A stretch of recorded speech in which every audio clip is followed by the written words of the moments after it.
Kukaye, what I do with my life. If you know like I'm quick Fatima. Kukaye, what I do with my money. If I go broke, I go container. Thanks for your concern, I can manage that. So don't worry about me, worry about your airline. Underrated, but I'm still cashing out. You go shock, you say I can money by your faith.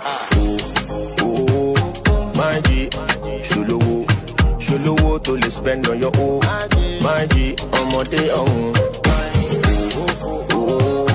My G, Shuluwo to le spend on your own.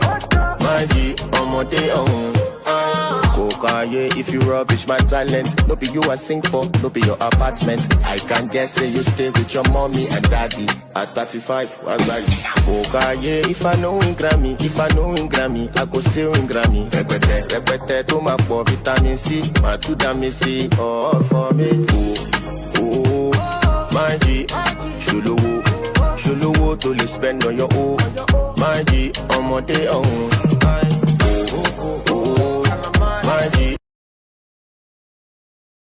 Morning. Thank you for the birthday wishes. Today is the real start of the party. Today is the party. So I came out with some of the leaders and look at how many people came to sing along. So after our leaders, come. Yusuf is here. Well done, guys. Yeah. This of course. Hello, guys. I love this group. Look at this. So these are on camera, the W camera. It doesn't end. I'm not going to get to the head of this one. I'll be updating you today. Today's the fancy fun class. Okay. Again, you know how we do it. It's beautiful. Stewards, hundreds of young people. Like I said, it gets us the right people. Car enthusiasts. I have to give them the part of their birthday. Let's go.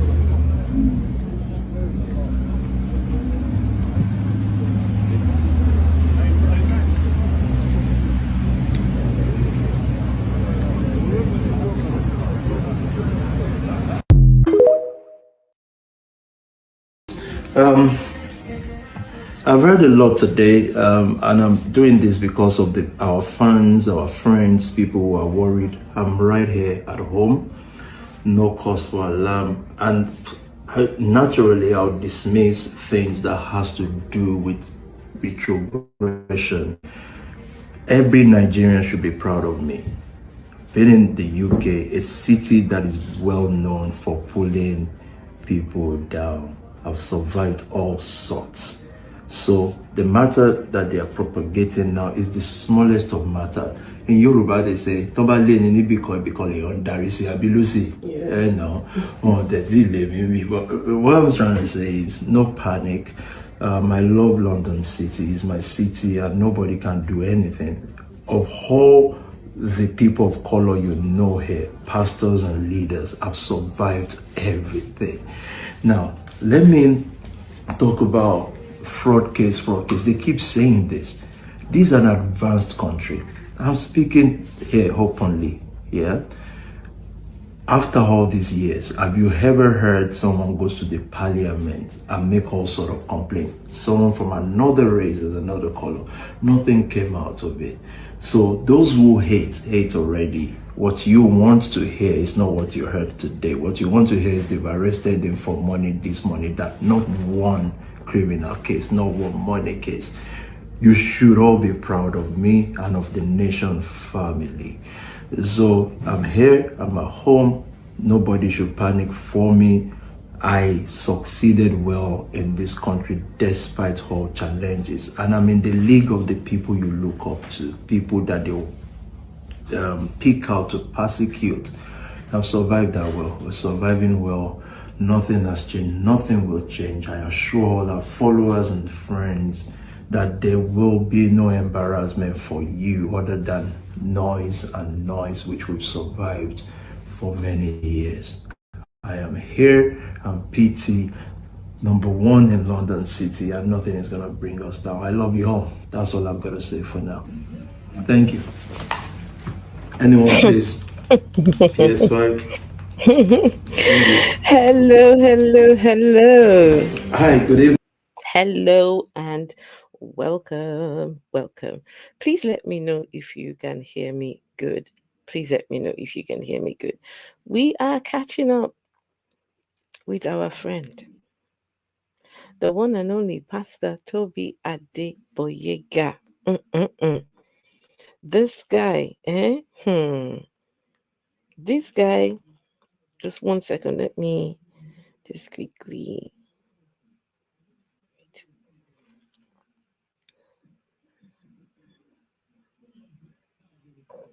How do I do this?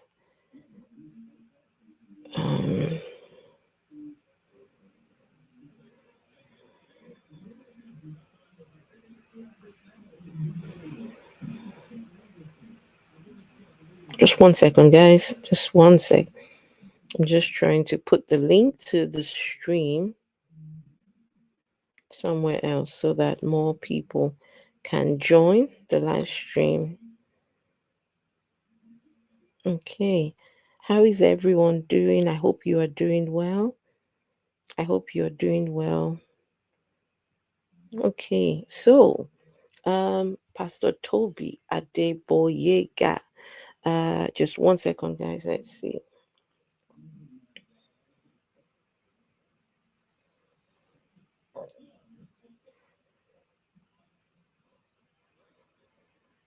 While I'm doing that, let's see. I might play a video for you guys to watch while I am getting everything ready. Showing our dear friend. Is it this one? No, not that one. Not that one. Let's see. What is this one?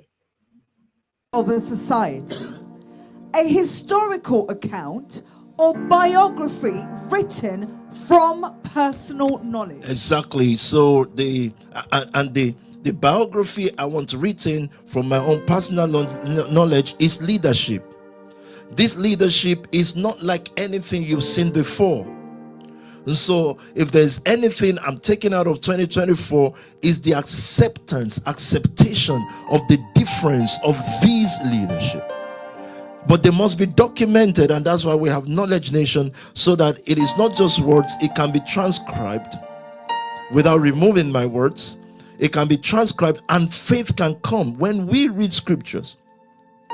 When we see what others have done, it's supposed to generate faith in us. The problem is, it's difficult for most of us, especially the next generation, to connect with Moses, a Jewish man. Yes, he parted the Red Sea, but it's difficult to connect. But here we are now. And so what memoirs like tonight do, is to separate faith from fake, to separate what God is establishing from what just needs to be there for a moment, so that no one is deceived. So first establishment for me, and I've said this in many services. Keep quiet. This guy talks too much. Hey, Sorry. everyone. Oh, no, the wrong video. Ish. No, not this one. Wait. Let's remove this. How are you guys doing? Juad, good to see you. Today I said it's been a while that we streamed from the YouTube studio. So, and we need to get back to doing that. So, yes, if anyone is interested, if you're watching on, you might want to come on YouTube to come and have a look. I can't show the videos on here, but if you want to, we are catching up with the UK's worst pastor. This guy, he is getting worse by the day. My queen is the definition of what we call beauty. Love you. Thank you, Juad. Right? I appreciate you. So, anyway,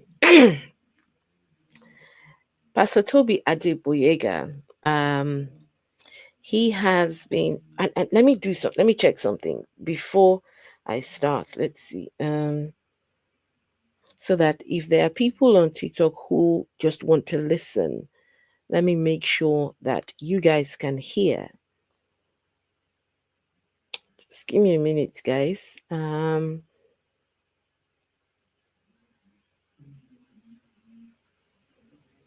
Hey, Dean. Dean, how are you? Good to see you.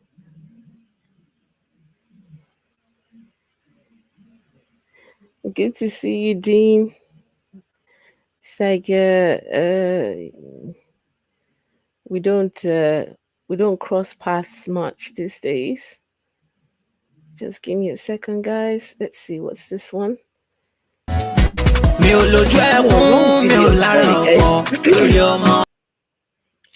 Sorry, wrong video. I'm trying to do something. Hold on.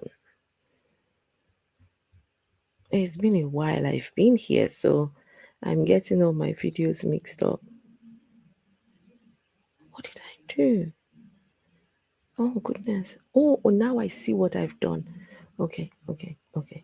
That's what happened. Right. All right, here we go. There, this is it. Affected are believers that are not believers. Believers who are quick to open their mouth to abuse God's work and God's church and pastors and da. I saw diseases knocking on doors from house to house and taking over those houses. I mark my words. Then, because judgment starts from the house of God, then afterwards will be the unbelieving world, and theirs is going to be worse. Let me tell you something. There is only one way how. Jesus Christ.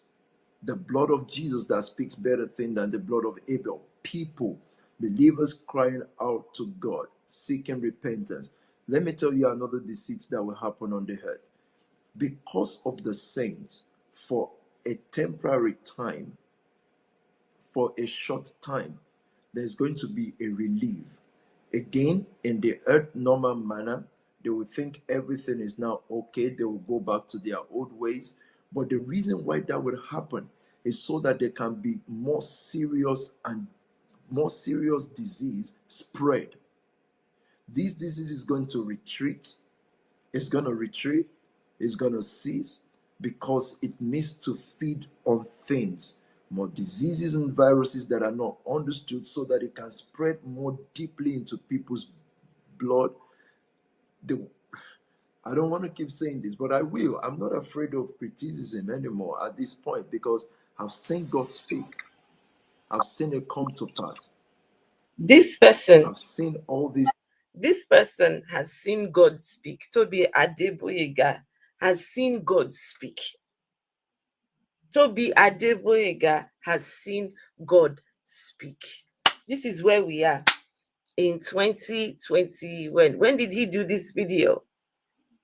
Do you know that Tobi Adegboyega is still convinced that doom and gloom is going to happen to the world, and that everybody is coming to SPAC Nation, that SPAC Nation will have all the answers, that this catastrophe is going to happen to the whole world, and SPAC Nation will be the solution to the problems. This is a preacher from Nigeria, now in the UK. Why people are not doing something about this guy is what I don't understand. So it's been a while I talked about him. And so I thought, let us go ahead and check in on him. Let's see, what exactly is he up to now? And let me tell you, it is not good. This, whatever is going on in SPAC Nation is not good. It's horrible over there. But why can't his people see it? Why can't they see it? So let's go and check on what exactly is going on in SPAC Nation. Okay.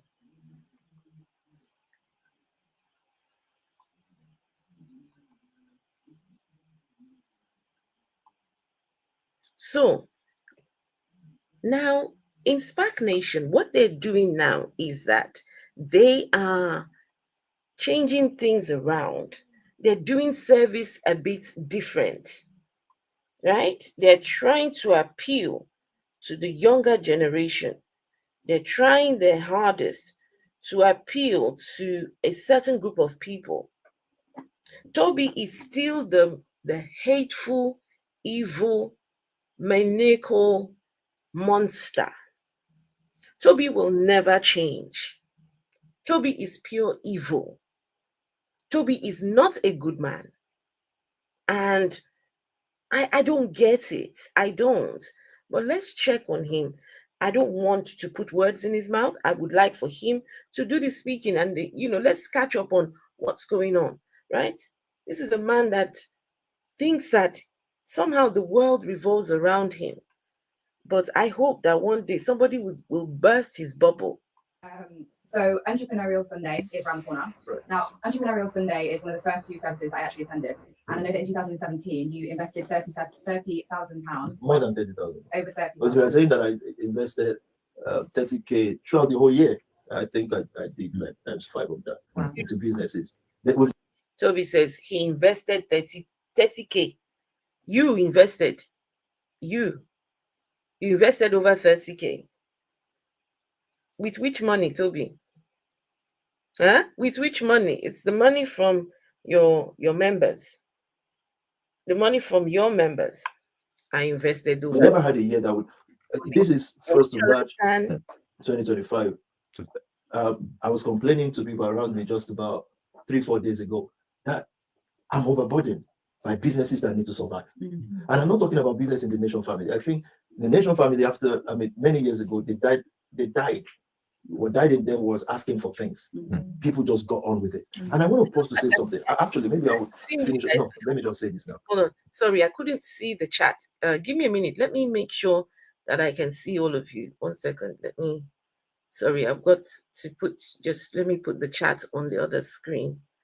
Just so that I can catch everything that's going on. God, give me a second. In the meantime, please do me a favor and just tap on the screens. Show me some love, please. Show me some love. Tapping on the screens. If you appreciate what I do, you can become a member. You can subscribe, because we have to expose these liars and scammers. There's so many of them out there, guys. There's just so many. Shh, keep quiet. She talks too much. Shh.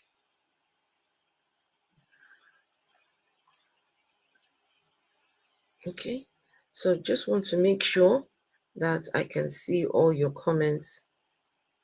Okay. And hey, Dean Kruger, I've already said hello to Dean. Hey, Dr. Cyrus, your internet waifu.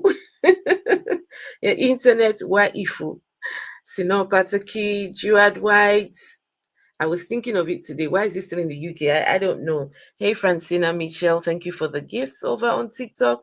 If you would like to see the, like streaming on YT, right, on YouTube, if you want to see the videos up here, right? Let's catch up on what's going on. Guys, these people that you're seeing with Tobi Adegboyega, these are his pastors. These are his pastors. Thank you. I'm trying my hardest as well as in terms of ending up under your feet. Okay. You always have your position over there, so it's okay. Oh, it's okay. How is Vessel? Vessel she's coming. She'll hopefully join us. GMS Nightmare, hello, and how are you? Good to see you. Vessel should hopefully be joining us. Right. Let's continue, because it's very important. You're looking at a Sunday service. This is a Sunday service that this guy is having with his pastors, with the leaders. Look at them. These ones have not finished leading their own self. Now he's putting them to lead others. This guy is clueless. This Tobi Adegboyega is clueless. I told one of your sisters yesterday, and I've got to say this now again. It doesn't matter how many times I say it, and everybody can figure out who by themselves. I went to a shop, and it's not even a shop, it's an eyebrow area, nice breed. So can we not surprise somebody by doing a Dragon's Den and then boom, there's an obstacle at the end? Shush. On Wednesday I said well done. Friday I'm saying well done again, and that may look like an overwhelming well done, but I go to the same place, same time in the week. It's the same smell, the same aroma, the excellence. I'm entering the place looking for fault. Number one. Do you know what it takes to run a business in that area? The maintenance, the rent, the light bulb, and to keep that level of excellence. Despite all odds that even people in your own family or movement are saying they speak against you. You have over-bloated men go to women they don't know to ask them for money and put. Tobi is a very hateful person. Very hateful. He is so hate-filled. He can't help it. His hate seeps through him. How is this a preacher? And he doesn't make any sense at all when he's preaching, when he's teaching. How do these people understand what he is saying? SPAC Nation members, how do you guys understand your pastor? How? Eh? The only thing I see is the bling that he wears. Otherwise, I don't understand it. The guy is so, I don't know, he's so bitter. There's something that is biting him. There's something that is pinching. I don't get it. It's crazy. Pull you down. But you are building. Do you understand what it takes to do that? And not just them, not the over-bloated men or women in the house already. The whole social media. BBC goes and do this interview. Do this when you can. Do this if you can. And a person, not just keep running a business, runs it at a level of excellence. Excellence. Then you guys just signed two bigger places or signed one, signing the other. Do you understand the kind of discipline? Now, this is the question that I have for this pastor. Are you a pastor or you are a businessman? Which one is it? Are you a businessman or are you a pastor? Pick a struggle, Uncle. Uncle Pastor, pick a struggle. You cannot function at the two. You cannot be the jack of all trades. It's not going to work. So far, so good. Has it worked for you? No, it hasn't. Lots of failed businesses. Most of the businesses that are attached to this church have either closed down or they never even opened at all. I don't understand what this is all about. A church that wants to get all the young people living together, making them go out to work and bringing their monies in. And then there's establishing businesses, right? They're establishing businesses within. This guy says he has established 140 companies. That's a big, fat lie. The biggest lie. 140 companies. This individual.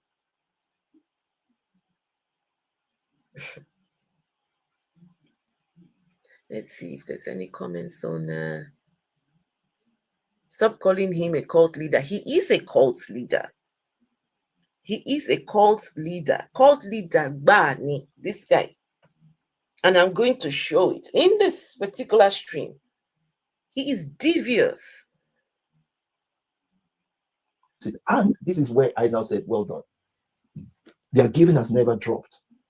They are giving. Whereas your brothers, yeah, and I say this with all respect, before they make one business move, already they will say, oh, it's our giving that is affecting the business. Or we are giving, we couldn't pay this rent. I've never heard that business talk to me about rent, either for their house or for their shop before. Not once. Let me tell you something. People are. You see what he's doing? He is pitching the men against the women.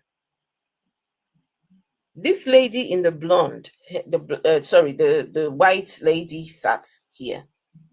She owns a business. She's one of the business owners. Her business is thriving in a good part of London, right? I don't know if anybody remembers that we did the work. We had a look at, what business is this one? She registered it in one address. There's a lot of things that don't make sense. But it looks like the business is still thriving. It's there. So he's saying, oh, for you, your business is functioning properly. But for the men, the guys in the thing, their own businesses are not doing so well. They complain about rent. They complain about their houses, how to pay for rent, for the house, for the shop, but you're still even bringing money into the church on top of running your business. they're still giving. So the competition between men and women. What kind of church is this? What kind of church is this? These are young people. These people deserve a break. Look at them. These are young people that should be in school, should be in some kind of employment, doing something good with themselves. Not this nonsense that this guy is putting them through. It's terrible. Are born as entrepreneurs. And entrepreneurs are born. Right? Yes, there are many schools there and there, but people are born with skills for business. So it brings me to Entrepreneurial Sunday. The aim of Entrepreneurial Sunday is to locate those who are born to do this thing. I've heard somebody come before. This thing. As in, this guy. Imagine. So sorry, I'm sorry I keep cutting and stopping. This guy wants to hold Entrepreneurial Sunday. This is what they do every time. They're always starting a new project. They're always starting something new that they never finish. Every time it's one project or the other, only them. They have their hand in STEM. Only them want to be politicians. Only them want to be beauticians. Only them want to be a charitable organization that does food bank. Only just how you can't just calm down. Calm down, Tobi. You're trying too hard and it's not working. He's trying. Tobi's really trying too hard, but it's not working. And yes, I don't know. Look, I like Davido. But him hanging out with this pastor, honestly, now I'm just, let's give him a bit of space, because how can he not see that this guy is a cult leader? How can you not see it? Imagine we are all in this room now. We say to ourselves, let us contribute money to he hasn't been arrested. To help entrepreneurs. Myself, Maddie, we all contribute 10K. Then who should I use as an example now? Then one of you come and queue up to get part of the funding to sell pant and bra. Let me tell you something now. The truth of the matter is that person is not an entrepreneur. So if you then see them online doing body shape figure work at age 47, you will then know that you see in the first place the obsession it takes to build a business, the discipline. So I'm thanking the person who gave you a job, you as Maddie now. No, I've got to say this. Do you understand what it means to feed somebody? You put food on someone's table, you put clothes on them. It's already huge. Your parents are doing it because they expect you to be footballers. Yeah, so now that it's not happening, they're hungry. But you see, food, clothes, and all that, that's as tough as it is. You see, the biggest thing in life is the person that made you human. Do you understand what that means? Like, look, this is terrible. Tobi Adegboyega's followers, or whatever they call these people. Look at them. The guy cannot make a coherent sentence. The guy cannot speak and make people understand. It will go from talking about this to this. It just haphazard. But look at them. Like zombies. Yeah. You would think that these are young people, that should know what's up. But look at them. Terrible. As I was born human. No, the person that gave you the courage to be somebody in life, greater than clothing and all that. That gave you the courage to see. The first day they first called you, Maddie, CEO of the company, even though you know you're not deserving of it. Just that alone, someone that gave you the boldness, the courage to be someone in life, that's God on earth. So all I'm saying is, businesses, this is the first time I'm sharing my real heart behind entrepreneurship. That I believe that people are born that way. Our job is to use capital that we've raised among us, or to look for those who are born that way. And people can say, well, there are people who gave money to, or gave courage or platform to, that are no longer here. Let me tell you something.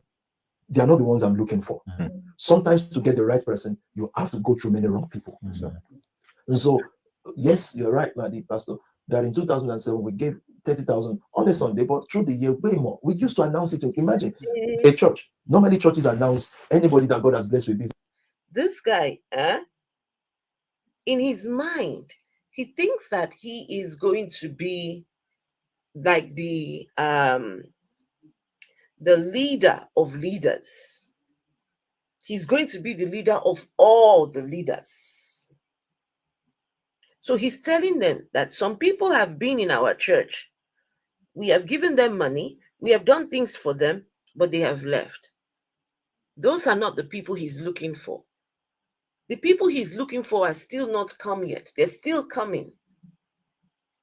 Everybody in this organization, as soon as you step in, they start looking at you to see whether you're going to be beneficial at all. They're looking at what monies you can bring in. They're looking at how obedient you are. They're looking at so many things. You are a target in this organization. You've got to be young. The younger, the better. These people have 13-year-olds, 14-year-olds in this church who are contributing, who are giving money. 13, 14-year-olds giving him 50 pounds a week. He has a disease in his brain, composing irrelevant jargons, right? Okay. Now, there's a part I want us to get to in this video where his evil nature comes forward. But before then, one time he was on one television program. Let's see. This was in his heyday, the day when things were good. Not now. That are born as entrepreneurs. That's what Entrepreneurial Sunday is. I've been working with many of them for many years, and I've seen the potentials. And many of these young people that I've been working with came from backgrounds that are crime related. Now, I haven't worked with them. I have about 14 of them living with me in the house. Occasionally. And having worked with them briefly, I realized that they have a lot of potentials.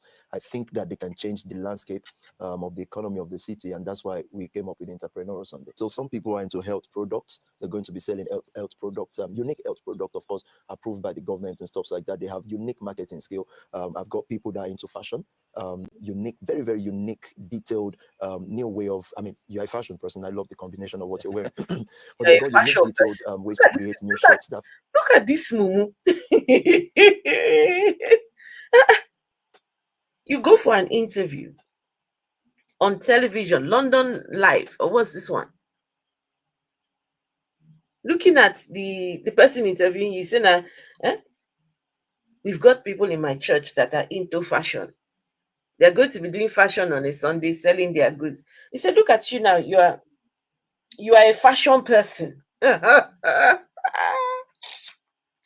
This Ibadan man, you can take him out of Ibadan, but you cannot take the Ibadan out of him. He said, now you are a fashion person.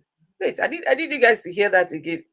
He's telling his interviewer, if you guys want to see the video, look on YT, just look for me, the Afro Atheist, and you can see him in all his glory.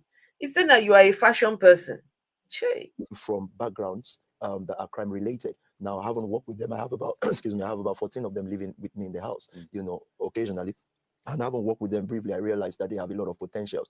I think that they can change the landscape of the economy of the city, and that's why we came up with Entrepreneurial Sunday. So some people are into health products. They're going to be selling health products, unique health product, of course, approved by the government and stuff like that. They have unique marketing skill. I've got people that are into fashion, unique, very, very unique, detailed, new way of, you're a fashion person. I love the combination of what you're wearing. But they've got unique, detailed ways to create new shirts that fits people properly without people having to pay the premium price that they pay for tailor-made suits and stuff like that. If I remember correctly, guys, this was in 2019. I may be wrong. So, Tobi, you were supposed to start Entrepreneurial Sunday in 2019. How far with your Entrepreneurial Sunday? How far have you got? In 2019, these were all your grandiose plans. But look at you. You ain't go nowhere. You are still looking for the people that are going to come and boost your whatever sick ideas you have in your mind. Tobi, most of the people that were there in his church, they've left. Now all of them, just a small number, the ones that he has now, You're managing them. The guy is so bitter. He's bitter by the people who are set to deport him. He's bitter by he's bitter by the country. He's bitter because of because of everything. The guy is a real problem. They have all these lovely ideas. So it ranges from health product to fashion to style to supplies, things around that. That's what they intend to be doing. Hopefully, the 9th of March, which everybody is supposed to now start mobilizing for, will be another historic moment for the nation. I believe it's going to be the 9th of March. We have a current struggle with the size and capacity, but the 9th of March is a display. It's an historic display. It's going to be the biggest thing ever. So if I have to shift it by a week. In 2019, you were set to start all these things. Now in 2025,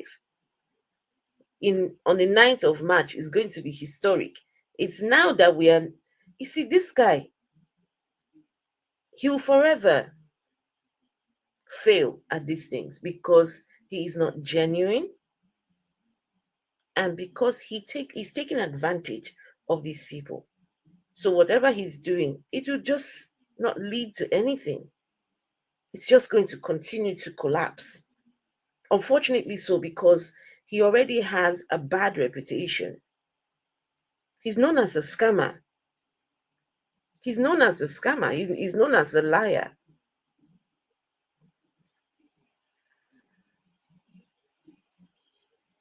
He's known as a scammer or a liar. Guys, just for now, because I'm streaming on YT, I'm not taking up any guests just at the moment. If you want me to, if you would like to talk to me, if you come on YT, I would just let me know and I can bring you up on YT, but not on TikTok. To achieve what we need to, how well. But that's an Entrepreneurial Sunday. So, a question for the churches. So, for the past week, I could say this is your fault, but the competition. Everything in this world, by the way, every single thing. I'm the cause of the tsunami. So, the competition among the churches has been heating up. Right. So, as much as we're sitting here, So within this small church of young people, Tobi has set up churches within the church. And these churches are competing against each other. The churches are competing against each other. So now this gentleman, this young boy here, young man, is about to ask him, okay, he said, the churches that we have set up, the competition between the churches is heating up. So let's see what he's going to ask Tobi. If the cameras are off, I'm sure people put it. And that's based on the acknowledgement of our growth as a church and as different churches. So as you made it clear that one of the measurements of performance is growth, outside of that, is there anything else you're looking for from the churches that you can then say you guys have been successful churches? Okay, first of all, let me just say that you are brothers in vision and destiny. You are not brothers yet in exploit. Vision and destiny means something led you here. That's destiny. You are brothers in vision and destiny, but you are not brothers in exploits. The guy is saying the competition between our churches that you have set up, Mr. Tobi, is heating up. What exactly are you looking for these churches that will make you say, okay, this church is doing well, that one is not? Which one? What exactly is the criteria? Tobi says you are brothers in what was it, vision and something else, but you are not brothers in exploits. This is a pastor who is supposed to be harmonizing his members, who is supposed to be, pulling them together, this bunch of young people, but he is causing footprints. Sweet Amma said, no amount of fashion can fix his face. The guy is so hateful, evil. The guy is telling them that they are not brothers in exploits. This guy is God's purpose for your life. Vision means something made you here clearer than those who were here with you some years ago, to put you in position of leadership. But you are not yet brothers or sisters in exploit. In other words, if Terry fails, he's not your brother tomorrow. So you can't say because I know Terry.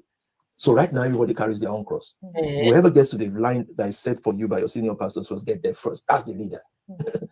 So there is no brotherhood in exploit until there is the exploit. So we just don't, it is not or create a sense of competition. No, life is already competitive. The space at the top is for few people, it's not for everybody. So you can have the masses all you like, and you decide, will I be the masses or the right elite? It is a decision. You're not born, you can be born as masses, but you decide out of 1 million masses, one person decides to be something else. So I said that to say that the collective prosperity of the nation family is vital. Hey, Frank. But the individual prosperity of wealth one, wealth two, wealth three places you in a place of exploit and destiny. But nobody must slow the progress of anybody down. What we have in Africa, especially Nigeria, now this is political, but it's also governmental, is you have a part of the country that wants to develop. Then you have a part of the country that is lazy. So, but then you have one president. We will have to slow down the part of the country that wants to develop because of the part that don't want to develop. What is when your parents just want the same thing for you because you are just kids, but your sister is just not honey. So what we're saying here is, you as wealth union, yourself as lovers and inspirers, connect, CNG, lovers and inspirers, elite neogen. You are self-determined. That we've interpreted the word of pity, the founder of the world. We've interpreted it this way, and this is the growth we want. If Connect Neogen doesn't want that growth, or they want it, but they're not just putting work in like Wealth Union, that's their problem. They're not brothers until you all get to a line. Otherwise, you will say, well, there's no competition, there's love here. You're not allowed to love each other. You are allowed to love the work. So I said that to say, Tobi says to the churches, you guys are not allowed to love each other. You are allowed to only love the work. And what is the work? The work is to bring money to Tobi. That's the end goal. The end goal is to bring money to Tobi. By setting up all these churches, is putting them in a vantage point so that they can reach out to as many young people who will bring money, seeds. You are not to love each other, says the cult leader. You are only to love the work. What kind of church is this? What kind of church is this? That there's a camaraderie spirit of we are together, but there's also a sense of purpose of I have an assignment. And God is standing on the finishing line to see who gets here. Which assignment is If you go to the bank to loan money for business, would you know answer that call? Shut up, uncle. Wait, there's a part. Let's get to this part. This is where it gets interesting. Some of them, it's like in this is cult. Some people are waking up. Some people are waking up. They're starting to, things are not making sense to them. And you will see it in a minute. So this is, they finished all their meetings and everything. So now this is a chilled out time between himself and all the young people and pastors. These are young people though. These are people in their 20s, early 20s, mid 20s. And they're big man. Now, guys, let me say this here. Let me say this. Beware. Beware of churches where you see the pastor is about 50 something and the members of his church are all young people. Beware. The pastor is 40 years old, but he only wants people who are 20, 21. That's a manipulator. Beware. Any preacher that starts saying, oh, go and bring them young, the younger the better, beware. That pastor is looking for people that he will mess with their heads. If God has truly called you, God will give you a healthy combination of people. Within your group, there would be the old, the young, right? The in-between, right? It would be a healthy collection of people. But if you go to an establishment, all you see is just young people. No, you run. So like a SPAC Nation, like a SPAC, this particular man's church, this right here, is terrible. It's whatever this guy is doing, it will not end well. It cannot end well. Hey, Katsalupin, terrible. You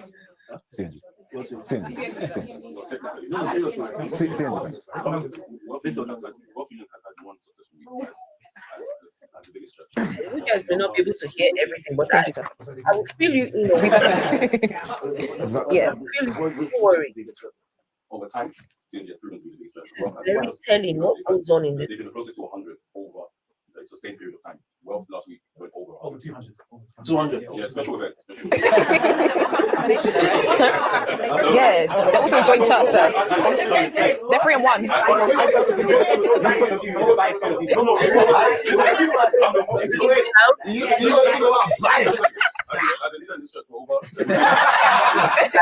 I've seen special numbers before.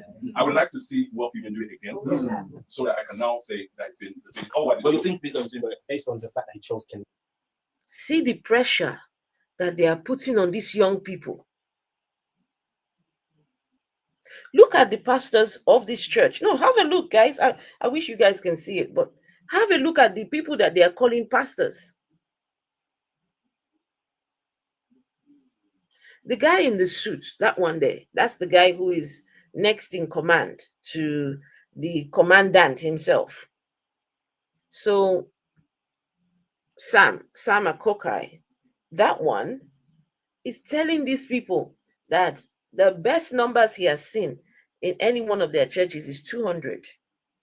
And that now they need to do better. You're putting pressure on people's children, putting pressure on people's loved ones.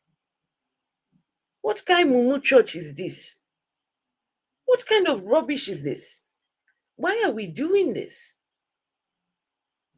Listen, guys, for those people who believe in God, congratulations, you believe in God. But why does your believing in God have to come with so much hardship? Why does it have to come with so much expectations? Why does your belief in God has to come with so much pain, so much anguish? Some of you go to church and before you even step in the church, your heart starts to beat. Hey, what am I going to do? Am I dressed right? Am I doing this? Have I done what Pastor asked me to do? Have I done? No. Some of you, the church is what is causing your anxiety, your panic attacks. Your church has become a burden. Your belief in God is making you be somebody's puppet. Look at this unnecessary pressure that this guy is putting on these people. It's so not fair. He's clocking 45 in November, is he? He chose. Yes. Like, it's just facts. Can I land? Land. Yes, please. Thank you, sir. Just understand what freedom is. These are the pastors. If you do look at the numbers, Connect have had high numbers. However, in terms of now, the establishment of people. No. The establishment, because, sir, yes, you mentioned earlier how that we're meant to gather the mass, but out of the mass, we're meant to pick up the few that will come into the. Correct me if I'm wrong. However, they haven't. I don't believe they established a lot of people in comparison to the amount of people that have the That's not true. That's not true. You told him that. I can list 10 right now. And our youngest is 14 and they give. They contribute financially. Sorry. They contribute financially as well. Guys, did you hear that? Sino Pataki, did you hear that? I will take it back slightly, but did you hear that? My goodness. So this is the competition between churches. One is saying, okay, yes, these other people have the numbers, but we have established people. They might have numbers, but their numbers, they're not established young people. But we have the established ones. Right? This is the competition that Tobi is creating between his people. And guess what? This lady whose back you're seeing said something very important. She said, the youngest person we have in our church is 14 years old and they contribute financially. Did you guys catch that? No? Did you catch it? I'll take it back. He has now 14. You heard it, Juad? No, I did not hear properly. Okay, all right. I'll take it back.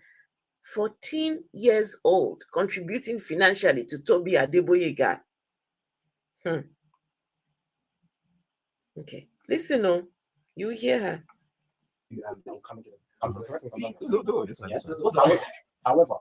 However, they haven't. I don't believe they established a lot of people in comparison to the amount of people that have the site.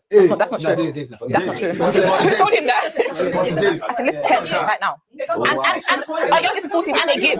They contribute financially. Sorry. They contribute financially as well. They established. Did you hear that? Our youngest is 14 and they contribute financially. I'll take it back one more time. Have had high numbers. However, in terms of now, the establishment of people. No. The establishment, because, yes, you mentioned earlier how that we're meant to gather the mass, but out of the mass, we're meant to pick up the few that will come into the. Correct me if I'm wrong. However, they haven't. I don't believe they established a lot of people in comparison to the amount of people that have the site. That's not true. That's not true. Who told him that? I can list 10 right now. And our youngest is 14 and they give. They contribute financially. Sorry. They contribute financially as well. They're established and they contribute financially. Mars gives about £50 weekly to CNG. So, no, it doesn't. You don't have souls contributing to yourself. The 14-year-old gives £50 weekly.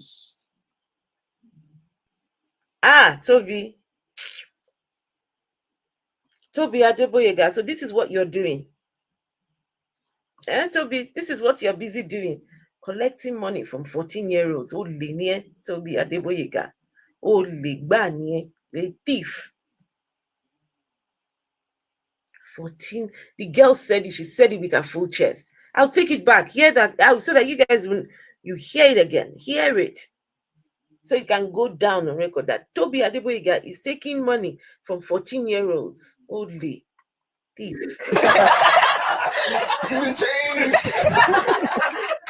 Based on the fact, if you do look at the numbers, Connect have had high numbers. However, in terms of now the establishment of people, No.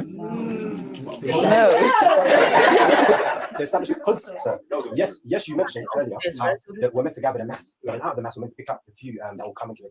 Correct me if I'm wrong. However, they haven't. I don't believe they established a lot of people in comparison to the amount of people that have the site. That's not true. That's not true. Who told him that? I can list 10 right now. And our youngest is 14 and they give. They contribute financially. Sorry. They contribute financially as well. They're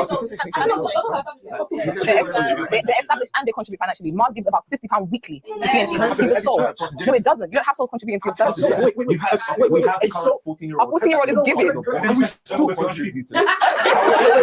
Our influence spans over to people even in that age range to be inspired to give towards a community work, and it's still happening till on Monday as well. So what I'm trying to say is, because over the last 6 months, we've actually look at them, bunch of bandits. Look at them. Look at them. 14-year-olds. Look at them. These are like a bunch of gang leaders, with Tobi being the main gang leader. This is why Tobi only wants young people in his church, so that they can take advantage of young people. They're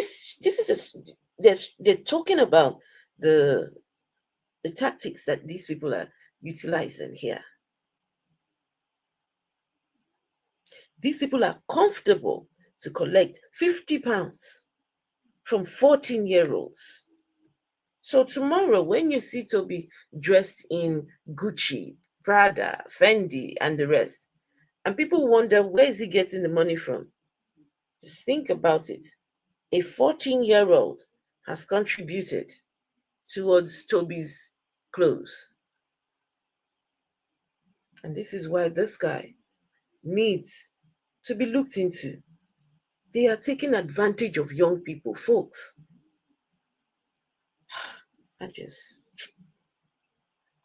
actually held a certain number and everybody else is below that number, just to say. Do you know what? I think I would actually agree with Ian, you're not even the the biggest church is North Union. But if we're going to the argument of the most impactful church, then I would then say ENG. No, because otherwise, I don't agree with James. I don't think Lovers Aspires is the biggest church and have the most established people. I don't believe so. But Look at the charts. If we're looking at real community impact, and I think the church that PT speaks of, which is the church beyond the four walls, I think ENG is the breeding ground for that.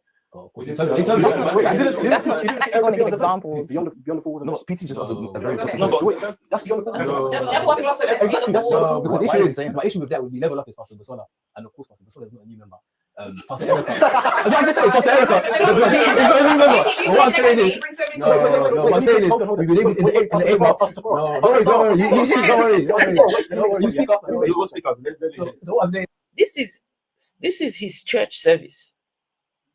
After they finished the other one where he was talking trash, now they're strategizing, talking about how they are going to.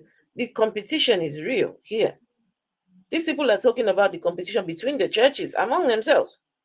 Remember, Tobi told them that they are brothers in destiny and something else, but they are not brothers in what was it he said? They are not brothers in, I think he said, my head. What did he say? That they're not brothers in something else?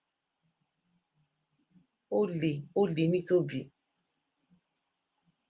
Holy Tobi. He's a thief. Erica PR is a member of Love House. She's not a member of Loves and Inspires Community Church. I'm talking about when we're talking about new souls coming in the building and looking at what they're now doing. I don't think there's anyone that comes through. In my personal opinion, like I mentioned, when a young man come through the doors of Elite New Gen, not the Elite family, not the Connect family. So what I'm saying is, so of course he's come in and he's been able to host an event in that short period of time, gather about 400 young people. And of course, next week, how many times? How many people? Next week on the 7th of March. On the 7th of March. That's the question. How many people? So, I'm sorry to keep stopping. That guy is saying in his own church, one of the young people who's coming is so established now that they have been able to put on an event where they brought in 400 young people. Why is Tobi so obsessed with young people? Why are these people so obsessed with young people? What is wrong with these people? So how many people on that day of the 400 gave their life to Christ? Okay, so just to answer that question.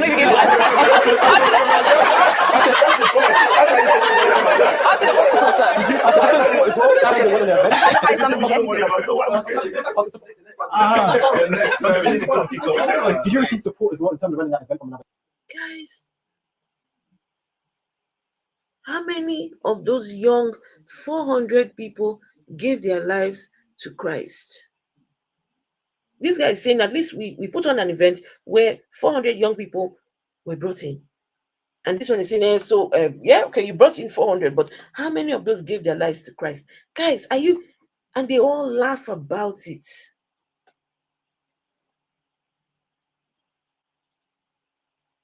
They're laughing about how many people out of the 400 were you able to brainwash into giving their lives to this, their Christ?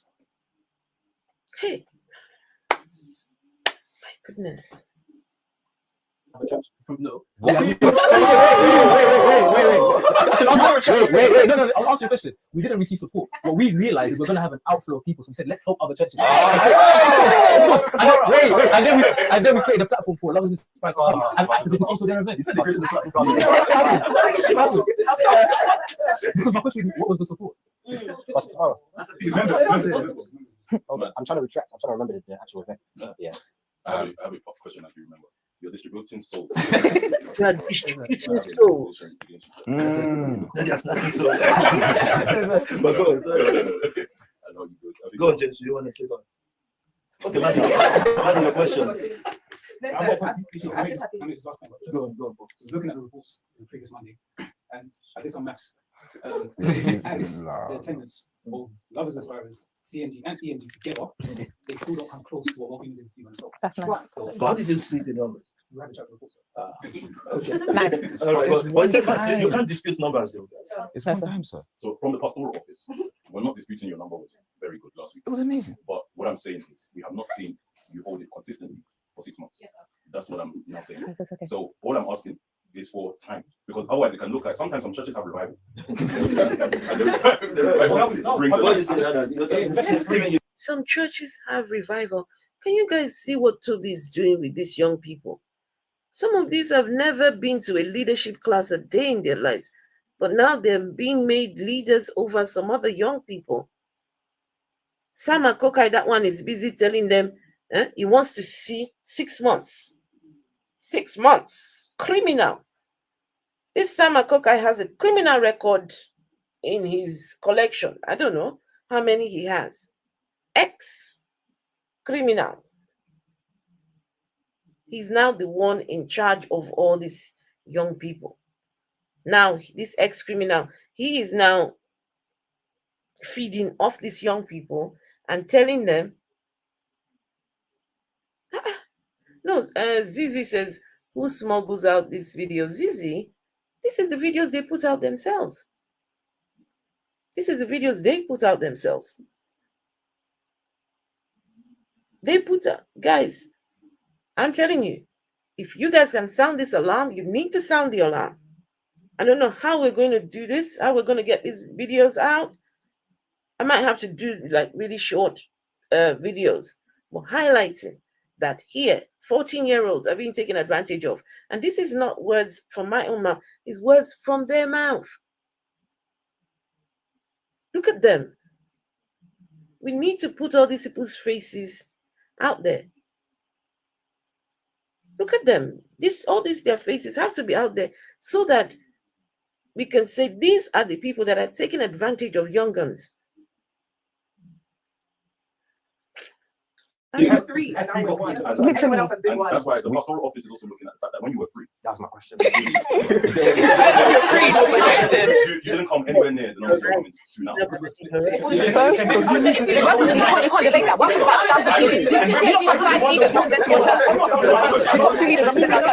the six if you want to count Pastor Buckle. Five leaders. I'm not defending CNG. They have, you guys have 5 leaders representing your church. No, it's not. Pastor Apple, they don't actually. No, they don't. So we are finally excited about the results that both unions have got since Possible Solar, Possible Prosperous. You guys have been pastoral for 7 years, so we're finally happy with 200. So what we are now looking at is the consistency of those numbers. So from the pastoral office, again, not from CNG, from the pastoral office, we would like to see you hold those numbers just for 2 weeks. The other churches reach 200. If you're looking for consistency, we're looking for numbers from other churches. So we see the numbers. You saw consistency, but we're looking at Monday. Okay. So just to add as well, you have 73 active national members in your church. Oh yeah? Oh yeah? I don't think so. PT, my question, guys. I would like to ask PT my question. They're going to start asking you meet every day. Also, all you can tell you, you can be Scotland and you'll be in the house ready for work. At the 80th. Is it an 80th date? The 23rd? This is the first time you're leading a work. Happy 80th day. The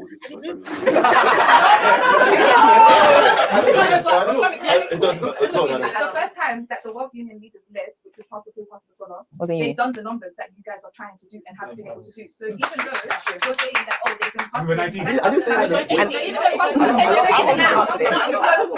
Yeah, but because like, we've hit 100 mark. You just use you and 19. Yeah. I'm sorry, guys, but all this racket you're hearing is a bunch of young pastors, young pastors competing against each other.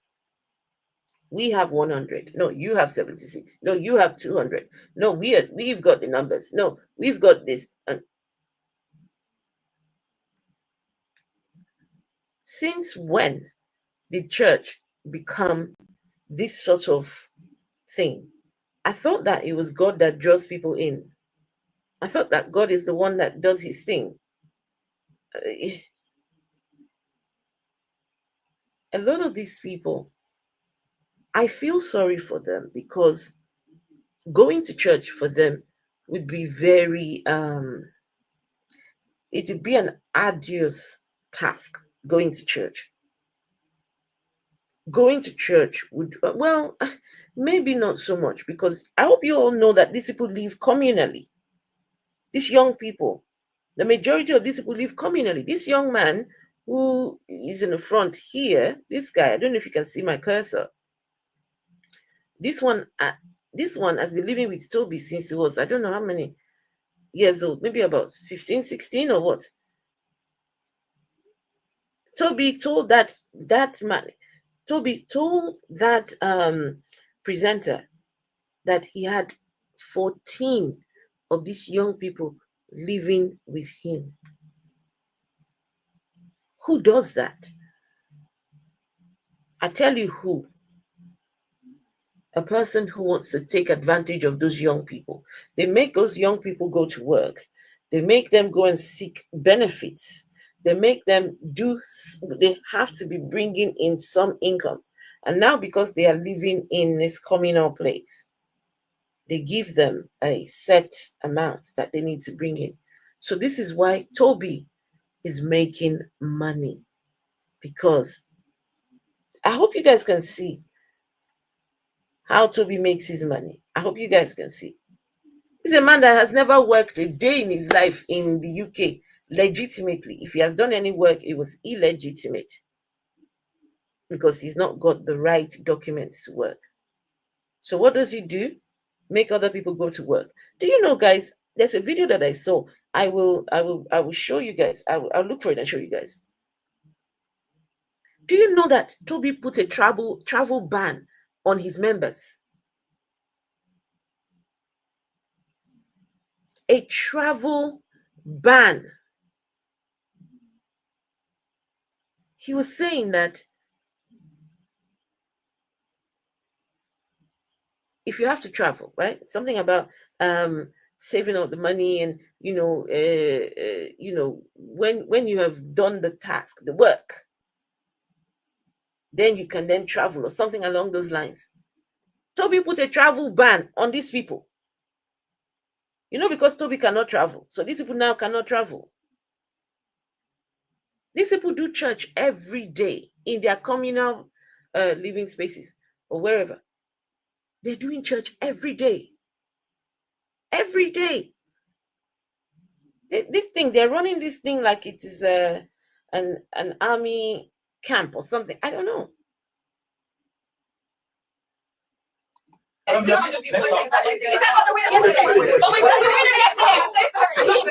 Sorry, they were 18, 19 doing the numbers, correct? When you guys split, why was you not doing the numbers? I was just together. And that's exactly what the church work. That's his point. So why can't you do it when you was individuals? If you've done it before. Do what? What's it? What's numbers? Just look for 2 I think consecutively for about 3 months. Guys, okay, it's enough, guys.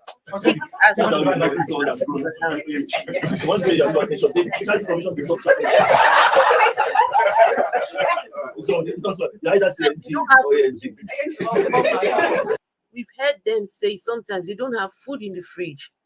Sometimes these homes have been rat infested. They have kicked them out of different homes. They pack themselves. They move into highbrow areas of London. Together, they all come together and collect the monies. They live in these places. Neighbors have complained about noise from this SPAC Nation people. Sometimes there is no food in the fridge, Zizi. No food in the fridge in these communal spaces. Yes. PT, my question to you is vision your sole drive or the fear of public failure? What do you mean fear of public failure? So, when I say public failure, the idea or the possibility that everything that you do have planned, everything that you aim for this nation to take doesn't happen. Well, if I'm afraid of public failure, isn't that why I shouldn't do it then? As in, if I'm afraid something can fail, then I won't do it. If I do it, at least I try. So if we say in 10 years' time we're going to be in all government, I'm going to drive for it to happen. It happening is determined by many factors. It's either I don't even try at all, or I give excuses to why it's not going to happen. So I'm going to need a drive to try to make it happen. But if it doesn't happen, for example, and I have to say this, there are some things that we said before that we want to do, but we didn't do it. For example, we wanted to get a stadium. I had all the meetings in this world for that stadium. I had we were mobilizing. But so one day I hear on the internet, they even raise money for stadium. We said the stadium is 1 million. We raised 100K. Let's not buy it. You understand? We couldn't buy it. And luckily for us, we're even lucky not to have bought it because we didn't see where the future is going. We didn't need a stadium. And Tobi wanted to buy a stadium. Tobi wanted to buy a stadium. Oh. The stadium was £1 million.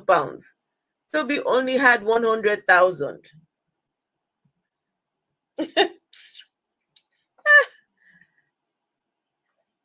Arsenal 40. Senior Pataki. Are you guys here? Tobi wanted to buy a stadium. I saw a comment here. Child Protection Services should be contacted. If anyone has a contact at Daily Mail, they need to reopen the case of this Tobi guy. He's collecting £200 monthly from 14-year-old kids, tax-free. Completely agree. Completely agree.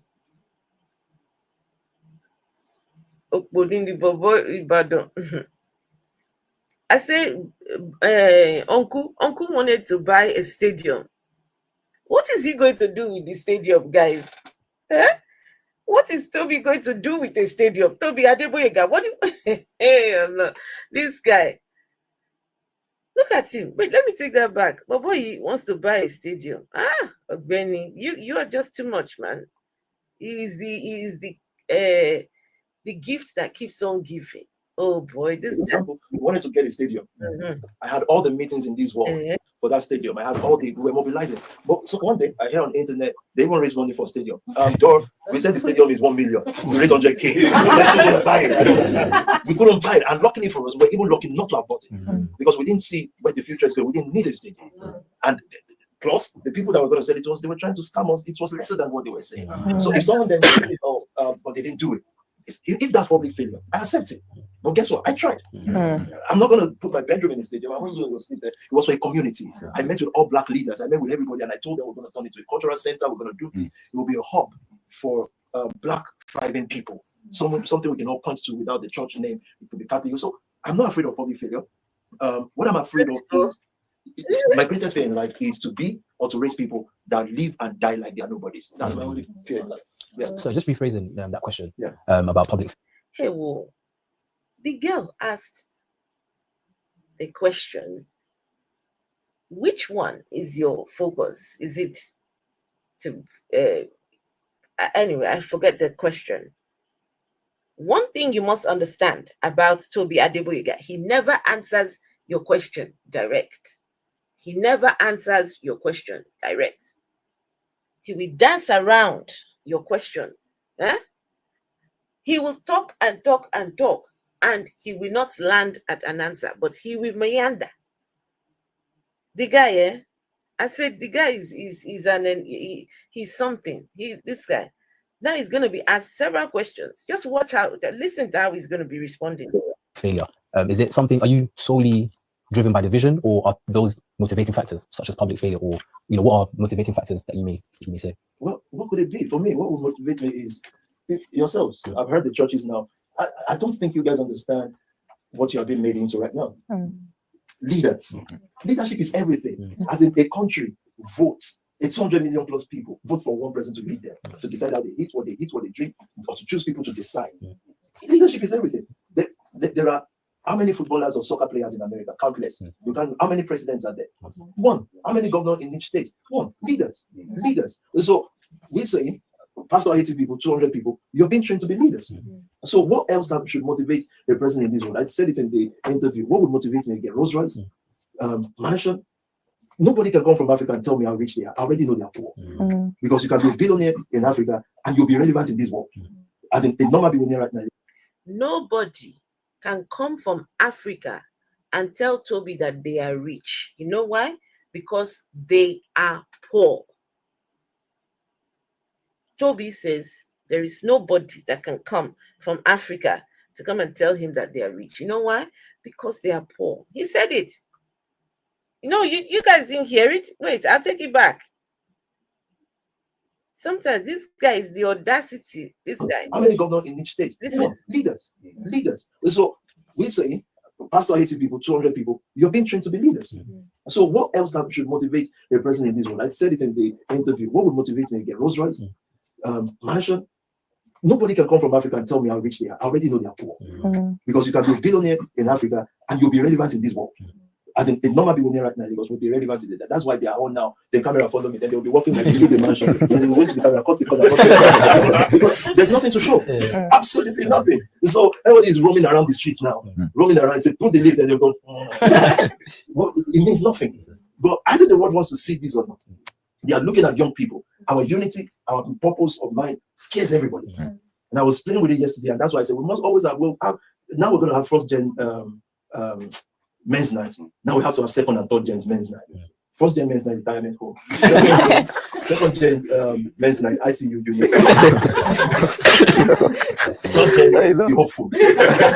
Kitty, I have a question on the topic of Africans. Do you actually like Africans? I actually saw it in your question that you think I eat Nigerian. I'm a Nigerian, sir. I'm not.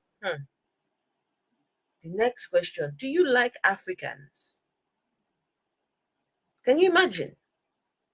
He said he saw it in her questions that does she like Nigerians? Does he like Nigerians? Does he like Africans? Hey. When your people start asking you questions, they keep stealing from the poor, right? Shalene, they do, but the poor is something, the poor in religion is very important. In religion, you need poor people. Yes, in religion, you need poor people. Yes. In religion, you definitely need poor people. All right, so let's continue. So now we are on to the subject of, do you like Nigerians? You like Africans? Let's hear. Kemi Badino. He hates Kemi Badenoch. He hates that Kemi Badenoch. Cannot stand her. And I know why he hates Kemi Badenoch. He wishes he was Kemi Badenoch. This guy wishes he was her. He's very jealous of Kemi Badenoch. This is why he has a hatred for that lady. Looking for relevance. That's the best thing anybody has ever dropped in this world. She's not going to heal from that thing. Self-appointed savior. No. I don't. For me, I think my approach is love and hate. Not Nigerians. Nigeria, the setting. Of course, it won't be Nigerians. But it's like you have this love and hate because I grew up in the 90s. I was born in the 80s, grew up in the 90s. It's like you keep looking at your country, and each time you have hope. You're like, oh, Nigeria is a great country. Now this is the time. Every time a new president is elected, we say, wow, finally he's going to change it. Then I'm growing up looking at the man just fading. You're thinking, what's going on now? You wait another 8 years. Then you guys were not there. Lancaster House, when President Buhari became president, I tied the Nigerian flag. We were dancing because, you know why? Because it's known as a tough guy. He's going to fix the country. You're sitting there. I was 13 years old when they had the best election in Nigeria. Yeah, best election, free and fair. We watched the leader, the winner, die. The maggots that killed the leader, the current stupid president, by the way, is still sitting with them, praising them. They're still praising the guy who ruined our life and donating money to build his library. A library that will only be filled with lies because everybody that spoke about in his book are dead. Yeah, say anything you like. So who is going to say no? And it's like you. I beg. Arsenal 14, Sino Pataki. I beg. They asked him, do you like Nigerians?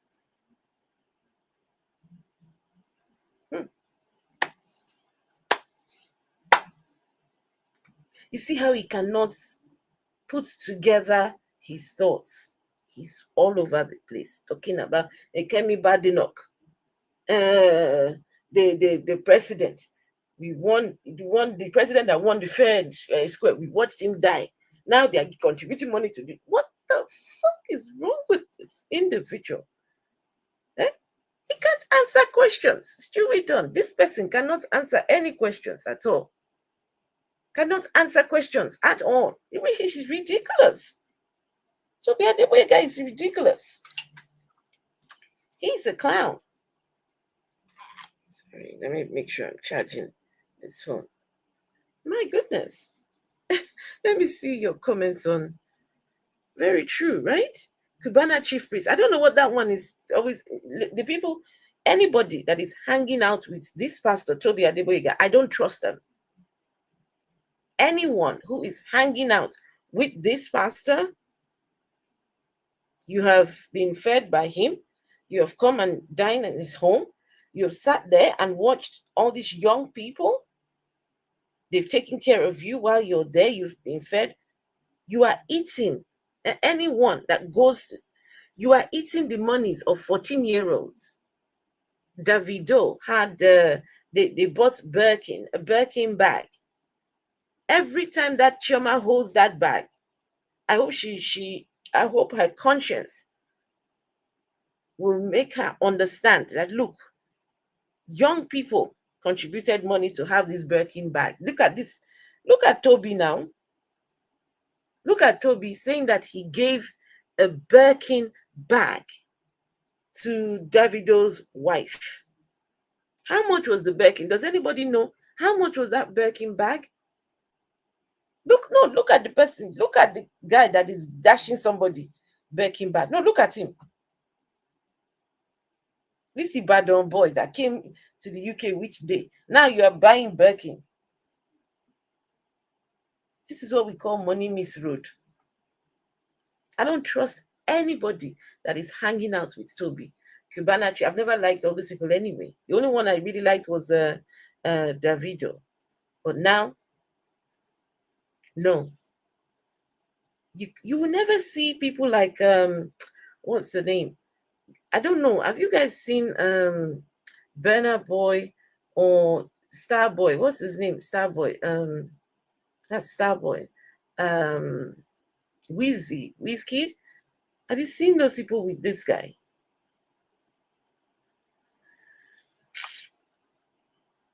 Daddy Freeze. That one, look, Daddy Freeze is crooked.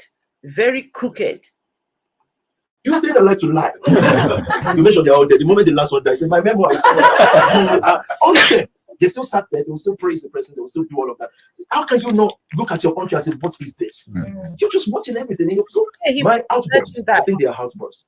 It's an outburst of a doctor shouting at a cancer patient who refuses to agree that he's got cancer. Talking about? At the next level of power, I won't have those outbursts. I won't be leader of conservative and be talking about I hate Nigeria because someone stole my brother's shoes. That's what Kemi is. That's not me. I am involved. I've given money there. Our whole life is there. I don't have any other passport. That's my life. She does. So you can't be searching for relevance to Nigeria. For me, I have absolute love for Nigeria. I have absolute respect. The current president of Nigeria is the best of that generation. That's the head. That's the best of them. That's the best. But okay, Nigerians, you heard it though. Tobi said your current president, Tinubu, is the best of his generation. Tinubu right now, that people are busy doing 30-day rant challenge, complaining about Tinubu. This Tobi says he is the best of his entire generation. Uncle Tobi, all right, we're listening. But the best, by the time you get to that position, there's a lot of compromises. So there's nothing you can do. You can only manage things. Because as you're managing this most sick economy in the world, you're also managing your own health. So you're a manager of many things. You're managing many other crazy people. So I don't hate Nigerians. I love Nigerians. All right, I'm going to throw a spanner in the works to the churches. How do we not surprise somebody by doing a dragon's den and then boom, there's an altar at the end? Well, it sounds weird from a distance, but he who owns the piper, they say dictates the tune. So if the piper is the saxophone is I can say play for it's my piper. So he who owns the piper dictates the tune. If someone comes and says, "Oh, Mio, I don't like Otako after taking your money," he says, "How do you know it's not from Otako? We get the money, we give you." So drop the money and go there, and let's see how easy it is for people to part with their money. Where you're coming from, the people part with their money. If you go to the bank to loan money for business, would you not answer Otako? You will answer that call. Your mother will answer that call. Your father will everything about your life. They will open to the public. They will ask you questions. So you walk into a place and they are saying, "Come and take 500 pounds of food." And most of these 500 pounds, this 1,000 pounds, you have nothing signed with them. They just go. And someone still complains. Now you see that call is my own issue. No problem. Don't take it. So we cannot deny who we are. So I don't know if you guys are catching what's happening here. From time to time, Tobi does this thing where he gathers people from Nigeria, gives them a 1 million pound, 1 million naira, right? The lady asked a question about that initiative, right? And he's saying that because he's giving them money, he is the one setting the tune. What he said, they have to dance to his tune. But that some people, before collecting the money, they complain. They have to ask, is it monies? This money, is it from the altar call? Because I don't want altar. What did he say? Altar call money or something like that, right? This guy is just pained. I don't know what his pain is. If someone says that they don't want money from altar call, they're trying to make sure that there's somebody that is trying to be honest. That's trying to make sure that nobody has been taken advantage of before this money got to them. But this guy, and you know what, guys, I am very sorry. I'm really trying my hardest to try and make sense of Tobi's grammar, his English, his incoherence. I hope you guys can see when he's asked the question, we go all over the place. It's crazy. We are believers. So you cannot just say, imagine going to take money from someone. Oh, tell you, give me 500 pounds, but these are my conditions. How? It doesn't make any sense. But I'm staying for 500 and asking that. No, when you want to give it, make sure it's 7 p.m. on the dot. And when you are coming, please dress properly. Yeah, but that's what it will mean if we say, we can't do altar call because someone is taking our own money. It is our money. And we don't have to give it to anybody. We decided to, and if you don't like it, then leave it. So, question. Quite controversial. Right. So with all the people that have, not all, but some of the people that have left the nation, yeah, as the leader of the work, have you ever sat down and thought, maybe they've left because of me? Maybe as well. Me as me. I thought me as you. Guys, very important question. This guy is about to, he started asking. It's a very important question. Do you know what he's asking him? He's asking Tobi, has Tobi ever sat down to think that the people that have left because of him? I love this. He's asking Tobi whether Tobi has ever asked himself, the people that have left SPAC Nation, did they leave because of you? And Tobi now puts it back to the guy. He says, me as in me, or you as in you. Hey, now take it back. You hear him. This is so telling. It will mean if we say, we can't do altar call because someone is taking our own money. It is our money. And we don't have to give it to anybody. We decided to, and if you don't like it, then leave it. So, question. Quite controversial. Right. So with all the people that have, not all, but some of the people that have left the nation, yeah, as the leader of the work, have you ever sat down and thought, maybe they've left because of me? Maybe as well. Me as me. I thought me as you. Yeah, I thought it's not significant. But the serious note, how can I sit down and think it's because of me? You now as Paul. Yeah. Do you know how many ladies who left when they realized you are dating, let's just say, Abigail or Gail? Yeah, because they just thought this is hopeful. We were prayer warriors. Hey, Chineke. They asked Tobi, have you ever asked yourself, the people that left, did they leave because of you? Tobi said, you that is asking me the question, do you know how many ladies left SPAC Nation because they found out you were dating so-and-so person? Are you guys listening to this? This guy cannot take any form of accountability at all. Guys, just 1 second. Hello? Yeah, what's up? Has Natty sorted you out? Okay, I'll tell him to sort you out. All right, darling. All right.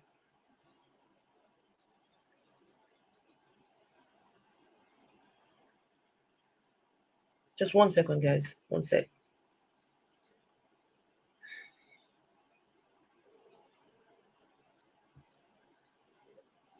Hello? You're supposed to sort out his thingy. Okay, all right. You think you can sort it out for me? Are you in bed? No, tomorrow morning we're not waking up very early because I'm taking him to thingy. So tonight he can stay up late. Yeah. Okay. All right then, no worries. Okay, bye. Bye. Sorry, so you can mute your show. Sorry, it wasn't a very important phone call. It's okay. It's nothing personal that, yeah. So guys, did you guys see? They asked Tobi, right? Everyone, you want to be sorted out, Afro Talk? Okay, I'll sort you out, my beautiful lady. Message me, Afro Talk. Okay, yes, message me. Okay, so this pastor, this man, right? If you're watching on TikTok, this pastor here, right? This guy, they asked him, the people that have left, have you ever stopped to ask yourself whether they left because of you? The guy said, you as in you, me as in me, or you as in, hey, Chineke. People in SPAC Nation, if you ever watch this video, your leader can never take responsibility for anything he has done. As far as Tobi is concerned, it is all your fault. The people that have left is because you guys are dating each other in the church. This guy is crazy. This guy is crazy. Have you ever sat down and thought, maybe Me as me. I thought me as you. Yeah,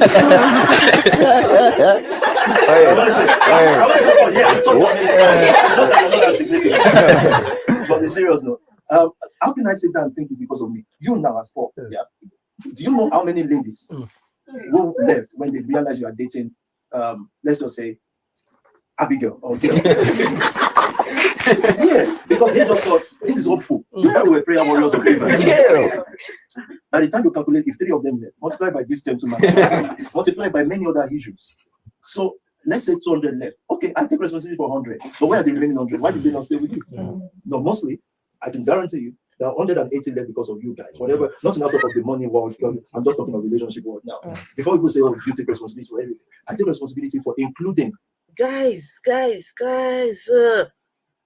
you are not this guy is saying things that people are not catching. Yeah.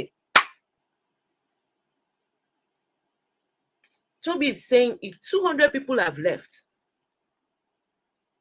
he will only take he'll be responsible for 100, but the other 100 is the other people though. No, in fact, he's saying 180.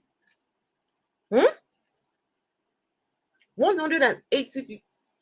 He's telling his members that you guys have to take. If you heard him properly, under his breath, he said, apart from the money issues, the other things as well. Because those people have left because these people are putting pressure on young people to bring money. Money issues. I will take it back so you guys can hear him. Honestly, this is why I said this is very, very telling. This is very telling. Just listen.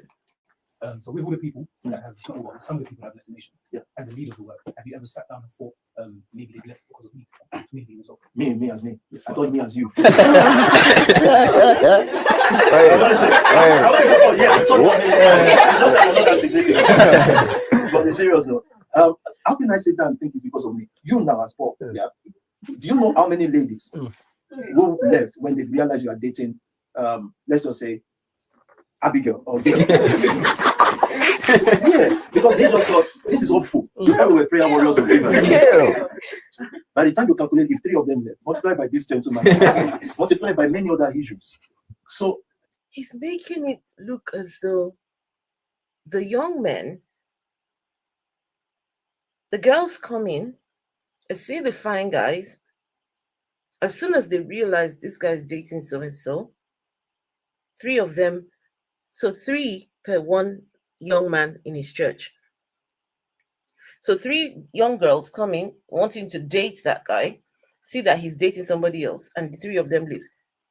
What kind of childish mentality is this? What kind of childish mentality is this coming from a pastor? Young girls leave your church, young people leave your church is because they cannot date one of your fellow. What is this? Is a man in his 40s, eh?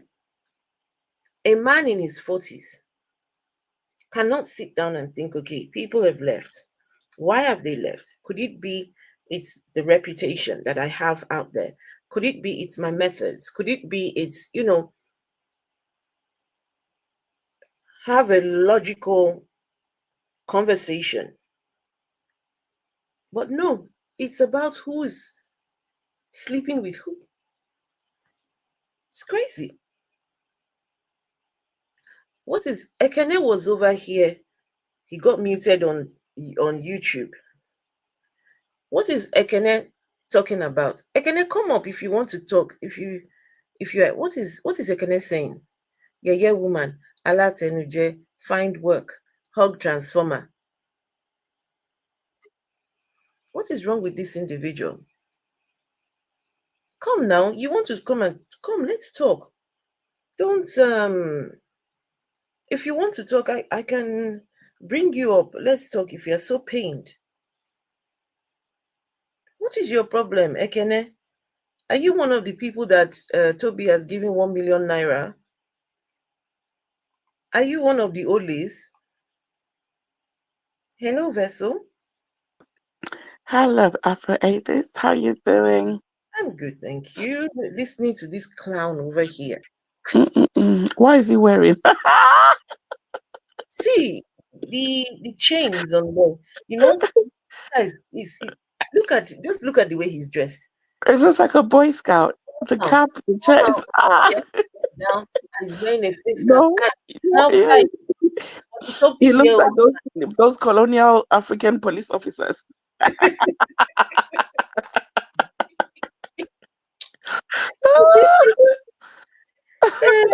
This Ekene APC bishop, I guess, is one of the people that has benefited from this cult. They're giving you money. Only. For what's in, he hasn't been given anything. He's just been promised.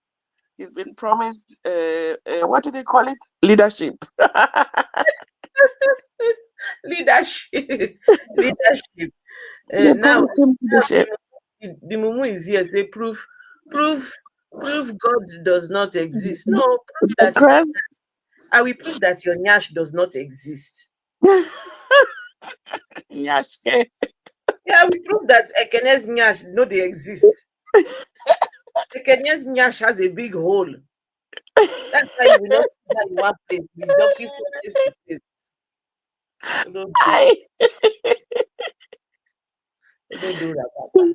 Hi everyone on YouTube. I miss you guys.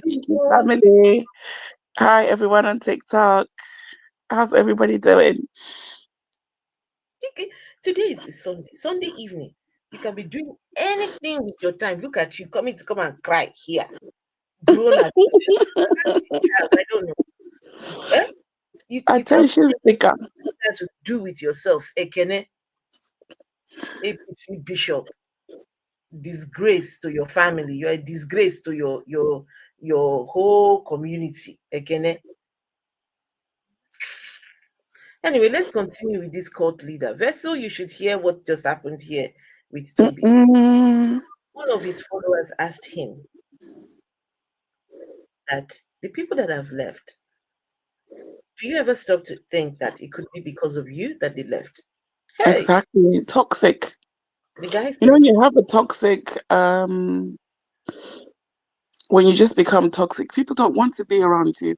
Is this all that is left of the cult? Just these few people? These pastors. These are the the leadership. Leadership.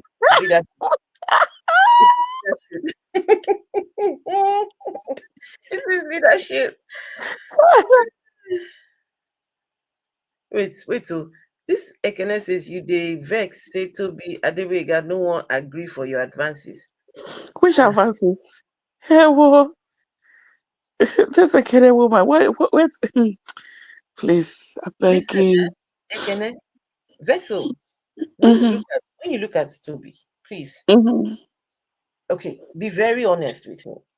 Please be very honest. What kind of size do you think the guy is packing? Chipolata.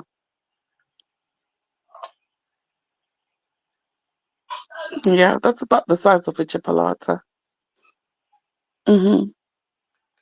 Something like this. Reason why is he is too hateful. He's too hate-filled.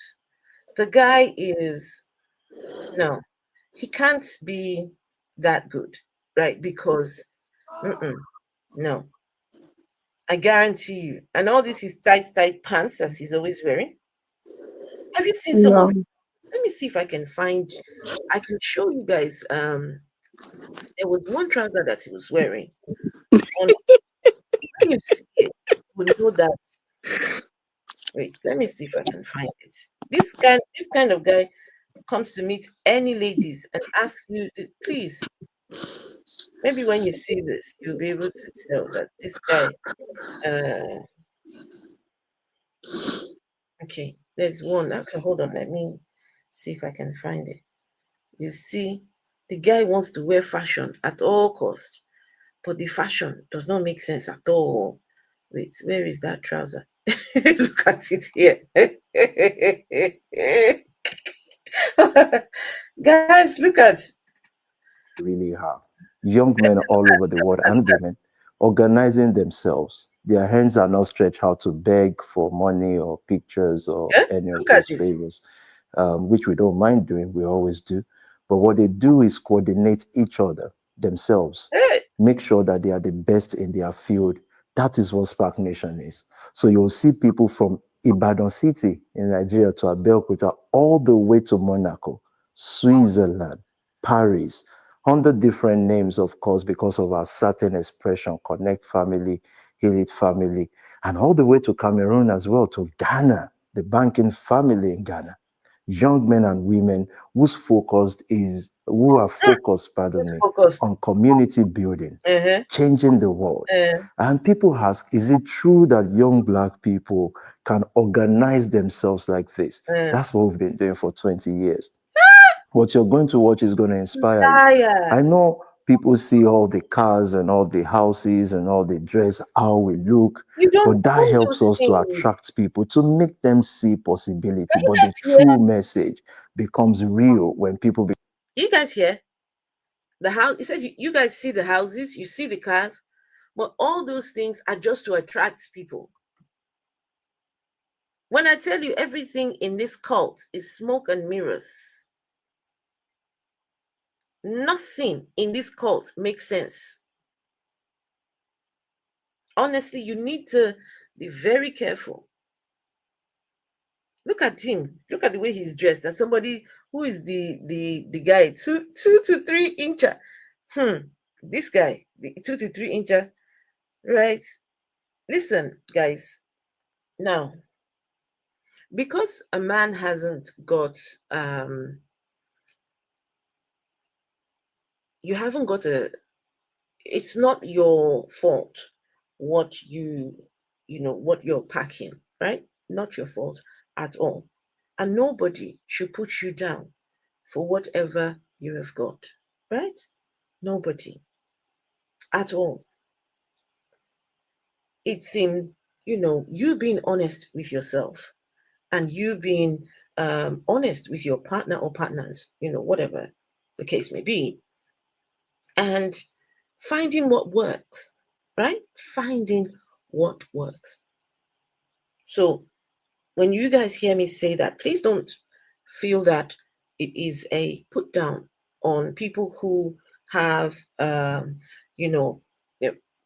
listen, you've got no choice. You did not choose.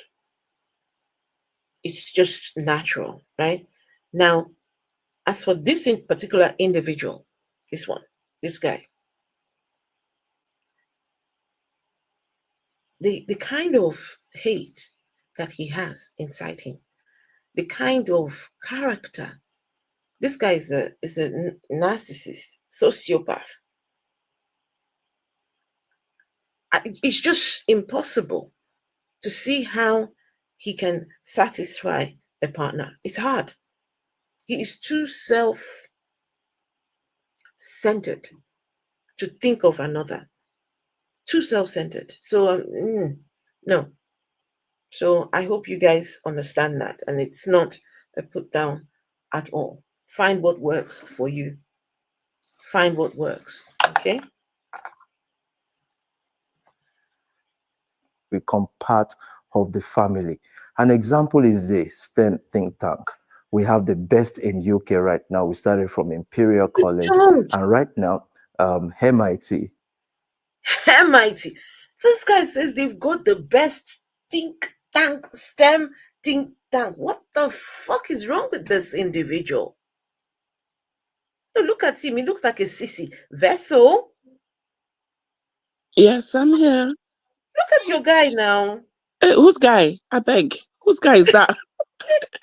Not my guy. I like my guys manly looking. What is this? Those of us who are heavily endowed are not offended. Okay, now, I mean, all right. Hey, heavily endowed. Okay, I mean, who's that? Who's heavily endowed? Okay,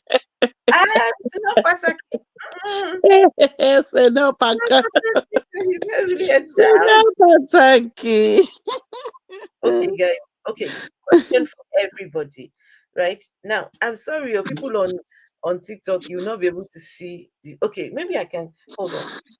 Okay, people on TikTok. Wait, I will turn the thingy around. You guys can see. Wait, let me show you guys. You can see him.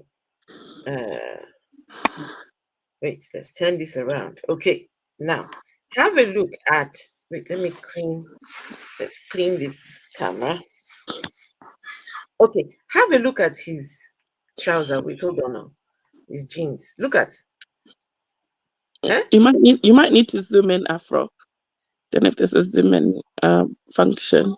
No, it's okay. I'm putting them very close to. Look at him. Just look. In America and all these other universities are calling them to come and speak and give them the nation's template to be able to train more young people all around the world. This is our testimony. I believe this is the gospel.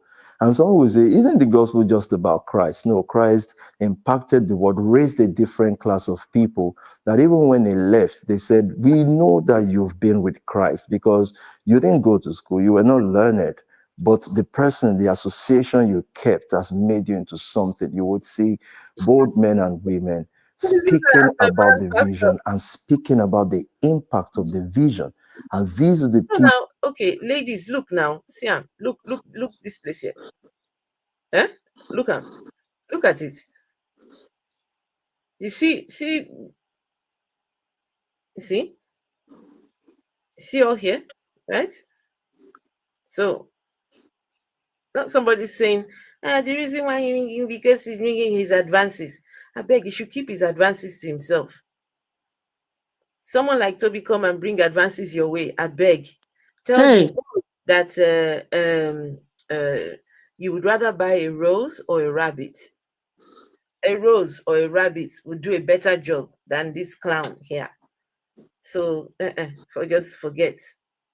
This guy's terrible. Anyway, let's go back to what we were watching before, because this is very important.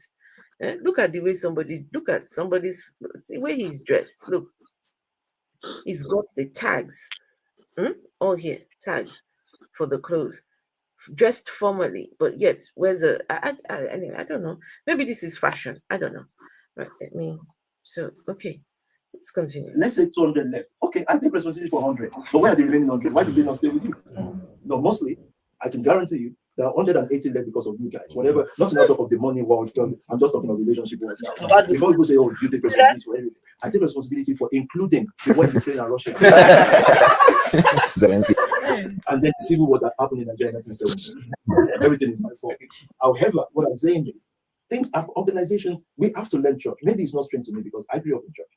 I've seen people with my dad growing up with my dad. I actually studied leadership by not reading books, by working with leaders. Now, seeing people that say, oh, wait, so. The story is always the same. Anywhere, anytime in the world. One of the best leaders I know in Nigeria, one of the best leaders. His own son left to start his own church. And the church is almost opposite his dad's church. But these are people, his son is a person who even has something to say. Me, since I've been pastoring 20 years, if let's say someone walk away, I just don't know what they want into. I'm thinking, I know the capacity of this person. What will happen? There will be SPAC, there will be better people. Most times when people walk away, we've been trying to remove them from that seat. We just don't know how. We say, this is not even good for camera anymore. We want something. We want, which some of them too, that's what they came to before, by the way. It is what it is. So it is one of the best leaders in Nigeria. To imagine your son walked away. This one, his wife walked away with people. Organizations receive people and people exit organization. It is the freedom of people to do so. If it is right or wrong, that's left to the decision maker. Well, leader, how do I feel? Do I sit down and say, yeah, of course, I know it will be due to me sometimes too. And in 2015, by the way, everything was due to me because I just sat down. What you saw on that online that was showing on Thursday, that church, would you want that person to be your house fellowship leader? No. So what I did was I just started preaching some hard messages about the coming revival. So when you saw that revival message, you're stupid. I don't know. I don't say, And let me round up by saying that I'm giving you what he said. Okay. This guy just told these people that years ago when he was pastoring, not this church, a different church where there were older people, older than these young people, right? He's asking them, would you have liked to see those people in your church? They said no. So he said back then, in order to get those people out of the establishment, he started preaching the fire and brimstone messages. The fire, brimstone, you will perish, right? And those ones started complaining and leaving. This is what Tobi is saying, guys. This is what Tobi is saying. Tobi has a hatred. Hey, I'm Bruce here. Tobi has a hatred for the older generation because they will not be able to take his bullshit. This is what he just said. Wait, hold on. Let me take it back. You hear him, Tobi. That church. Would you want that person to be your house fellowship leader? Just listen to what. Imagine your son walked away. This one, his wife walked away with people. Organizations receive people and people exit organization. It is the freedom of people to do so. If it is right or wrong, that's left to the decision maker. Well, leader, how do I feel? Do I sit down and say, yeah, of course, I know it will be due to me sometimes too. And in 2015, by the way, everything was due to me because I just sat down. What you saw on that online that was showing on Thursday, that church, would you want that person to be your house fellowship leader? No. So what I did was I just started preaching some hard messages about the coming revival. So when you saw that revival message, you're stupid. I don't know. I don't say, And let me round up by saying that I'm giving you examples. Yehoshua was teaching one day, and the Bible says people were living one by one. Everybody left, and he was left with just the 12 disciples. And he turned to them saying, would you not also live like they left? And they said to him, where would we go? Only you have the word of life. So it's all don't believe you have the word. Not the I asked Baba for 20K yesterday. The word. They stayed because of the word. And it became the word of life. And those 12 changed the world. Of course, we won't be talking more than 12. I'm just saying that if people can walk away as Yehoshua was preaching and changing, as in even I'm reading when they were living Christ, I'm thinking you've pushed this thing to a limit. Stop now. And then he announced more. He made it worse. It's like he's saying, I'm sent from God. Then he declares, I am God. Then saying, excuse me. But if you want to also talk about leaders' fault, no follower can decide the fault of their leader. And pre-2024. No follower can decide the fault of their leader. Did I hear that correctly? Hey, what is this boy talking about? Hey, did you guys hear that? He said, no, listen. Hey, I'm sorry. I keep taking it back. But my goodness, Tobi is fucked up in the head. He's telling these people that none of them can tell the leader his fault. Tobi. I'm thinking you've pushed this thing to a limit. Stop now. And then he announced more. He made it worse. It's like he's saying, I'm sent from God. Then he declares, I am God. Then he said, excuse me. But if you want to also talk about leaders' fault, no follower can decide the fault of their leader. And pre-2024, And now I'm thinking, I don't think I taught these followers this right. I was teaching them, I should have told them more blatantly. That's not your place. Otherwise, then they call it dialogue. No, dialogue is a right you go into. It's not dialogue. It is. This guy is saying these people cannot call out his bullshit. They cannot, the followers cannot call out the misgivings of the leader. He's saying there is no such thing as dialoguing. You grow into the dialogue. So as Tobi is concerned, he's saying that before you can get to the point of dialoguing with him, you have to grow into it. When I tell you this guy is a cult leader, no, I'm going to take that back so you guys can hear. Dialogue where? Dialogue with Tobi. No, you grow into a conversation. You can't dialogue with him. This guy is sick. Yeah. Where would we go? Only you have the word of life. So it's all don't believe you have the word. Not the not I asked Baba for 20K yesterday. I asked the word. They stayed because of the word, and it became the word of life. And those 12 changed the world. Of course, we won't be talking more than that. I'm just saying that if people can walk away as Yehoshua was preaching and changing, as in even I'm reading when they were leaving Christ. Yeah. I'm thinking you've pushed this thing to a limit. Stop now. Listen. And then he announced more. He made it worse. It's like he's saying, I'm sent from God. Then he declares, I am God. Then saying, excuse me. But if you want to also talk about leaders' fault, no follower can decide the fault of their leader. And pre-2024, and now I'm thinking, I don't think I taught these followers this right. I was teaching them, I should have told them more blatantly. That's not your place. Otherwise, then they call it dialogue. No, dialogue is a right you go into. It's not dialogue. It is go and do your work. Why are you fixating on my own behavior? Go and do your own work. Did you hear that? No dialoguing. Go and do your work and stop concentrating on my own behavior. Did you? Oh, goodness gracious me.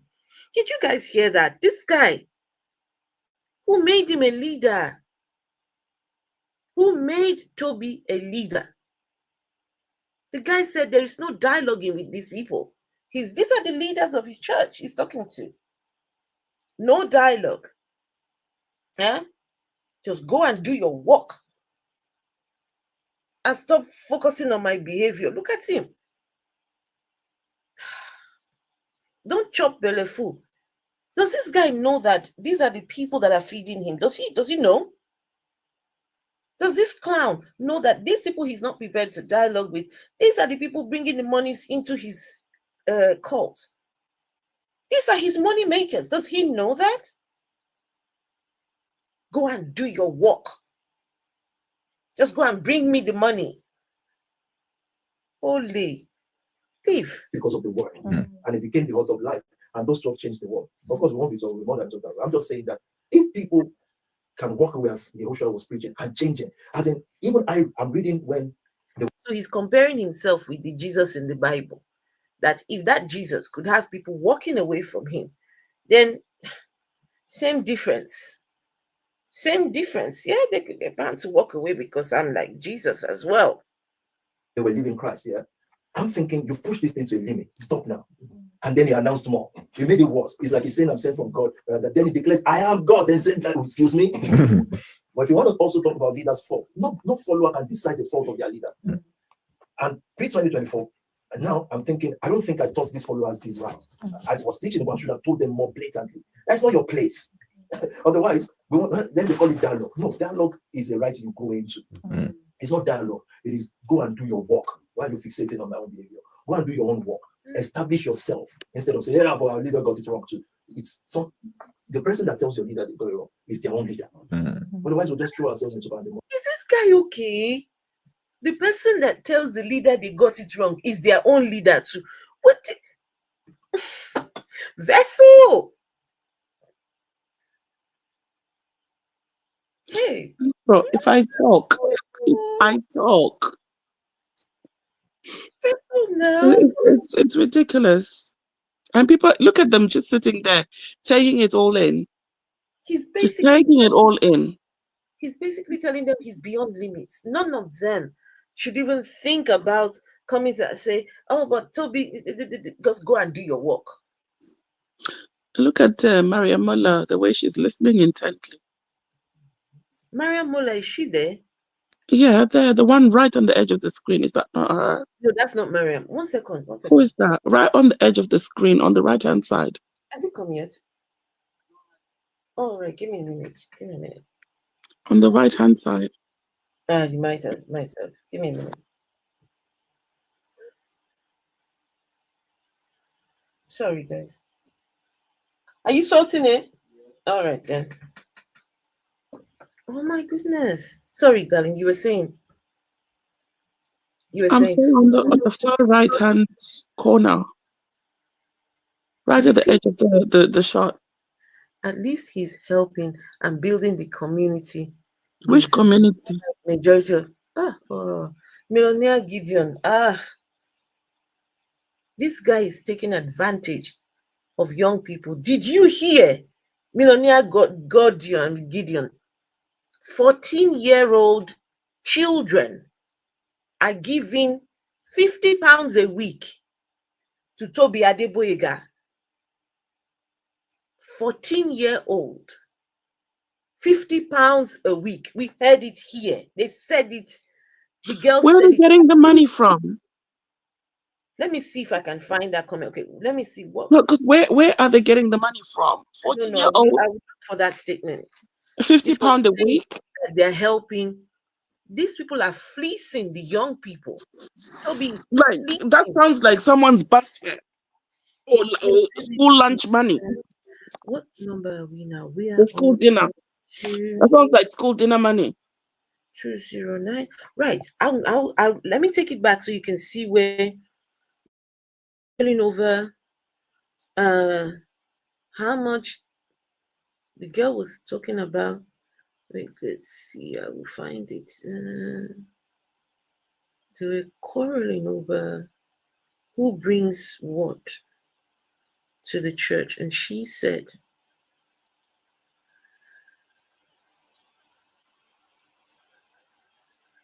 just give me a minute, I will find it. Okay, I think it was somewhere here. Right, yes, you mentioned earlier how that we're meant to gather the mass, but out of the mass, we're meant to pick up a few. No, thank you. Correct me if I'm wrong. Wait, hold on. That will come into the. Correct me if I'm wrong. However, they haven't. I don't believe they've established a lot of people in comparison to the amount of people that have on the side. That's not true. That's not true. I told him that. I can list 10 right now. And our youngest is 14 and they give.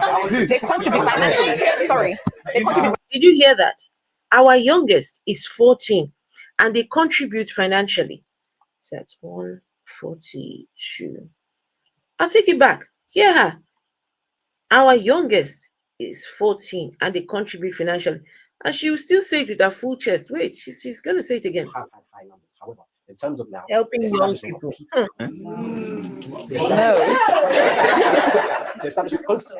Yes, you mentioned earlier how that we're meant to gather the mass, but out of the mass, we're meant to pick up a few that will come into the. Correct me if I'm wrong. However, they haven't. I don't believe they've established a lot of people in comparison to the amount of people that have on the side. That's not true. That's not true. I told him that. I can list 10 right now. And our youngest is 14 and they give. They contribute financially. Sorry. They contribute financially as well. They're established and they contribute financially. Mars gives about £50 weekly to CNG. He's a soul. No, it doesn't. You don't have souls contributing to yourself. A 14-year-old. Our 14-year-old is giving. Our 14-year-old is giving. And shame on all of you that are on TikTok talking about why is he not in jail? But they should have arrested him. Is it that some people are just dense? Can you not see that Tobi is the one who is directly collecting the money from these people, right? These are the these are the ones that are going to go and collect the money. And then everybody remits the money to Sam Akokai, then Sam Akokai to Tobi. So by the time they start tracing, right, they cannot say, okay, Tobi got the money. And don't forget, Tobi does not have a bank account because he doesn't have papers. So before you can be able to trace anything to him, it will be very hard. So why is he not in jail? You are hearing about 14-year-olds giving £50 a week. That doesn't bother you. It doesn't bother you because no, it's not your 14-year-old. Because it's not your 14-year-old. Wait until it is somebody that you know that is being taken advantage of. May your children not meet a Tobi Adegboyega. Then you will now be wishing that someone is saying something. Some of you are just very nonchalant. You just want to, just let the man be until the thing touches you. Some of you will not be able to take it if it is your child that's being taken advantage of, but it's okay if someone else's child is being taken advantage of. Sometimes you guys are just pathetic. Honestly.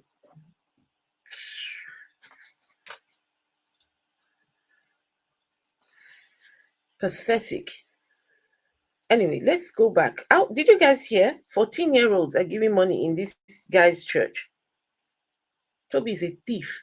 So all the people that are saying that he's helping communities, he's using the money he has taken from 14-year-olds to help these so-called communities. Okay. So the people that like to collect money, them daddy frees them. That like to go and do 11-11. All right. When they are doing their 11-11, I hope they know that it's 14-year-olds. And it's so obvious how they move in this church. It's so obvious. The last 11-11, you can see how they progressively strategized to raise the money for the 11-11. This guy didn't need to have a party. This guy didn't have to have a party. He was only how old? 44. It was not necessary. It was not one of those landmark birthdays. No. So unnecessary, blowing money for no apparent reason. Because we have to do 11-11. So this Tobi is one of these people that he will have zero in his bank. But when you see him on the outside, he wants you to think that he has millions. This guy is not smart at all. He's not smart. You go and look at Tobi now, you think that this guy has loads of money in the bank. This guy has nothing. Because they use the money flash. Because they're expecting that there will be more young people coming in and giving them money. This is not going to be viable for you, Tobi. And you are going to fail at it because you are taking advantage of young people. So you are doomed to fail. You're doomed to fail. Vessel, were you going to say something? No, it's okay. I can't stand him, honestly. Can't stand him. He really is annoying. Right? All right, let's finish this. It's their own leader. Otherwise, we'll just throw ourselves into pandemonium. So they have leaders too that they will speak to us and say, "We're going wrong." God sent the prophet Nathan, the prophet Nathan to David, not his soldiers. So I hope that settles that for life. Shut the fuck up. Shut the fuck up. You, what is your name? Something Gideon. The pastors opened her mouth and said, a 14-year-old is giving money in my church. And you are asking, is there any proof that this 14? No. People like you don't deserve answers. People like you need to be left in your delusion. Right? You know, guys, no matter how you try, some people will not get it. And that's okay. You have to just leave them to it. Right? These people are openly telling you. And go on Twitter. Right? Go on Twitter. Go and type SPAC Nation and how they recruit young people. One time, there was one girl that was exposing members of SPAC, how they were putting on events. 13, 14-year-olds. When she was called out, she denied it. But this is a confirmation that it is still going on till this day. So, guys, you know, some people, they choose to be willfully ignorant. And that's okay. That is okay. They can be willfully ignorant if that's what they want to do. Fine. But the rest of us we will get it. Again, sir, sorry about that, Pastor Tafara. On the topic of people leaving, something that you reference in your word quite often is that when people leave the nation, they tend to not necessarily not progress, but life doesn't necessarily go all the way up for them. They're on after. Guys, are you guys still listening? Are people still here? Are you guys still here? Sino Pataki, are you still here? Are you still here? You need to hear this next bit. This lady is asking Tobi that you always stating that the people who leave SPAC Nation don't do very well in their lives. Listen, oh, hey, God. She's about to ask him that why is it that you're always saying the people who leave SPAC Nation, when they leave, they're not doing very well. Their life is in shambles or whatever. Now, let's hear how he's going to respond to this. Man, this guy, this video is such an eye-opener. Is their own leader. Otherwise, we'll just throw ourselves into pandemonium. So they have leaders too that they will speak to us and say, we got it wrong. God sent the prophet Nathan, the prophet Nathan to David, not the soldiers. Sorry. So I hope I've said that for a lot. Again, sir, sorry about that, Pastor Tafara. On the topic of people leaving, something that you reference in your word quite often is that when people leave the nation, they tend to not necessarily not progress, but life doesn't necessarily go all the way up for them from there on afterwards. I wanted to say a leader like Donald Trump, he's not somebody that's in the word. I don't think he's somebody that is even attached to the nation. I don't think he even knows you. But you can say that he's a positive leader. You're going to use Donald Trump as an example. I want to attach to Donald Trump. You're going to use these people here. They cannot use Donald Trump as an example. That's far-fetched. However, I think I get the spirit of what you're saying. I want to see it. We are not saying people who live life will not be good. We're saying what is life good? So you've been here all day. You've been here all day. You guys are going to watch service mobilize tomorrow. You're going to give target. So we're doing all of this for life to be good. How? You don't have to do this for life to be good. We seek greatness. Somebody should show me the next generation. Anyone that's been here, not here, show me greatness. Let's wait 10 years. If you don't see you back. So it's not about life going well. What's life going well? The fact that somebody He's saying that the people who have left, give them 10 years. Let's see greatness. Let's see whether they're going to be great. If you will not see Uber. The people that have left, he's saying, give them 10 years. Let's see whether they'll be great. If you won't see Uber, that they're going to be driving Uber because they're no longer in SPAC Nation. When I tell you, this guy is mean, he's devious, he's evil. And you know, guys, these are signs of a cult. This us versus them mentality. Only when you're in, you're good. Only when you're here, you're good. As long as you're out of this fold, that's it. Your life is nothing. Guys, you hear this? And Faithless Hijabi, I'm so glad to see you. It's been a while. Been a little while. All right. Gosh, this guy. Let's just use examples. You've been here. Give me one person that you can look at and admire, really. That you can say, you see, that lover. So it is now that they are speaking in MIT and Harvard. So that left since has been in Harvard and speaking in Harvard since. Give me one example. Those are the level of things I'm talking about. I didn't say they cannot go and get a car or that they cannot go and get a mortgage. In fact, I pray that they do so that they can settle. But we signed up for greatness. You guys are not working this hard to get a car and to get kids. People do that. We would already tell ourselves, why this stress? Can't go do that. But if we're saying we're going to build STEM, me, I know all those who have the tap, they're not going to build STEM like George White and Tofomi. If Tofomi and George White will walk away, the next gen, Tofomi and George White will not build STEM like them. That much I know. And nobody's going to take that right to say and to leave that from me in this generation. You know why? Okay, guys, those two names that he mentioned, George White and Tofomi, are the ones in charge of the STEM think tank in his church. He's saying the people who have left cannot be as good as George White and Tofomi. And if George White and Tofomi leave SPAC Nation, they will not be as good as the people that they have left behind in SPAC Nation. This guy is telling these people, if you leave, you will be useless, worthless. This is what he said. I will take it back so you guys can hear it. Right, Catalupin says, the fact that a lot of young people follow this man and defend him makes me so livid. Honestly, this Ibadan You guy cannot even speak, but he just listen. Hear him again. Just hear him again. Guys, you guys are not working this hard to get a car and to get kids. People do that. We would already tell ourselves, why this stress? Can't go do that. But if we're saying we're going to build STEM, me, I know all those who have the tap, they're not going to build STEM like George White and Tofunmi. If Tofunmi and George White will walk away, the next gen, Tofunmi and George White will not build STEM like them. That much I know. And nobody is going to take that right to say and to leave that from me in this generation. You know why? I worked for it. We work to build ourselves a standard. So unless you have a house that suppresses people, what do? Every week, every day, we're creating platform. We're looking for how will level up happen. How would we create a church where everybody can showcase their talent? We ask the world, what else do you want us to do? So God is not unjust. He's not unjust.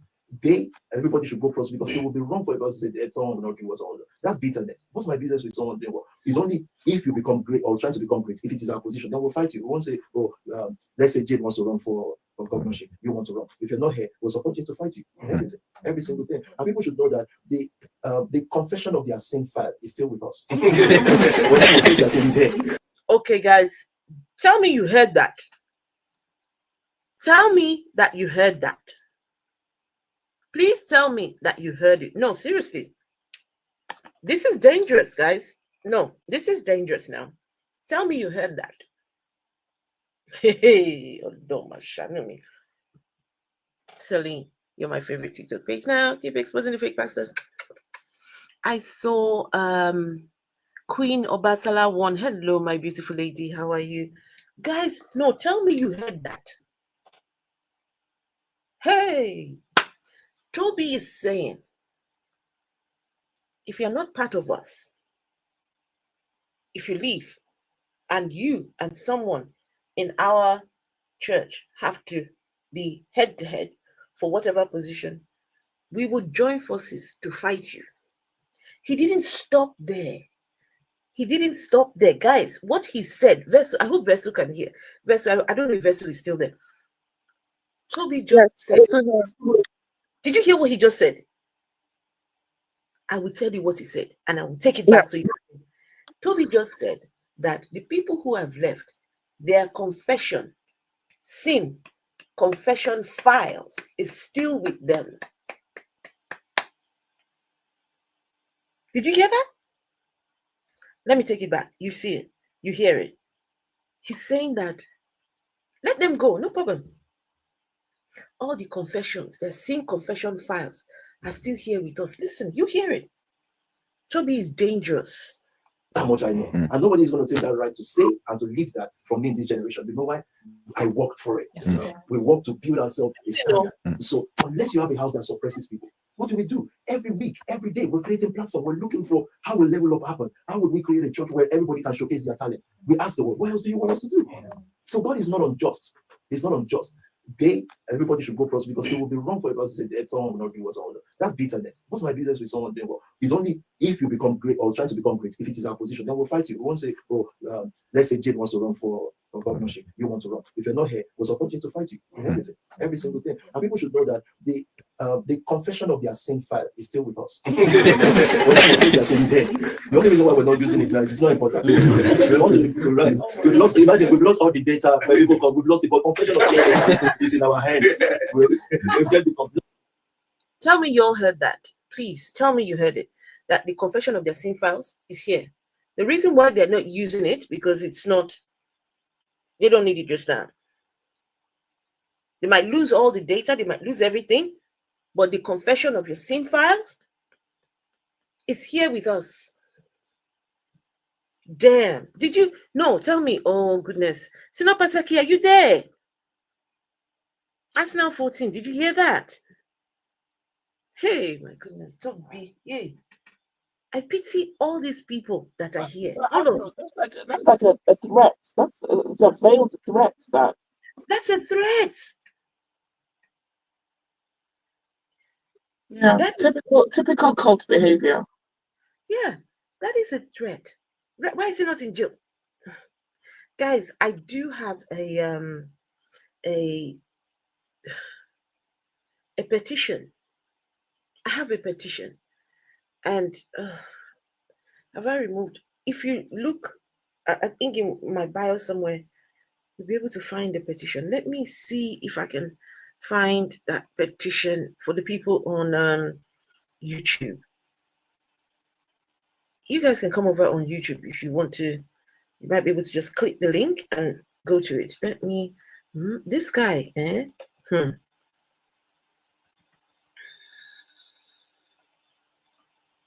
And everyone, please get ready. Tomorrow, we are going to be talking about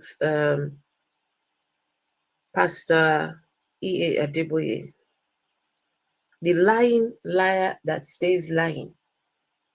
Pastor Adegboyega, the lying liar that stays lying. Tomorrow, putting things together. All the lies Adegboyega don't they tell for years. I'm telling you, these people, this is the only way to do it. We have to expose them for the fraud and the liars that they are. I had somebody today. Anyway, let me keep that. Let me just keep it quiet. Let's see. Where is the... Yeah. So this is a petition to have him deported or at least get justice for the victims. Where is it? Copy link. Oh, man. Did you guys hear that? I will play it again and I won't say anything so that you guys can hear it. You can hear it very well. You can hear it. Wow. Tobi is a nasty piece of work. But the sad part is that all these people that are here, they're just laughing. They're not hearing what he is saying. I would be afraid though if all right, please listen to Tobi. I worked for it.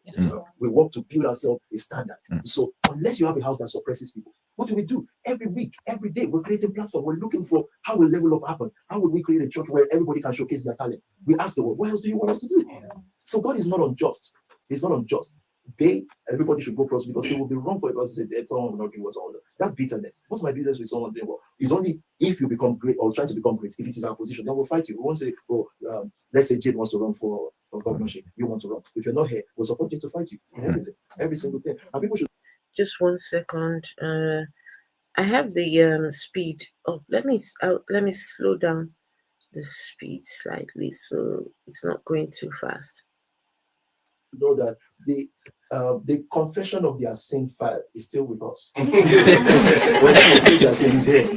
only reason why we're not using it now is it's not important. We want to rise. We've lost all the data when people come. We've lost the but confession of sin is in our hands. We've got no sin is going to go. Well, I can predict that we won't need it. No sin is going to go. The fact that he has to record people in their most vulnerable, you go to a pastor or a church leader to talk about your problems and they encourage you to open up. In opening up, somebody's busy recording you so they can threaten you with it. That is a criminal offense. Blackmail is a criminal offense. Vessel. You don't do that. Vessel, I am going to take it back so you can hear it fully. If there are any SPAC Nation members who are watching right now, and you catch this or you catch it later on, if you don't run, if you don't move, now, this guy is saying, he just said, we have the confession of your sin files. It's here with us. Even if we lose all the data, it's here, right? Then he went further to say that no sin will go. He didn't finish it. But if you all know the Christian lingo, what that means is no sin will go unpunished. He's now going to say, oh, we're not, it's okay. You guys don't worry. None of you is going to leave now. None of you here is going to leave. So you guys here, don't worry. He's telling these people here that you guys are not going to be one of those now that leaves, right? You guys. That is a threat even to these people that are here right now. I'll take it back. You guys, please listen. Tobi is devious. He's a horrible human being. If Tobi and Tobi were to walk away, the next jet So who and Tobi will not build step like them. That much I know. And nobody is going to take that right to say and to leave that from me in this generation. You know why? I worked for it. Yes, We work to build ourselves a standard. So unless you have a house that suppresses people, what do? Every week, every day, we're creating platform. We're looking for how will level up happen. How would we create a church where everybody can showcase their talent? We ask the world, what else do you want us to do? So God is not unjust. He's not unjust. Everybody should go prosper, because it would be wrong for us to say that someone will not do what someone does. That's bitterness. What's my business with someone doing well? It's only if you become great or trying to become great. If it is our position, then we'll fight you. We won't say, let's say Jade wants to run for governorship. You want to run. If you're not here, we'll support you to fight you in everything, every single thing. And people should know that the confession of their sin file is still with us.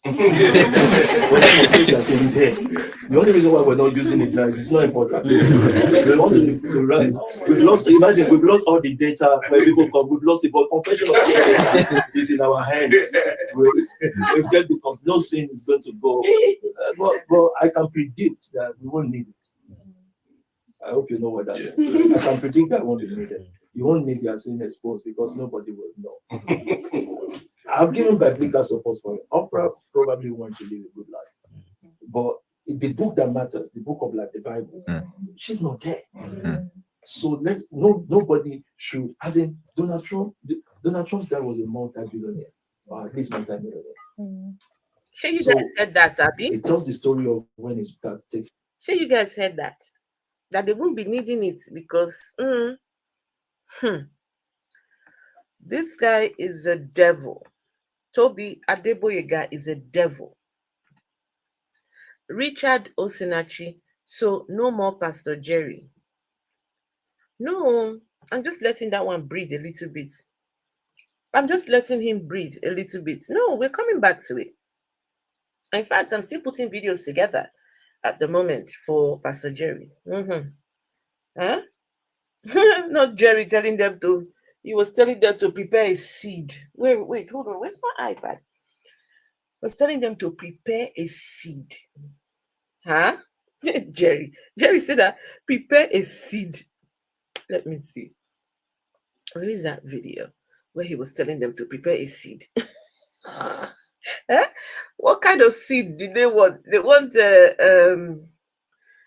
what kind of seed? Agbalumo seed. Chineke, these pastors are thieves. Hold on. Jerry said they should prepare a seed. I think it was this one, right? Okay, listen. This is today. Year anniversary of NSP. Here, Pastor Jerry. If you wanted to clap, I know you will clap better than you just did. And people of God, this week on NSPPD will be everything divine. All my intestines, I will bring it out in the place. I will pray and I will pray and I will pray. Because if I don't pray, people of God, 5 days of I am in my new. ADHD it is my unicorn, time good to see and you. my turn. This is not a time to ever watch later. This is not that week when you say this is 50th year anniversary. We have been talking about this since the beginning, and so this is the week of the 50th anniversary. Sir, what am I supposed to do? Remember your 50th anniversary prayer point by the side. Come with a list of the new things you want to see in your life. Come with a list of what you don't ever want to see in your life. Remember, all throughout this week, we are fasting on the altar of fire from the hours of 6 to 3. People of God, remember Operation. Your celebration is now Operation No Obstacle, No Hold-Ups, No Obstruction. People of God, Operation Your Father's House will celebrate Operation Shake It Off, Operation Direction, Insight, and Revelation. Operation. God, Operation. Oh Lord, give me that. All the many operations, what will they do? Jerry Eze, all the many operations. Nigeria is going into further decline. Operation steal your mother's pant. Operation Jesus is coming yesterday. All the operations that you people have been doing for how many? 5 years? Nothing. Jerry Eze. Okay, you will soon ask for seed. Businesses and careers move forward. And people of God, this is the season that we are in. And please tell someone to tell someone. People of God, next week in church on Sunday, it shall be our divine settlement service. I want you to put your hands together. Divine Come with settlement five service. Five requests you want the Lord to settle in your life. 5 requests you want the Lord to settle in your life. And it will be happening in all our 4 services on Sunday. Please do note that our word and fire service, midweek service, has been absolutely glorious. Are you going to miss what God is about to do as we go on the rise of the glory generation? Time once again is 6 p.m. Remember, discipleship class hosts tomorrow by 6 p.m. at the church premises. Thanksgiving and dedication of babies obviously will be next Sunday. I'm correct about that. Will be next Sunday, the 30th of March, 2025 in the 4th service. For the premium singles, that's singles 40 and above, will be having the business summit 30th March by 5 p.m. People of God, the Streams Theater will be having their audition on the 29th of March at the church premises. Church building project is still ongoing. Account details are on the screen. Make sure you're part of it. Devotional books and MP3s of our Man of God's messages are also available. Partnership forms are also available. Remember to This guy said, the devotionals and what else of our man of God. He's talking about himself. It says our man of God. Wait, I need to find my my iPad, because you guys can hardly hear this. This is sick. These people are a bunch of just thieves. Did you guys? It guys says Operation Waiting, man. You want to buy the thingies of the man of God? Hold on, let me get the thing. Wait. My goodness. This guy. Jerry Eze. Hey. Jerry. Only boy, all of them are thieves. All of them. Only. You hear it better here. You hear the this is what we call scam begging. This is what we call scam begging in progress. 5 days of I am in my new. It is my time and my turn. This is not a time to ever watch later. This is not that week when you say this is 5th year anniversary. We have been talking about it since the beginning, and so this is the week of the 5th year anniversary. Sir, what am I supposed to do? Remember your 5th anniversary prayer point by the side. Come with a list of the new things you want to see in your life. Come with a list of what you don't ever want to see in your life. Remember, all throughout this week, we are fasting on the altar of fire from the hours of 6 to 3. People of God, remember Operation. Your celebration is now Operation. No obstacle, no hold-ups, no obstruction. People of God, Operation. Your Father's house will celebrate Operation. Shaking up Operation. Direction, insight, and revelation. People of God, Operation. Oh Lord, give me that city and nation, businesses and... Hey, Chineke, no, I really need to take my time and go and write down all these operations. Operation My Father's House with City Waiting. Operation My Father's House we celebrate. No, hold on. I'm sorry, guys. This is about Tobi Adegboyega, but somebody distracted me with this whole what's his name? This guy, Jerry as a thing. Operation. No, I'm sorry, guys. I gotta do this. It said Operation Waiting. No, Operation somebody. Operation. This is not a time to ever watch later. This is not that week when we say this is 5th year anniversary. We have been talking about this since the beginning, and so this is the week of the 5th year anniversary. Sir, what am I supposed to do? Remember your 5th anniversary prayer point by the side. Come with a list of the new things you want to see in your life. Come with a list of what you don't ever want to see in your life. Remember, all throughout this week, we are fasting on the altar of fire from the hours of 6 to 3. People of God, remember Operation. Your celebration is now Operation. No obstacle, no hold-ups, no obstruction. Wait, Operation, your celebration is now. No hold-ups. Operation, no hold-ups. What other operation? Wait. Jerry, tell us. Remember, all throughout this week, we are fasting on the altar of fire from the hours of 6 to 3. People of God, remember Operation. Your celebration is now Operation. No obstacle, no hold-ups, no obstruction. No obstacle. No obstruction. Okay, what else? People of God, Operation. Your Father's house will celebrate Operation. Shaking up Operation. Direction, insight, and... Operation. Your Father's house will celebrate.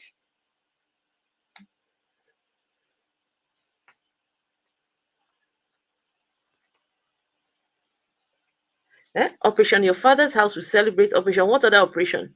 No obstacle, no holdups, no obstruction. People of God, Operation Your Father's House will celebrate. Operation Shake It Off, Operation Direction, Insight, and Revelation. Operation Shake It Off. Operation Direction. Shake it off. Direction. How many operations, Jerry? How many? No obstacle, no holdups, no obstruction. People of God, Operation Your Father's House will celebrate. Operation Shake It Off, Operation Direction, Insight, and Revelation. People of God, Operation, oh Lord, give me that city and nation. Insight and Revelation. Operation, oh Lord, give me that city.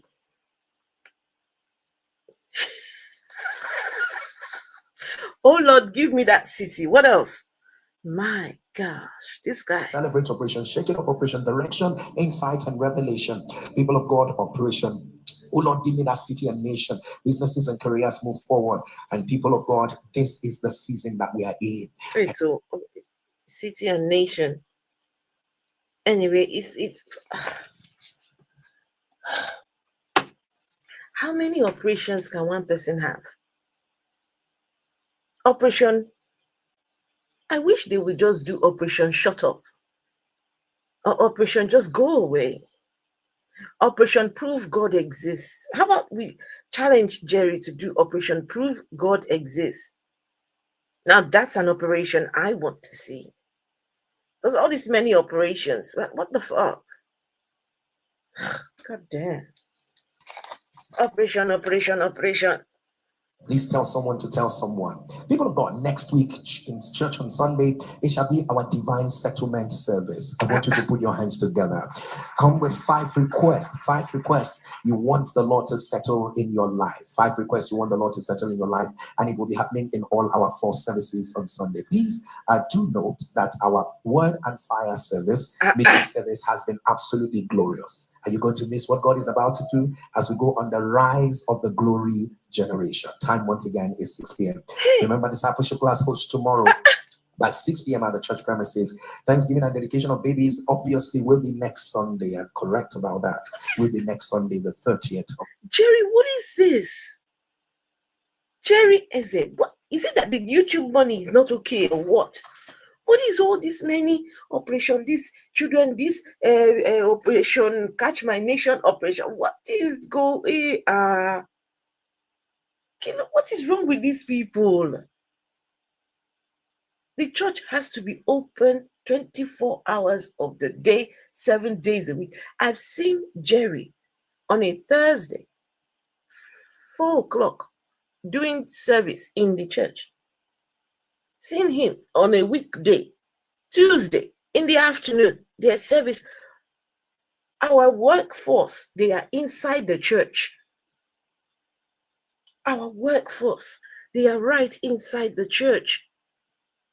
The people who should be productive, they are inside the church begging God to give them Operation Kill My Neighbors, Operation Kill My Enemies. Y'all need to listen. Oh man, never mind. March 2025 in the 4th service. For the premium singles, that singles 40 and above, will be having their business summit. Business summit. 30th March by 5 p.m. People of God. The Streams Theatre will be having their audition on the 29th of March at the church premises. Church building project is still ongoing. Account details are on the screen. Make sure you're part of it. Devotional books and MP3s of our Man of God's messages are also available. Partnership forms are also devotional messages and MP3s of our Man of God is available. And their Man of God is him, the one talking himself. The account details are on the board. Streams of Joy Building Project account, Naira account, Bank, Zenith Bank, account number 122-855-2805. US dollar accounts, transfers only. Bank, Stanbic IBTC.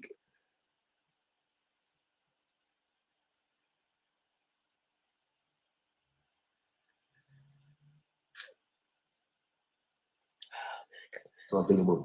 Remember to pick up testimony form from the inquiry desk, fill and submit before next Sunday, before the next service, so you'll be scheduled to testify. Right about now, would you allow me to welcome those who are in Streams of Joy Abuja for the first time? Today's your first time of being in Streams of Joy Abuja. As we put our hands together for the Lord, can you rise on your feet? Just celebrate them while they rise. Celebrate them while they rise. There was one when he was telling them to prepare their seed. Wait, hold on. God operation. Where This was is it? the week of our. I think it was at the beginning. Who believed that today's service was for you? Listen to them. I wish your amen was louder than it just did. Something has shifted. Something has shifted. Go ahead and put together your offerings, your tithes, and your partnership. In Streams of Joy, we stand to give to God because we're offering to the King of Kings and the Lord of Lords. And I want to encourage you in this service. Be intentional about Get ready your tithe, offering, and partnership. You are giving to the King of Kings and the Lord of Lords. You are giving to Sky Daddy. Bring your money. Let's give to our spiritual Sky Daddy. They will tell you that this their God is a spirit. But the spirit God is collecting physical cash. Only me God. Your God is an Oli. Jerry is an Oli. Your God, thief. Hey, Susan. He says, bring the money, your tithe offering. Then they will tell you that the God is a spirit. Since when did spirits need money? Yeah, but now he's telling them that they're giving the money to the King of Kings and the Lord of the old linear. They're a thief. Jerry Oli. In Streams of Joy, we stand to give to God because we're offering to the King of Kings and the Lord of Lords. And I want to encourage you in this service. Be intentional about putting together a seed. Put together a seed because God is doing an amazing work in your life right now.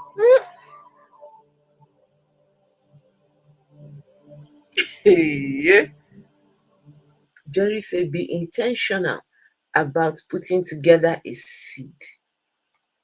It's only in religion that you will plant a seed and your seed will never, it will never germinate. You will never see any harvest. You who planted the seed can never see no harvest. But the one who collected your seed, that one, he's the one that will reap all the harvest.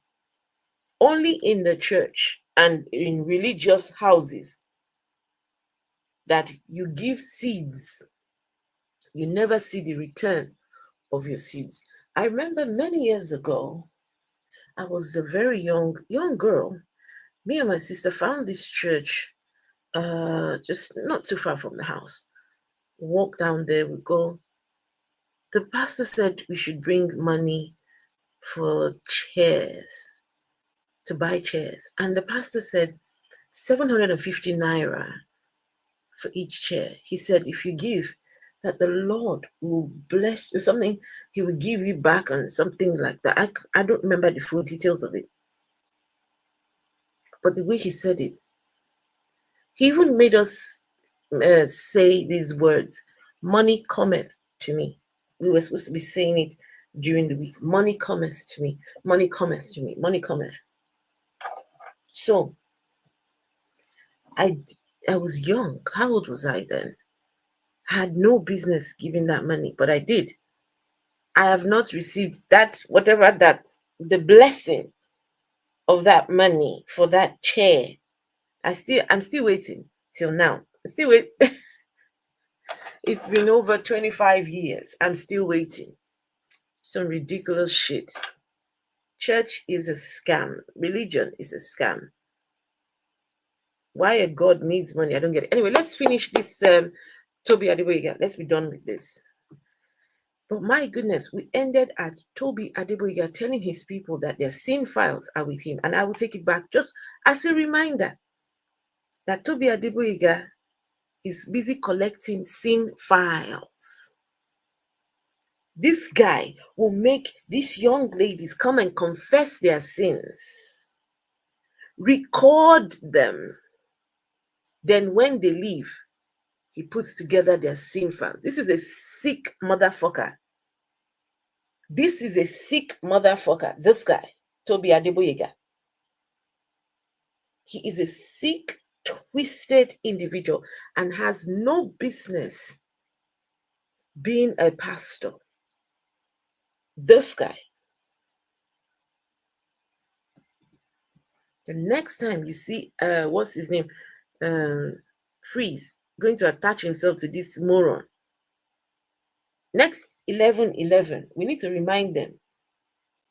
Your sin files are there. Even that guy, that's what's his name? Freeze, Daddy Freeze. Daddy Freeze, Davido, and all these people. You guys go and play with this guy. Go and play with him. Go and hang out with Tobi. He's collecting all your sin files. Davido, you that you like to do kurukere, you go and do kurukere near this guy. What's his name? Tobi. He will put all your sin files together for you. You don't wait. Daddy Freeze. you want to go and hang out with him, right? They put your sin files together for you too. Ridiculous. We ask the Lord, what else do you want us to do? So God is not unjust. He's not unjust. Everybody should go prosper, because it would be wrong for us to say that someone will not do what someone does. That's bitterness. What's my business with someone doing well? It's only if you become great or trying to become great. If it is our position, then we'll fight you. We won't say, let's say Jade wants to run for governorship. You want to run. If you're not here, we'll support you to fight you. Everything. Every single thing. And people should know that the confession of their sin file is still with us. When they say their sin is here. The only reason why we're not using it now is it's not important. We want to rise. We've lost all the data when people come. We've lost it, but confession of sin is in our hands. We've got no sin is going to go. But I can predict that we won't need it. I hope you know what that is. I can predict that won't be needed. You won't need your sin exposed because nobody will know. I've given biblical support for it. Oprah probably want to live a good life. But the book that matters, the book of the Bible, she's not there. So nobody should, as in Donald Trump. Donald Trump's dad was a multi-billionaire, or at least multi-millionaire. So it tells the story of when his dad takes him to church. It tells the story. So we're not going to use Donald Trump. And I'm privileged, and I'm happy that it's even Donald Trump you started using. That means I've worked hard. You didn't use a rapper in the UK, but I know where the black community is. They'll say a rapper is not attached to you, this is not attached to that. We are not, Terry is not the mate of Stormzy. Let's leave this there. He works for someone. You work for God. Yes, sir. You're a servant of God. My goodness, this guy. And any musician that is popular now will be unpopular tomorrow. Sorry, excuse my language. This guy is saying, because they brought up Donald Trump, they're comparing him to Donald Trump, that means that he has worked very hard. Did you guys hear what he just said? Someone in this church, his name is Terry. Tobi just said that Terry is greater than Stormzy. Terry, I don't know what hatred Tobi has for rappers. He's always going on about rappers, always. He does not like rappers at all. Tobi just said that the Terry guy is better than Stormzy. Why? Stormzy is just a rapper, but Terry is working for God. Can you believe this? Can you believe this? Oh yeah, you listen to it again. Hear it. When his dad takes him to church, it tells the story. So we're not going to use Donald Trump. And I'm privileged, and I'm happy that it's even Donald Trump you started using. That means I've worked hard. You didn't use a rapper in the UK, but I know where the black community is. They'll say a rapper is not attached to you, this is not attached to that. We are not, Terry is not the mate of Stormzy. Let's leave this there. He works for someone. You work for God. Yes, sir. You're a servant of God. They're two different. And any musician that is popular now will be unpopular tomorrow. Any leader that starts rising now will rise better tomorrow. Leader is leader. Musician is an entertainer. You are not an entertainer, you're a leader. Yes, sir. You're worth more. but they are all good people too. Thank you. Thank you, sir. Yeah, go on this. In the year of 2020, the nation went on a rebrand, meaning that it went from SPAC Nation to Nation Family. Yes. Was it based on the criticism that was going on at the time, or was it just because you wanted a rebrand? In the year 20-something, Twitter went from Twitter to X. So, so things change names. It doesn't matter. Either Twitter is criticized or not, and things go through rebrand. This guy just needs to shut up. One of his pastors asked him in 20 whatever, we changed our name from SPAC Nation to Nation Family. Was it because of the scandal that was going on at the time? What's Tobi's response? Twitter changed from Twitter to X. Nobody asked you about Twitter. He's asking about you. Why did you guys change your name? Was it because of the bad press you all were getting? Was it because of you guys' shady deals, your shady business and everything that came out in the open? Twitter. Is this guy okay? So either it's because of controversy or not. And imagine if anybody thinks it's controversy, did we do well in rebranding for them not to know we are SPAC Nation? Did we succeed? You see, he's saying, did we not do well in rebranding that people now don't know that we are SPAC Nation? What does this guy think? Does he think that he's somehow invincible because they changed their name from SPAC Nation to Nation Family? What is wrong with him? He doesn't know. Look, we see their, are we not watching their YouTube videos now? This guy just thinks that he's somehow invincible, or he thinks that he's just, hey, my goodness. They obviously did not succeed. If we're live, we could have called ourselves maybe whatever that has nothing to do with the nation is the faces. So once they see it, they say, that's a SPAC Nation member, that's a SPAC Nation member. It is only when they want to be hypocrites. They say, oh, you changed the name from SPAC Nation, but why are you here? Did you come here for Nation Family or SPAC Nation? If you came from Nation Family, why are you asking me if SPAC Nation problems then? Everything must evolve. Even in branding in the world, we made a statement that we are, and I will never let go of the name SPAC Nation because it has history, not just here, but my foundation, my birth, my father. But things must be rebranded. When we started pushing SPAC Nation Family more, it was because I was trying to do a switch over. And each time we wanted to do it, there's one controversy or the other, then we would say, oh, we're not going to change this thing because people may think. Until we finally just thought, you know what, people may think whatever they want. What we have now is Nation Family. So either it's acceptable, and you see, brandings or rebranding don't work 1 to 3 years after. You see the 10-year-olds, the whatever comment, they will know you as Nation Family.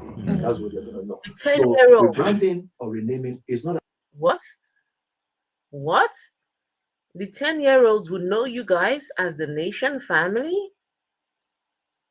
What? Tobi is starting to target 10-year-olds now? Wait,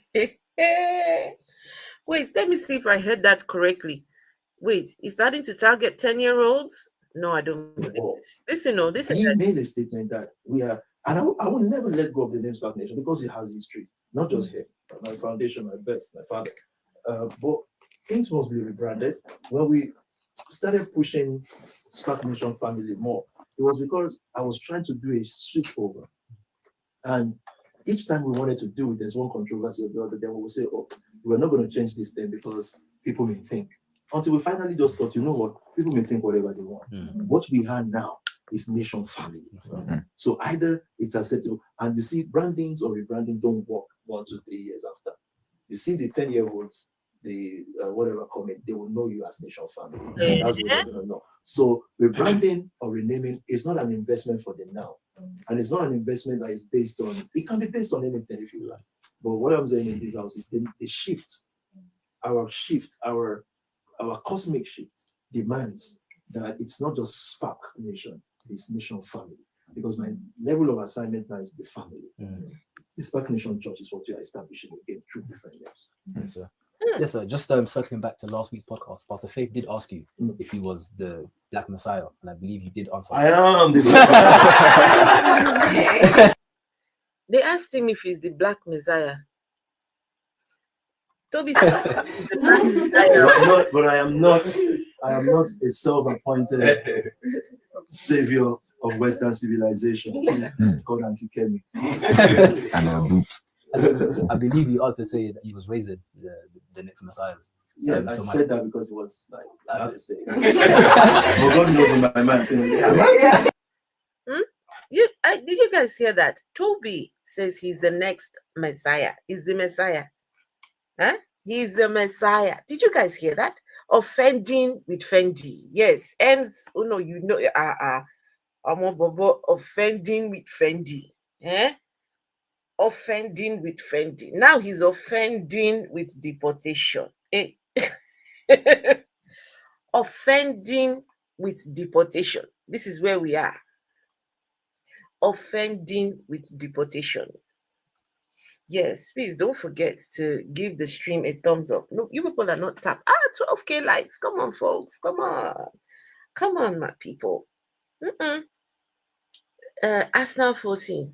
Wait, did you hear him say about something about 10-year-olds? This guy is starting to target 10-year-olds now. He's already has his eyes set for 10-year-olds. So now he's looking at 10-year-olds to come and give him £50 a week. Holy thief. Come on, man.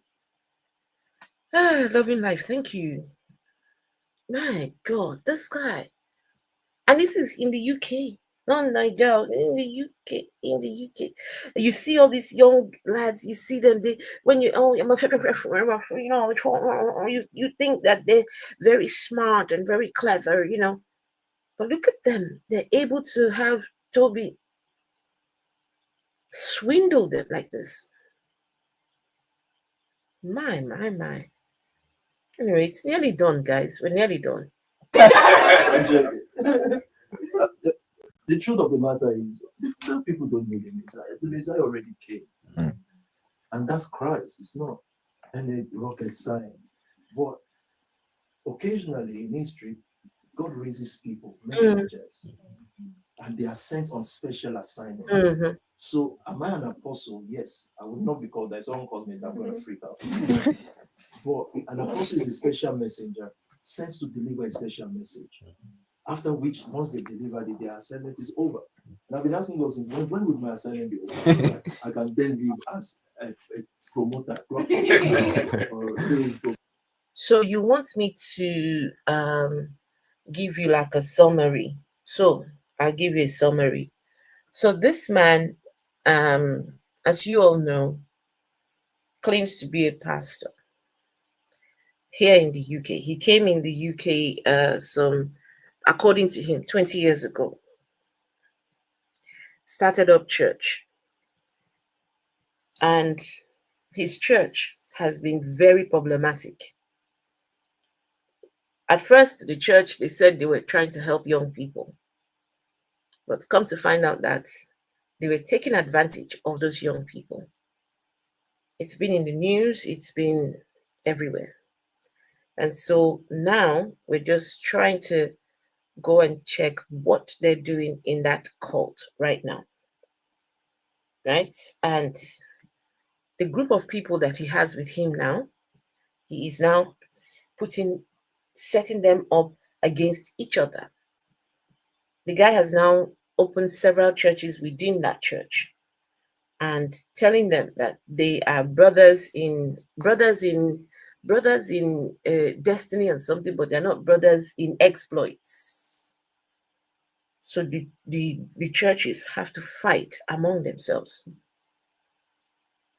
to bring young people in. He's looking for the people that will bring him whatever it is. I don't know what it is he's got in his mind. This guy believes that a time will come when God will visit the earth with some plagues. And those plagues will force people to go to SPAC Nation for solutions to their problems. He has a vision. There's a vision. I don't know whether it was God that showed him this vision, but his church, his SPAC Nation people, they are going to be, a time will come when SPAC Nation is going to be the ruler and controller of everything. Have you seen the video? Have you seen that video? Then I'll see if I can find it, where there's pictures of him in a general's outfit, and the people under him have their own uniforms as well, with their rankings, but he is the main general on the top.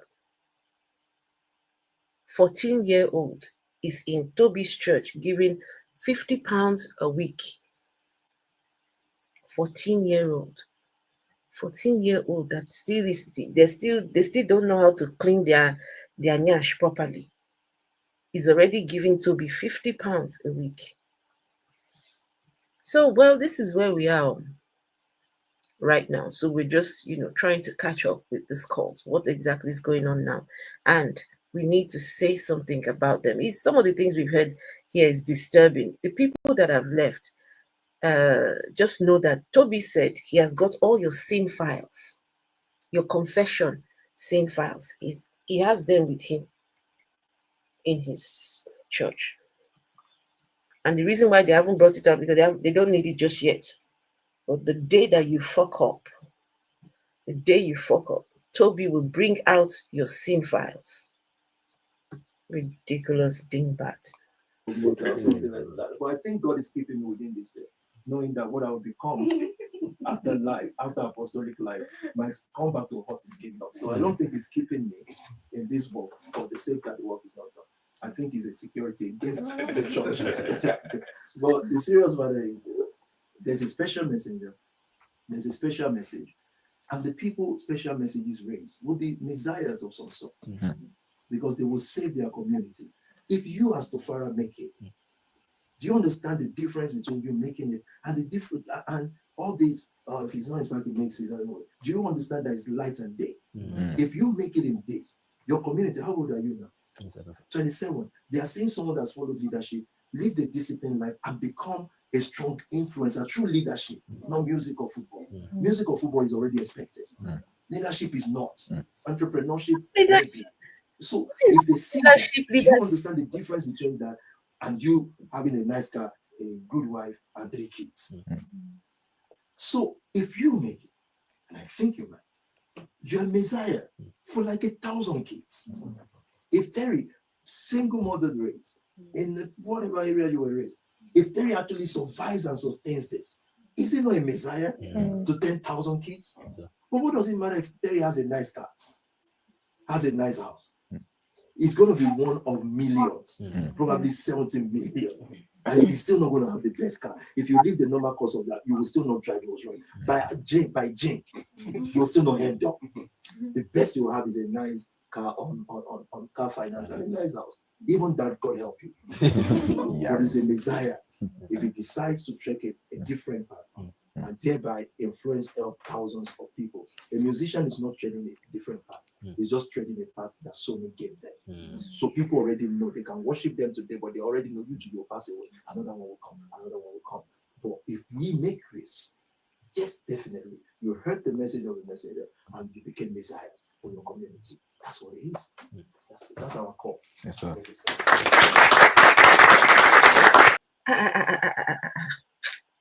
God damn, these people. Wait, my. Okay, you know what, guys? From time to time, I will be checking in on this cult because we need to go back and just having a look. And just as a reminder, if people don't know why Tobi is dangerous, let me see if just a couple of very short clips. very short clips. Let's see. Video file, give me a second. Just very short clips. Hear this guy. Just hear him. Affected are believers that are not believers. You know, believers who are quick to open their mouth to abuse God's work and God's church and pastors and da. I saw diseases knocking on doors from house to house and taking over those houses. I mark my words. Then, because judgment starts from the house of God, then afterwards will be the unbelieving world, and theirs is going to be worse. So, let me tell you something. The unbelieving world. You unbelieving world. Tobi said your own is going to be worse. The unbelieving world. The unbelieving world. Yours is going to be worse, Tobi says. Okay. There is only one way. How? Jesus Christ. The blood of Jesus that speaks better thing than the blood of Abel. People, believers crying out to God, seeking repentance. Let me tell you another deceit that will happen on the earth. Because of the saints, for a temporary time, for a short time, there's going to be a relief. Again, in the earth normal manner, they will think everything is now okay. They will go back to their old ways. But the reason why that would happen is so that there can be more serious disease spread. This disease is going to retreat. It's going. This is a preacher. A time will come where, because of the saints, the diseases will retreat for a short period, but the diseases will come back again. But normal manner, this is what he said. He said normal manner. Everybody would think that the diseases are gone, but these diseases will come back. Is this guy okay? He'll still be all right in the head. This guy's sick mofo. That's what he is. Listen to this tree is going to cease because it needs to feed on things, but diseases and viruses that are not understood, so that it can spread more deeply into people's blood. I don't want to keep saying this, but I will. I'm not afraid of criticism anymore at this point, because I've seen God speak. I've seen it come to pass. I've seen all these things happen. You are going, you will go. Someone like Larry Michaels, you will go. It is God's word. People like you will go. You will go. You're going with this season. It's not going to elude you. You're going. It is going. So people who antagonize the Lord, they will go. People that antagonize him, they will go. It's God's word. It will. Everything wiped out, clean. Why? So that God's word can prevail, so that men will learn again how to fear God. That's what's going to happen.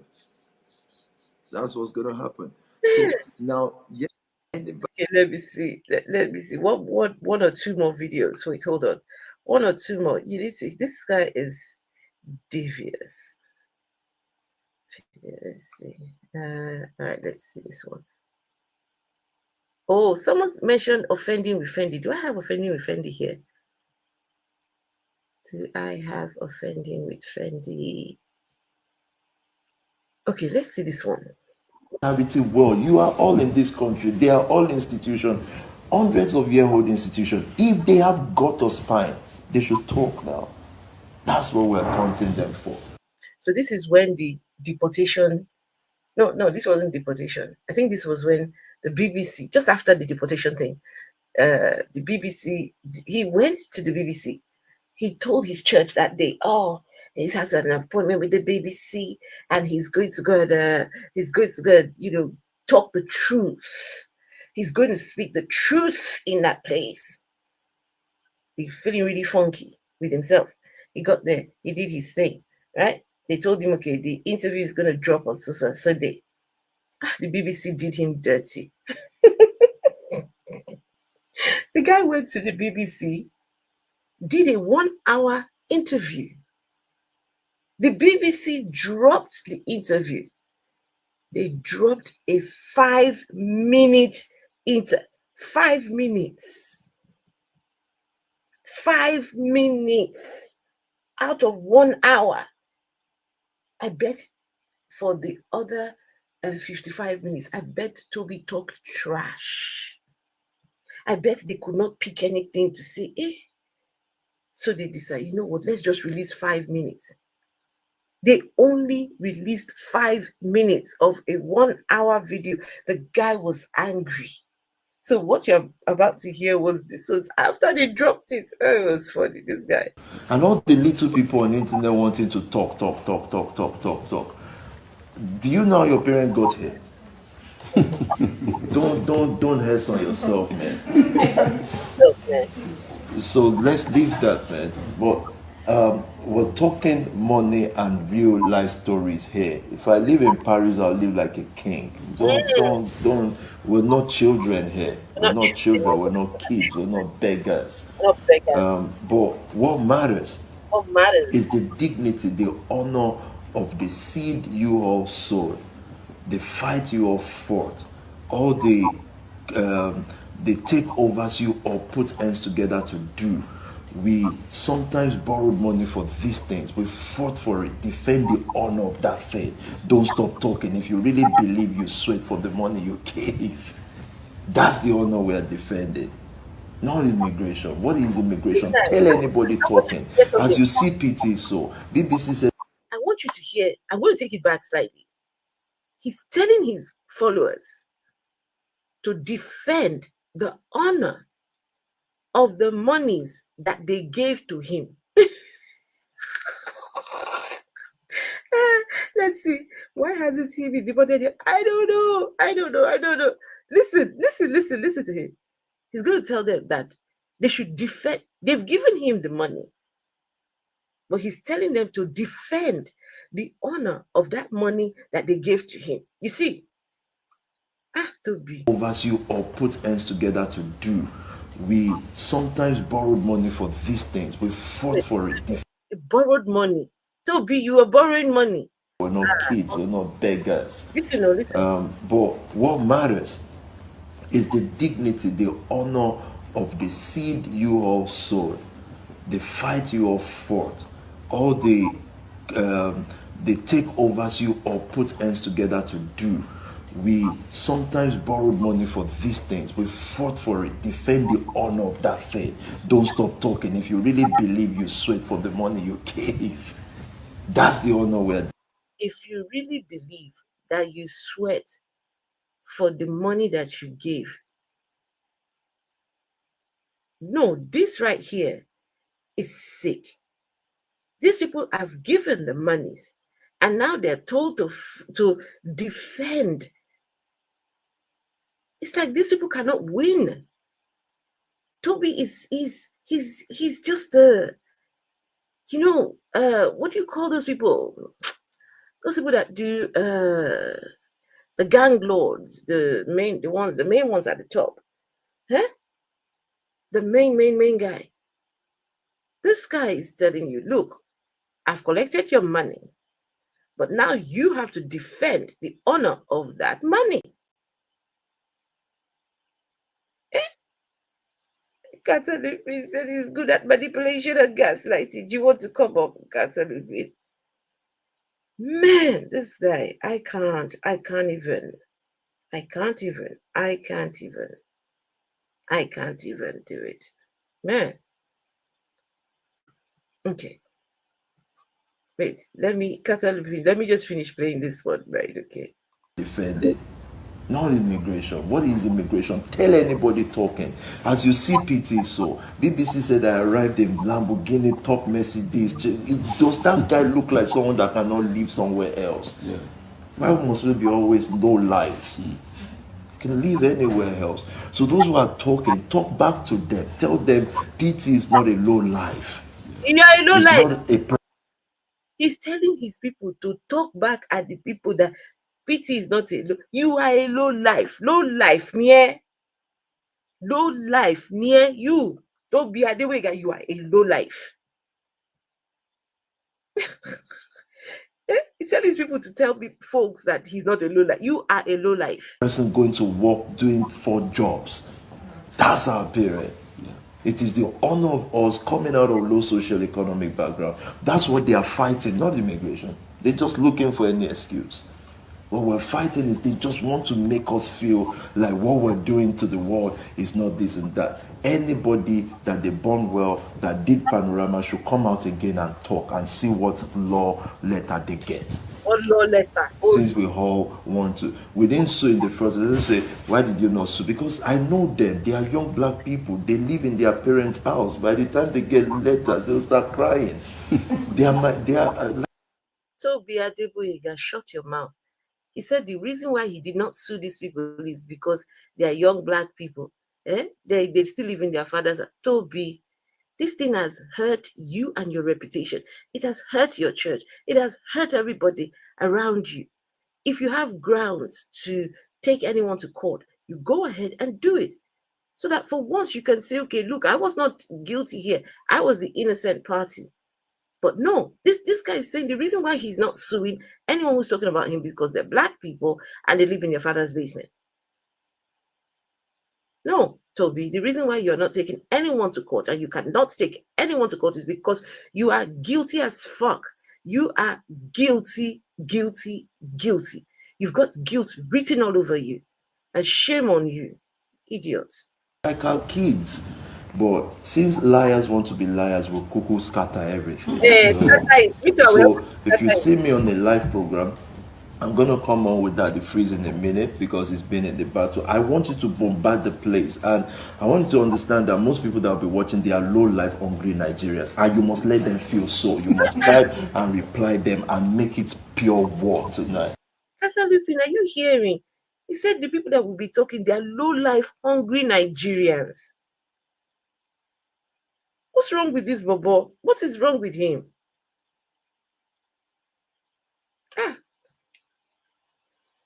Pastor Lupin, say something. I couldn't hear you.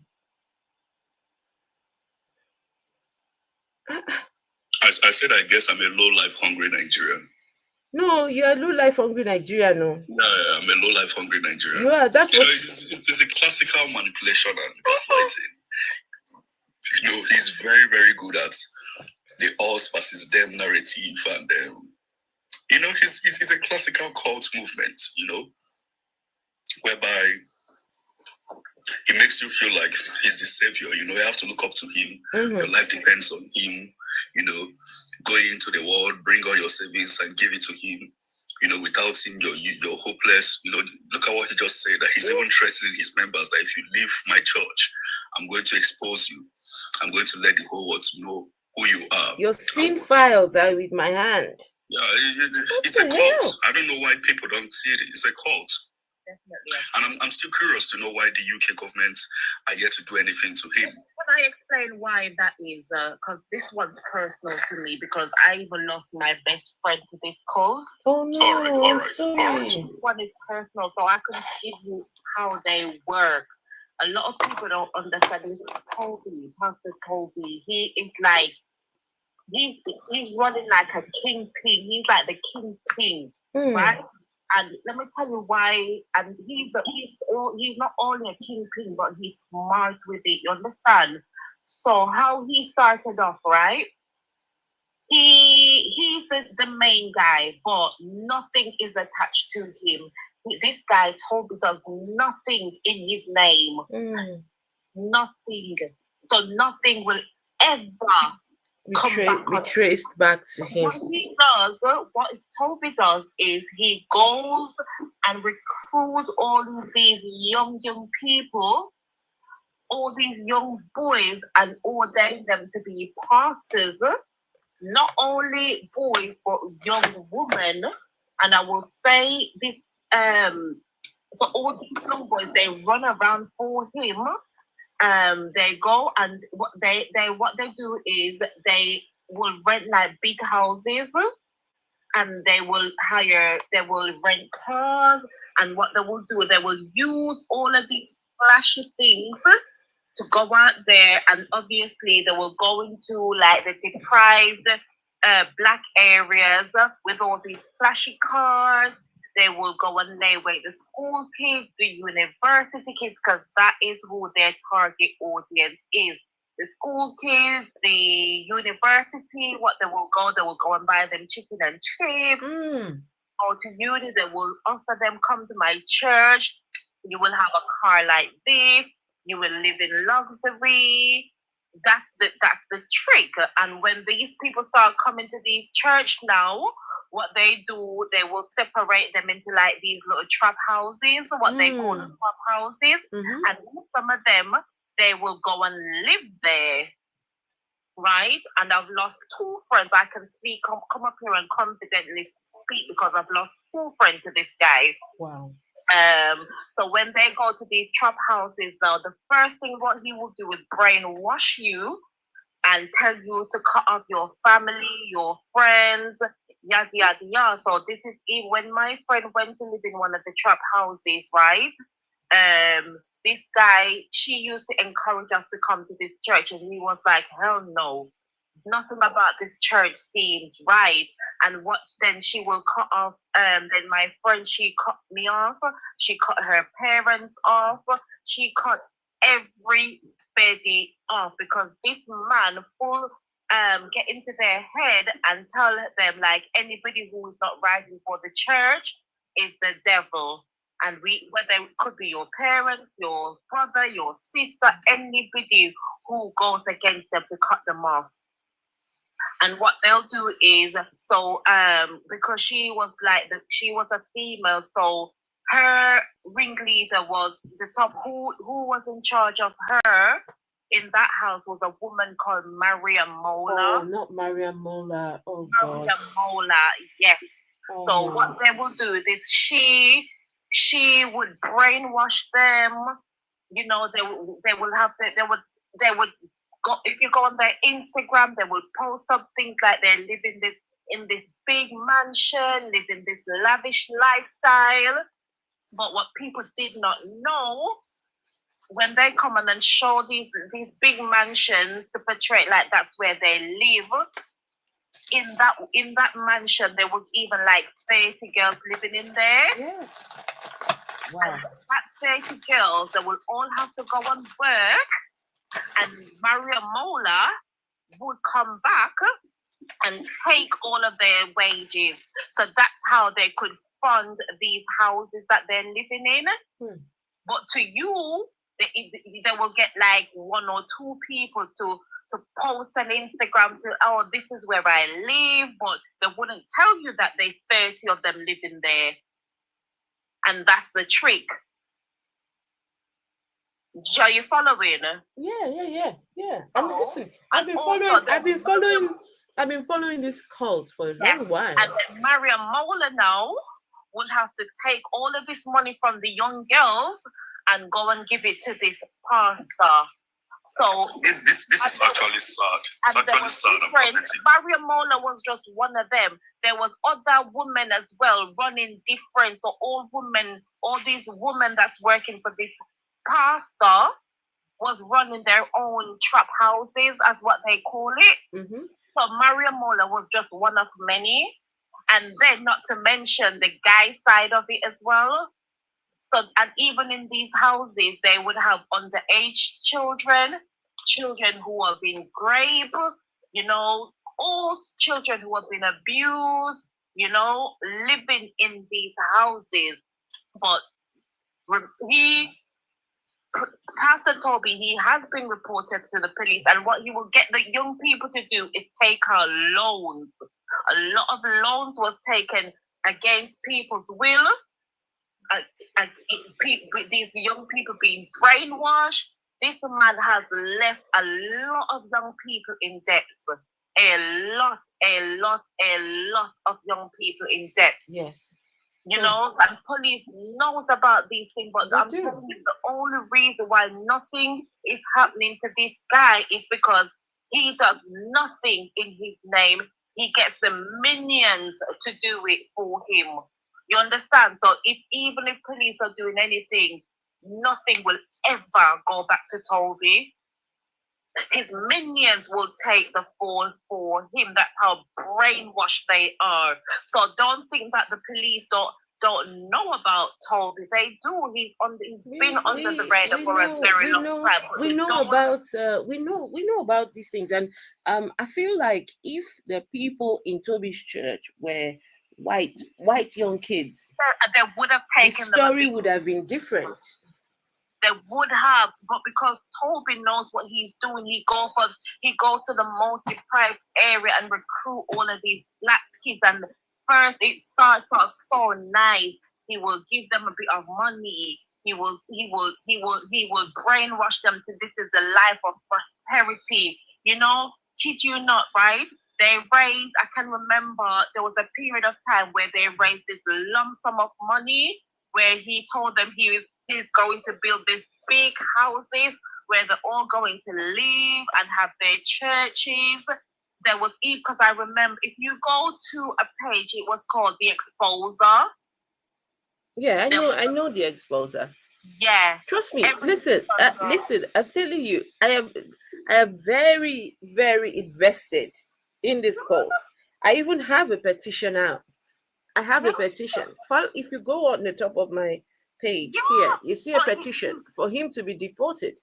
He needs to go.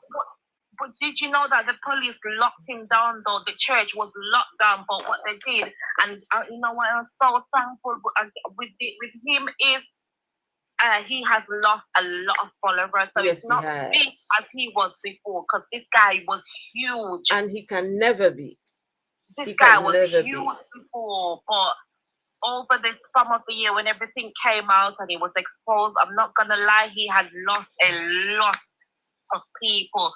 The money wasn't coming in as it was before, so you know he had to change. He's still running up till this day, but it's not called the SPAC Nation anymore. It's now the Nation family. They're calling it different name and they're running it in various houses anymore, but they're small now. He's been defeated, you understand? But the fact is he still hasn't been convicted for all the crimes that he did, for all the young people who he has left indebted. Even there was this one, he was like, I can't remember the name of the guy. He came out, he acted in movies. I can't remember the guy's name. His brother was a victim as well, and he came out. Can anybody remember that guy? I remember him. What's his name again? Vic Santoro. Vic Santoro. Vic Santoro, yeah.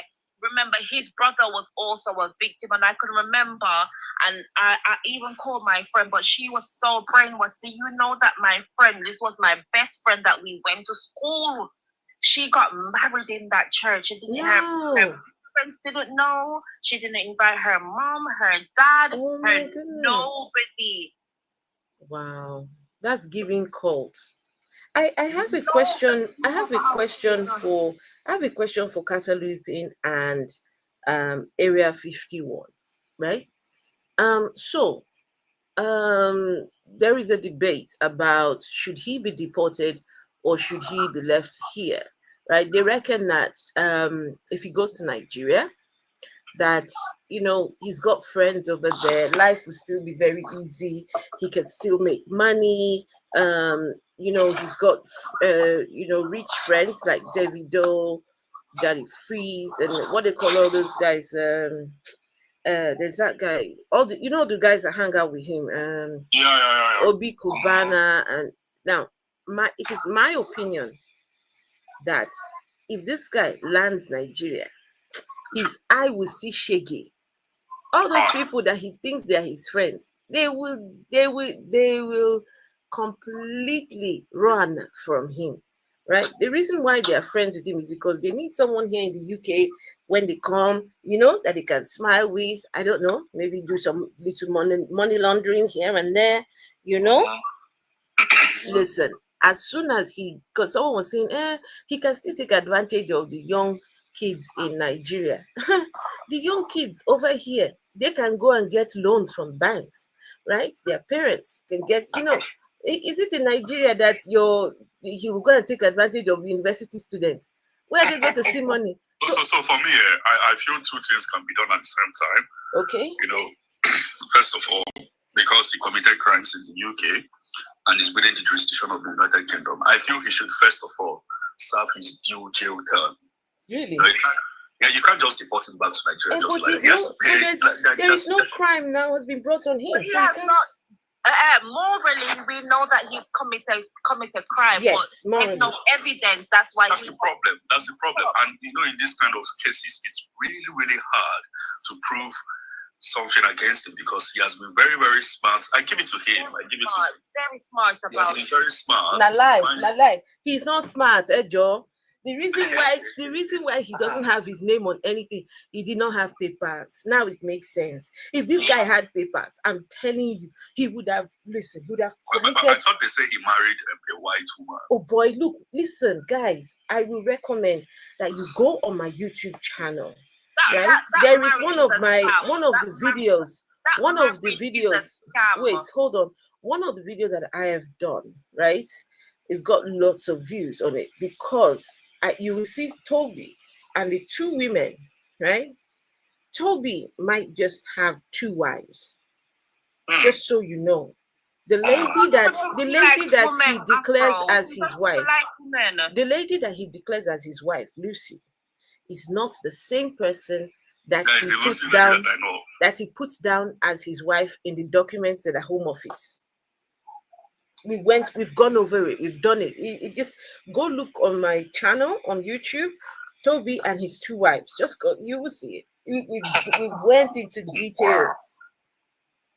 So how was he able to remain in the United Kingdom for such a long time without a legal status? Like many others. It's like going on. He went on there now. You went on that. What are you talking about?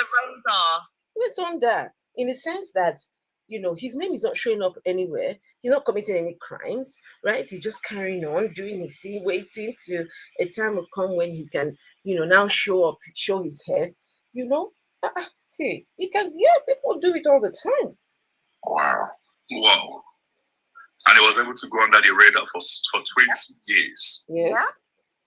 Because remember, he's not working. He doesn't have to do anything.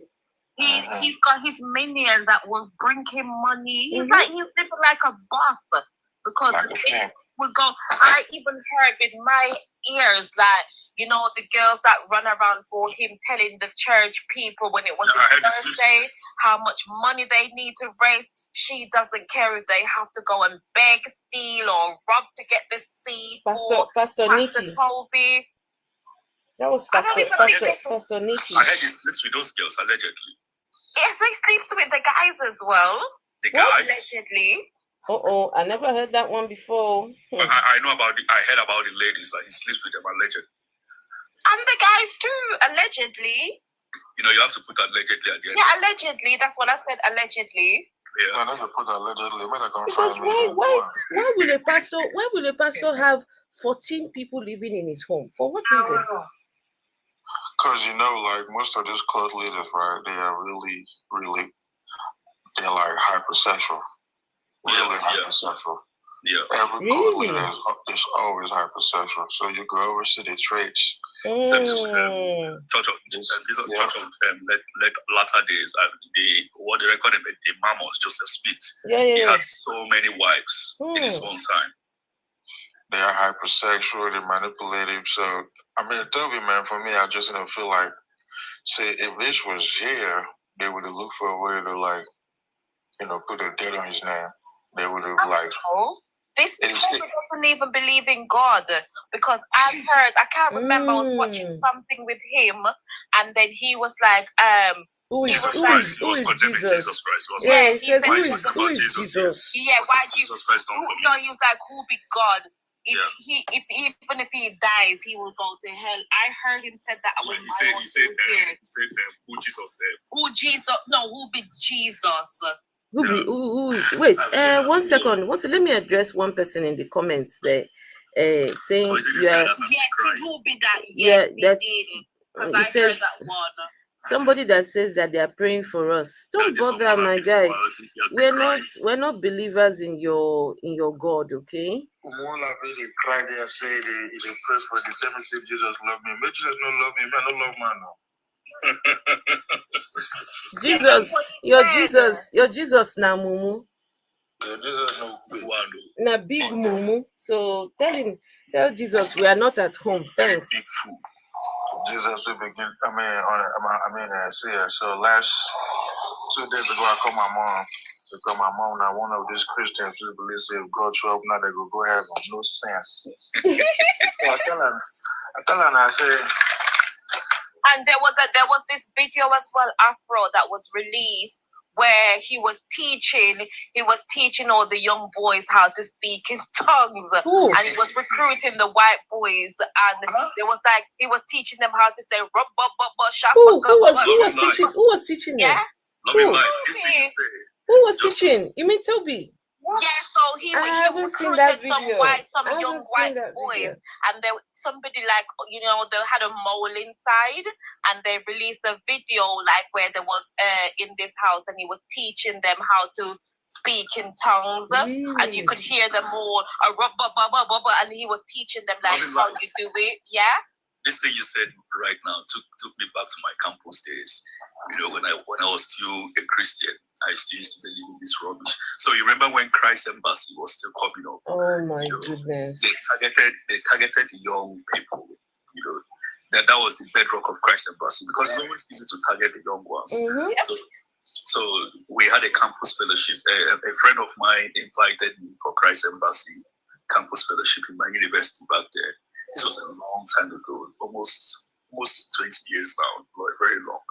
So I went for the campus fellowship, and I introduced myself. Then the next day they told me to come for the baptism of the Holy Ghost. Baptism of the Holy Ghost. I came the next day, and these people were teaching us how to speak in tongues. They say just open your mouth. Anything you're saying, just go on. That's the Holy Spirit speaking through you. I saw people opening their mouths and doing sharabarabarabara. I couldn't comprehend. Because I knew within me, I still used to have that Christian mindset that if I say what is not true, that is blasphemy of the Holy Spirit. Mm-hmm. So the lady, a very young lady, I can still capture her face. Very fair, beautiful lady. And you see how these beautiful young men and women wallowing in this religion. She just came and tapped me because I closed my eye. I wasn't saying anything. She tapped me. She was like, brother, why are you not saying anything? I said, I don't know what to say. She said, no, just say anything. Just let it flow. Just open your mouth. A closed mouth is a closed destiny. These guys always have a phrase to use and manipulate and capture you. And they make you feel bad. She was like, look at your mates. They're speaking in tongues. You can do it. I opened my mouth because of peer pressure. I started to mumble words, but I knew I wasn't saying anything. I was just doing absolute rubbish. So this is how a cult is formed. You understand? This Pastor Tobi is taking a cue from Pastor Chris and Christ Embassy. This is what they do. When they tell you, open your mouth and begin to speak in tongues, then start saying all those rubbish. I just remember back there. And after that day, they started to harass me, calling me. That time we still used to have this small Nokia phones, calling me, coming to my house to harass me to come to church. At a point, I had to report them to the security of the campus. Like, can you tell these people to stop coming to my house? It was just too much. And this is how they indoctrinate young people. And when you come into it, it's very, the hardest part of being in a cult. It is not joining the cult. It is leaving the cult. Yeah. Yes. This is the hardest part of being in the cult. It is very easy to join a cult, but the hardest part of it is leaving the cult. So most of these young people that follow Pastor Tobi, because they make you feel like you're in debt to them. Exactly. Your life is nothing without them. So Yeah. most of these young guys that follow Pastor Tobi, I know a couple of them might want to leave this man, but they just don't know how to go about it. You just heard what Afro played something. You know what? I'm so happy though. A lot of people have left. I want Scatter Looping to finish. Scatter Looping, One of continue my what you were friends saying. escaped, but one is still there up till this day. One, because I told you I lost 2 friends with this cult, but one has left, but one is still there up till this day. There's this that And Pastor Tobi Afro, he bought, Davido's woman. He bought her a Birkin bag, but yet you still have these young people who you owe money to, and you can't pay them back. He's Tobi's wife, the Lucy, not the other one, Bukola, Buki, whatever his name. The Lucy, that one doesn't look like someone that owns a Birkin. So here's the problem. You know, when you try to leave this kind of establishments, that this kind of cults that marks themselves as religious establishments, that is where the real problem comes. Like, look at Pastor Tobi now. Imagine now you've gone to confess to this man about your sins. Maybe what you've done in this secret, even the incriminating ones that if he takes it to the law enforcement agency, you might end up in jail. Imagine now you've confessed all this manner of sins to this man, and this man is threatening that the day you leave my cult, I will play your record. You have no other choice than to be indebted to this man for the rest of your life. Did you hear him? Did you hear when he said he's got their sin files? Yes, that's their records. The day you leave, he's going to play your record. You know, let me say something. You're going to live in fear for the rest of your life. Afro. Yes. I think the reason why they don't want to do nothing with that dude in the UK, for some reason, I just think they just don't want to mess with him because you have a lot of evidences against him. Not just not having anything in his name, that is fine. But we know he's the cult leader, so but our area, this is where the problem is, because I'm a lawyer and I can give you a bit of a legal perspective. So in law, even if everyone knows that this person is a clear criminal, you can't do anything. You can't do anything if you don't have any evidence. No, see, so I was going to say but you guys must remember, there was a time when the UK government was praising Tobi because they didn't know then what was really going on. Right? I was going to say that. Remember some government officials where he had him in France. They endorsed that church. So it would be a real shame on them. Listen, it is going to backfire. This is why I think they're not prepared to touch it. It will backfire on them. The thing is, in a state where the state works with churches and other religious institutes, it happens like that. But over here, and I think as well, Afro, is because it's young black race. Yes, race also plays an important part. Children that these things have happened to, so they don't as what you said earlier. If it was like white people, he would have been gone. They would find something to get him. Yes, he would have been gone. Yes. Because all you got to do is, so let's say he's the cult leader, right? And all they got to do is find people from his church and interview them and see what they have to say. Now they have a case against him. That's just how you do it. But they don't want to. I mean, the UK government don't want to make a move. So it's the state, working with these people. That's just how it is. They're working with Tobi. As simple as that. But again, no, I would beg to differ. I wouldn't say that they're working with him, but as I said, because he's very smart in his endeavor, and now we understand why he was so smart, because we established the fact that he did what he did because he didn't have papers, which makes sense. So, can you imagine the damage he would do if he had his papers in the country? Understand? So that's what makes it a tad bit harder for him to tie him. Like, this, your name is here. We can snatch you for this. It's hard. You understand? And if this goes in front of a judge, it would make no sense because the thing is, we don't really need evidence. We don't really need to see. If you're talking about like the money, like the funds and all that stuff, I get it. But like as a church leader, we know who the cult leader is. So we already have a case. So we just need people to say, "Oh, this is what I was told. This was what was being done to me while I was here." And we have a case, but just like you said, we don't really have a solid case just because they don't want to go against it. You don't really need your name to be on paper for you to be on bullshit once we have a record of you saying You are the leader, and these people say, "Oh, that is my leader." Okay, now we begin to start. Yeah, but that they did. That's why they shut all the churches down. They shut all these trap houses down where all these young people was living. They have shut them down. But what this guy will do, he will just get somebody else to go and open another one in a different name. So another thing I want the police are doing what they can in their power, but we're saying if that. It's not enough. We the people are saying it's not enough, because if this was like a white person, more would have been done. But they are doing, but to us it's just not enough. So I think this is Tobi's case. And also remember there was a document that they did that the BBC did put about him, where they was talking about the churches, all that. There was a document that went out there. I know the taxes, because that church made money, but he wasn't declaring it in taxes. There are several documentaries about this guy. Several. So, another thing I want to say is that this Tobi is not just Tobi, because there are lots of Tobi out there. Oh yeah. It's just the ones we know of. So I think as a Black community, this should be a wake-up call for us. Yes. Oh no, our community don't wake up, bro. This is now we are lost. Do you not see them in the comments? Mind your business. Leave us alone. He's helping the youth. I've heard somebody tell me in Afro, say it's my money. Leave me alone. Yeah, you can't tell me what to do with my money. Oh, you guys, don't you see the Jerry as a followers when they come here? You don't see all the things they write here?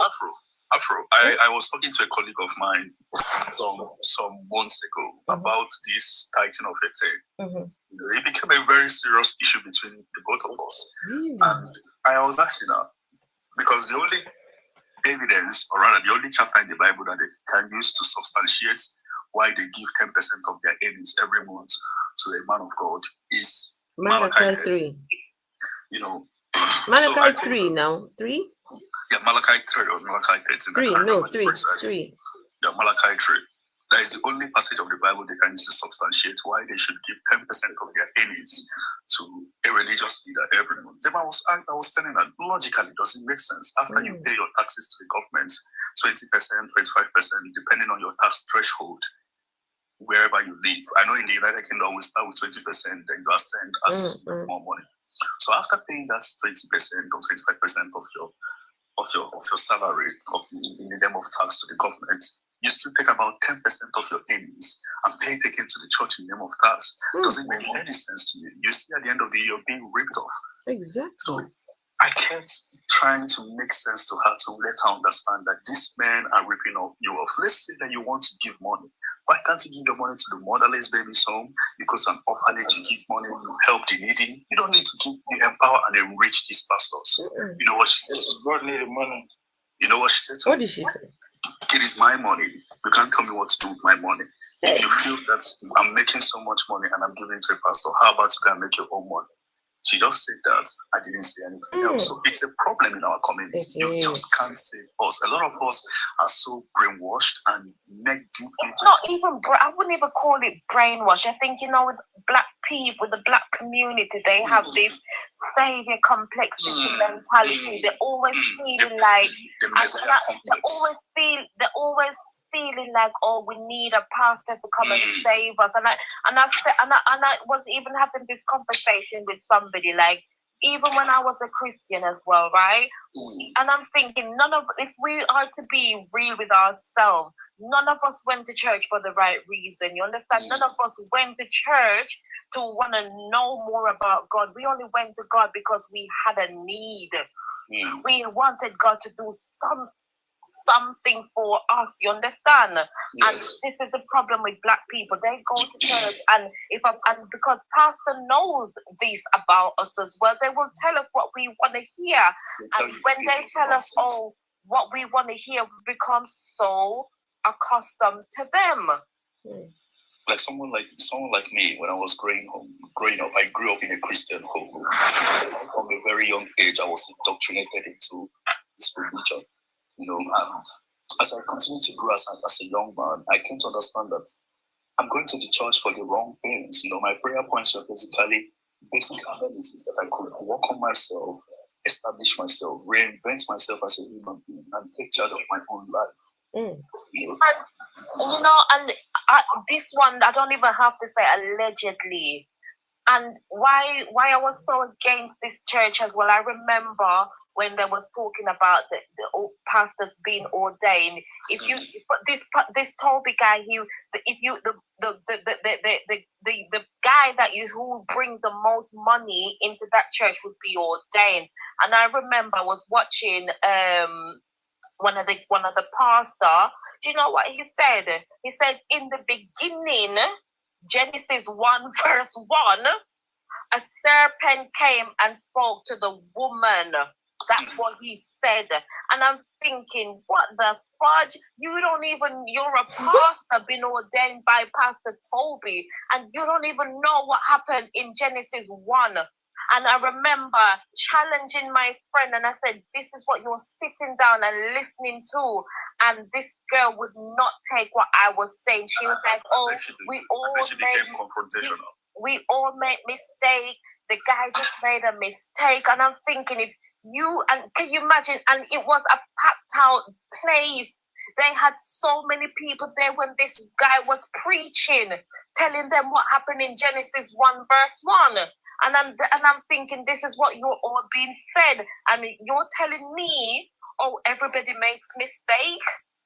So if your pastor can't even get what happened in Genesis 1 verses 1 accurate, imagine what else is feeding you guys.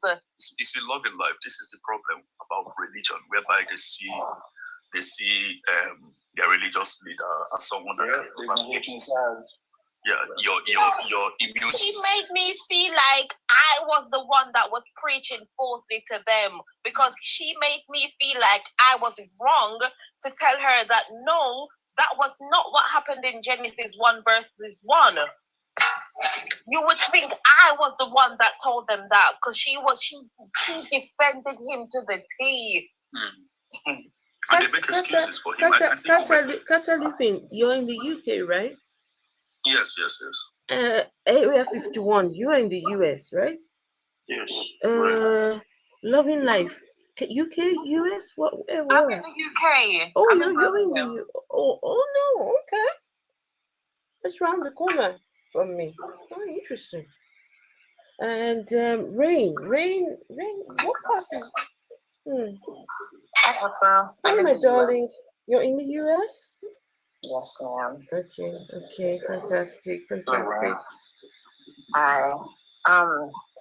just wanted to add something really quick. So I actually attended a church here in the US that was just like this pastor's church. The only difference is that there were none of these trap houses, right? And one phenomenal thing to note about these kind of cults that recruit younger people is that when you first come there, right? First things first, you'll notice that their choir is always on point, because young people love music. And then another thing is that when you come, they make you feel so special. Like, and you'll even be like, oh my gosh, like my family doesn't even treat me this love bombing. You're love bombed, essentially. You know, you're serious. When you're done, Rain, sorry for interruption. When you're done, we'll talk about this COSA. Oh my goodness, COSA. Oh wow. I had an experience with COSA. When you're done, I'll talk about COSA. Okay. I'm surprised that COSA pastor is still going. That one. I'm surprised that he's not in jail. I'm surprised. Did you see the lavish wedding he did recently? Yes, despite evidence against him, I'm surprised he's not in jail. And Rain, continue, please. Okay, so you're essentially love bombed to the max, and you're just, on cloud 9, and you think to yourself, I think I started going there when I had just graduated from uni, so I was like, 2021. So in my head, I'm thinking like, oh my gosh, this is the place for me, And the first time I went there, it was during their convention, and then the GO of the church did an altar call. I came out. Now, after the altar call, right, they took us into this room, And they were like, it was like maybe like 15 of us in this room. Then they were like, okay, there were like 3 women in the middle, and they were like, we want you guys to all form a circle and hold hands, like with people we don't even know. And they were like, okay, now that you guys have given your life to Christ, you know, the next thing is for you to start speaking in tongues, you know, and they just went on to explain, and they read a couple Bible verses to us. So they were like, okay, everybody hold hands and close your eyes. And the lady was like, I'm going to start the classical speaking in tongues. Yeah, she was like, I'm going to start speaking in tongues. Now all of you start doing the same. And Carter, just like you stated, you know, it was very off, but I just started, you know, saying what I could. And I just remember the lady kept saying, like, don't think about it. Don't think. Just open your mouth. Like, just open your mouth and whatever comes out, you know. And so that happens. And then, you know, over time, I just start to notice that, like, everything is just like money, money, money, money, money. I had gotten my first job right out of college there, and I was always broke. Like, I'm making money, but I'm always broke because, you know, they tell you, you know, you can't owe God. Money for us. Yeah, like, it's like, you know, and they would always put into our brain that, like, the pastor is not an ordinary human being. Like, he's sitting in the office of a priest of God. You know, he's not so we were programmed to see the pastor as, like, even if you want to call him, after you call him, you have to send money to him. Just it was just so financially draining. Like, we were always broke, we were always struggling, even though we were all working. If a guest minister came, you're forced to sow a seed. Like, the pastor will tell us, there was a time that he told us, you know, that I want you guys to sow into this woman's life, and nobody should give nothing less than $50. So, Sorry, guys. Just one second. Sorry. That's okay.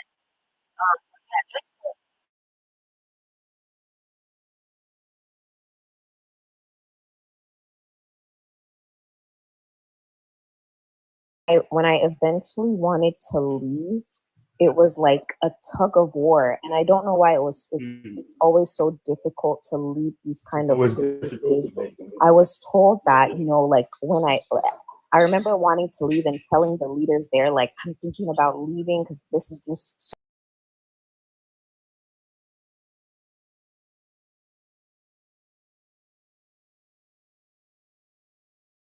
things. And, like, or like, those people, they would always tell us that those people who leave, they're no longer under the covering of protection of this, no, not even of the Holy Ghost, forget the Holy Ghost, they'll say of this church.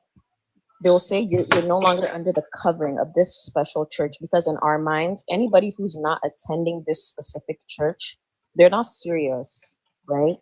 And then the last thing I'll just say is, like, I completely understand why this Pastor Tobi guy has all these, like, young leaders. That was exactly how my church was too. And it was like a competition, so you could become a leader. It was a competition amongst, I bet all those leaders in his church, they all probably That's exactly what they do. They come. That's what I'm telling you. They all have hate each other. Yeah, right. And they all have these all the leaders have their different trap houses, and they will all run competition. Who will bring the most seed to the pastor? You know, it's all competition. Yeah. Who will win the most souls? Can I read a comment on YouTube by Doomsday? And if anyone is not following my YouTube, please make sure to give me a follow on YouTube. What's the YouTube to follow? The Afro Atheist. Okay. Yeah, I follow you on YouTube. Yes, I'm currently live on there, so you still there. So let me read a comment by Dixie Baby, and hey, Dixie Baby, she says, so hypersexuality or compulsive sexual behavior are symptoms of bipolar disorder or personality disorder or substance use disorder. That's what I'm saying. People don't know who they have as pastors. You don't know. The pastor might just be a schizophrenic, might just be a psychopath, might just be a person who really should be in the mental institution somewhere, locked up and chained up. But now they have made themselves leader of Nation. with this God thing. When people say they're hearing from God, how does one know they're truly hearing from a God? How?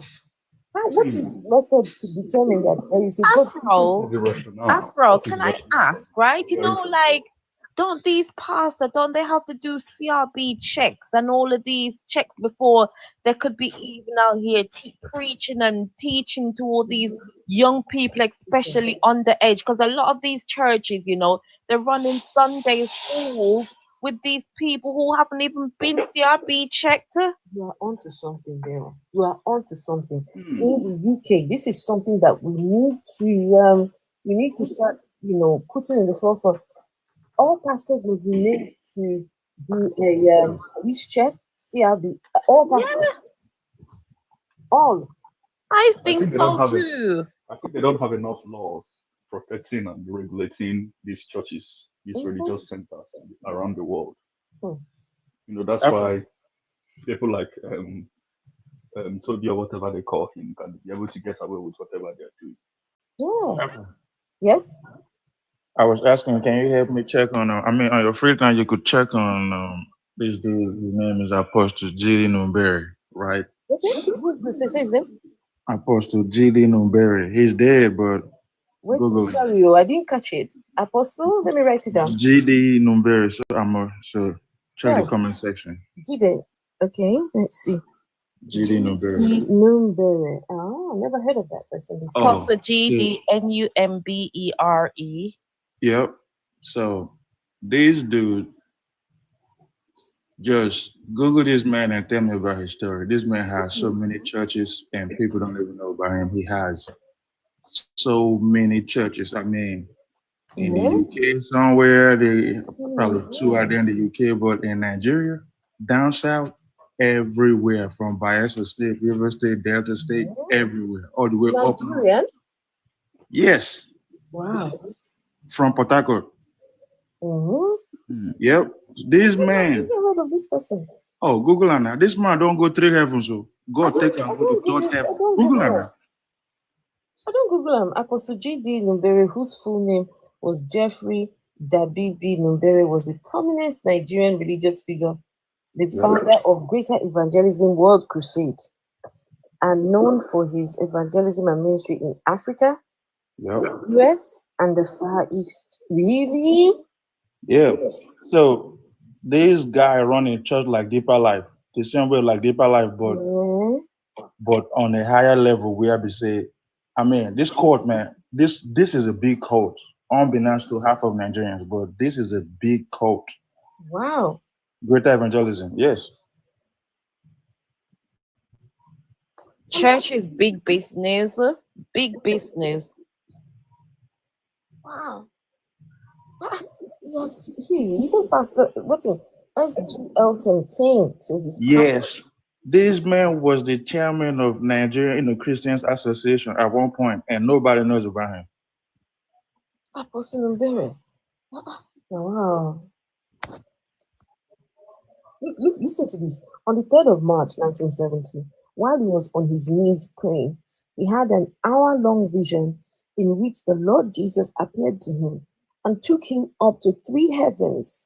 At the Lord's prompting, he looked down and saw a vast open plain field, jam-packed with human beings, in a stooping, kneeling position with their faces on the ground, like the posture of Muslims in prayer.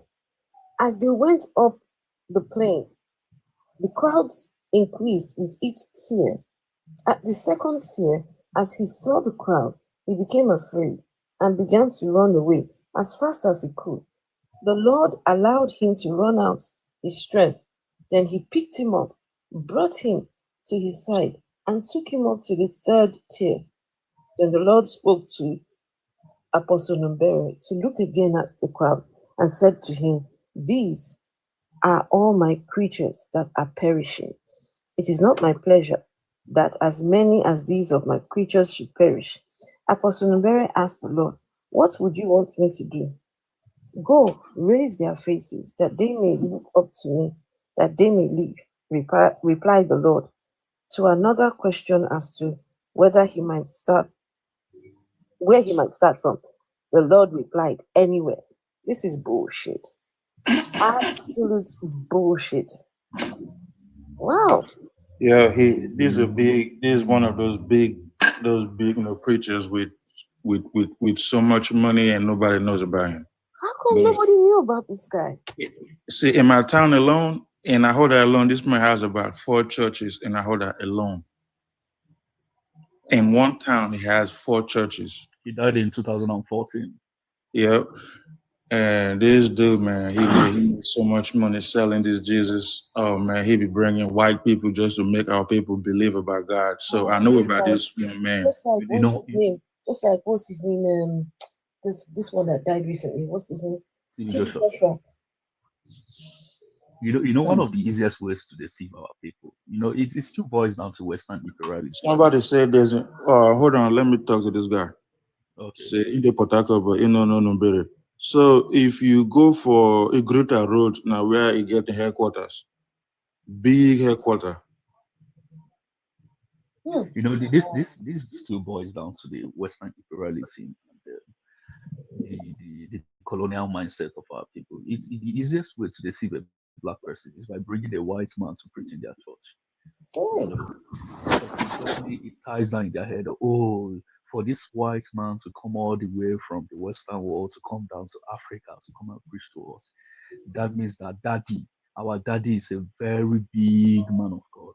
They call him daddy too, Daddy Nubere. That's what they call him, Daddy G. Oh my goodness. They call him Daddy Nubere. He has an outfit for all the women in all over Greater. They have their own rapper. And rapper with face them on top. There's another one that is called Olumba Olumba. Oh, yes, I know Olumba. I know Olumba that. What the religion? The people that brought Jesus to Nigeria did not try. The people that brought Jesus to Africa did not try. Because listen, now look what the Jesus thing has turned into. Look at the Jesus industry. It's a pandemic right now. How do these pastors even get to convince their congregation? Because there's one mystery I'm yet to uncover. Like the members that go to these churches, like how can people be so gullible? Look, there's no one set way. You just be a horrible person. That's it. Just be a horrible person and just have a mind to manipulate people. Look, you see, as you guys are here now, right? All of you here, if you all, from the little that you know about church and how church works, if you guys just decide, I'm going to go and set up a church, I'm telling you, you will get followers. You will have followers. Just come online and start. God bless you. The Lord is telling me. The Lord is telling me. Once they hear the Lord, God, Jesus, just see those. I remember my days of foolishness. Look, there are some keywords you need to say. Right, what is a rider? Guys, let me tell you. Right now, right now, I have a family member who is upset with me. They're upset with me for some other thing, but they sent a message today, and my goodness, you should see what the person said. This person said, let's see. There's wait, hold on, let's see. It says someone was telling this family member to let things go. They said, let go. I forgive a bloody human being who says God doesn't exist from a Christian home. Imagine. Plus, a stone was taken off my heart, and I feel lighter now. Can you imagine? Someone was saying to the person, Just forgive. She says, let go. I forgive a bloody human being who says God doesn't exist. This same person has put in there that, that I said that Jesus is a pedo, that Jesus is a dissenter. I'm like, what exactly is your problem? What exactly is your issue? How can you hate your blood because of a mystical, fictional character? How can you pick a mystical, fictional character over your own blood? Oh, they will do it. This is what religion does to us. The same religion that made my mom lock, man, please. I beg, this religion go do it. It will do them anything. See. No, you see, in my own case, yeah. The reason why I'm very vocal about it is because nobody's feeding me. You understand? I am the boss of myself, right? I don't have anybody that I'm going to meet. Please, girl, I need this or I need that. You know, I don't have a husband that will be on my case. Why are you up late? Why are you doing this? Why are you doing that? Right? Huh? Because my ex-husband, he's moved on with my friend. He's with my friend now. So, you know, thankfully, you know, so I don't have those sort of things that will hold me from speaking. You know what I mean? If I was dependent on anybody for survival, if I was dependent on anyone for sustenance, right? That's me, done. I will not be able to, speak. But because, I run my own life. I am the boss of my own self. So nobody, I don't give a fuck what you think, what you feel. If you like, go and hug Transformer. You are on your own. Eventually, you will come to the same conclusion that I have come to. It's only a matter of time. So for me, that's why I'm very vocal. And if you want to hate me, listen, I don't have friends. Well, I have a couple of friends. You know, my best friend, she's a Christian, but we don't talk about these things at all. It's not something, we don't talk about it at all, right? And when she wants to talk about her God, I never stop her, right? But yeah, there are some people that stop talking to me. One family member said to me, "Hey, now that you don't believe in God, so what are we going to be talking about now?" I'm like, wait, hold on. When I was still a Christian, we never talked about God. We never talked about religion. But now that I'm atheist, what are we going to be talking about now? He said, because I don't know how I'm going to approach things when I'm talking to you. Just normal, the way we've always talked. Be a human being. Just speak like a normal person. It's just because it's that. I don't know. Must we bring in religion into everything? Just be a normal human being. It's not difficult. This religion thing is sad because I had a live situation where I was assisting somebody and they'd be taking 10% and go to the pastor. So I told them, I said I'm trying to help you because of the situation you're in, but you're taking half of the money to your pastor. I said, I'm not sending you no more money. Tell your pastor and God to figure that shit out. So it's been 8 months. They're still waiting on God to do it. And he ain't done shit yet. So it's a lot of ways we could go about this thing. Like for me, I know there's a lot of people that are really looking forward for me helping them. But when I do help them, they take half of that money to the church, and that don't make any sense. So when I told them about my stance on religion and belief system, this one where American life gonna take over you now. That's what they feel when you tell them about religion. They'll feel like, because you're in the Western world. I said, do that been since I was like 13 years old. Hold on. Let me ask you guys: if you were in Nigeria, would you still be religious? Me, I feel like if I was in Nigeria, I would still be religious. No, because I never liked church. I've never liked church. I've always been, forced either. In my own case, Wait, hold on. Both of you are talking over each other. Let's see if I can hear both of you. Okay, Ira, go first. So for me, I would still be an atheist, regardless, because I never liked going to church. I've always been forced, beaten. locked out the house for not going. And I've always used my, offering money for, for cookies and candy. So yeah, I'll always do. Oh, you're one of the bad ones. Mm-hmm. You're one of the bad ones. They will give you money. You know, Well, when I was much younger, they'll give us money to put in the offering. We'll put our hand inside like I as used if to we buy have, chewing gum with my offering money. we'll put our hand inside like we have dropped the money. Meanwhile, the money is still in our hand. You just put it out. I remember when I was in secondary school, offering money used to be my pocket money for the week. This empty, do you know there dance was- around, put an empty hand inside the pocket money, carry the other one and hide. The next morning I use it and go to school and eat. Do you know I don't put there money was for one offering, but then time- look and see money not inside. There was one time I didn't have money for the offering, but I had a chain, and you know the chain for the neck. Although it was what do you call it? It was costume jewelry. It wasn't like pure gold or anything. It was just costume jewelry. I said, well, let me drop it in there. They can sell it for some. I dropped the chain inside. So after you asked the question, if I was in Nigeria, would I Yes. Okay.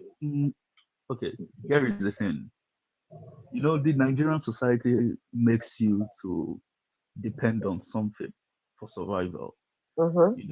Because the way the society is construed and how our government and economy is. But in my own case, subconsciously, I questioned things. I knew that I wasn't really comfortable with this Christianity and religion of a thing.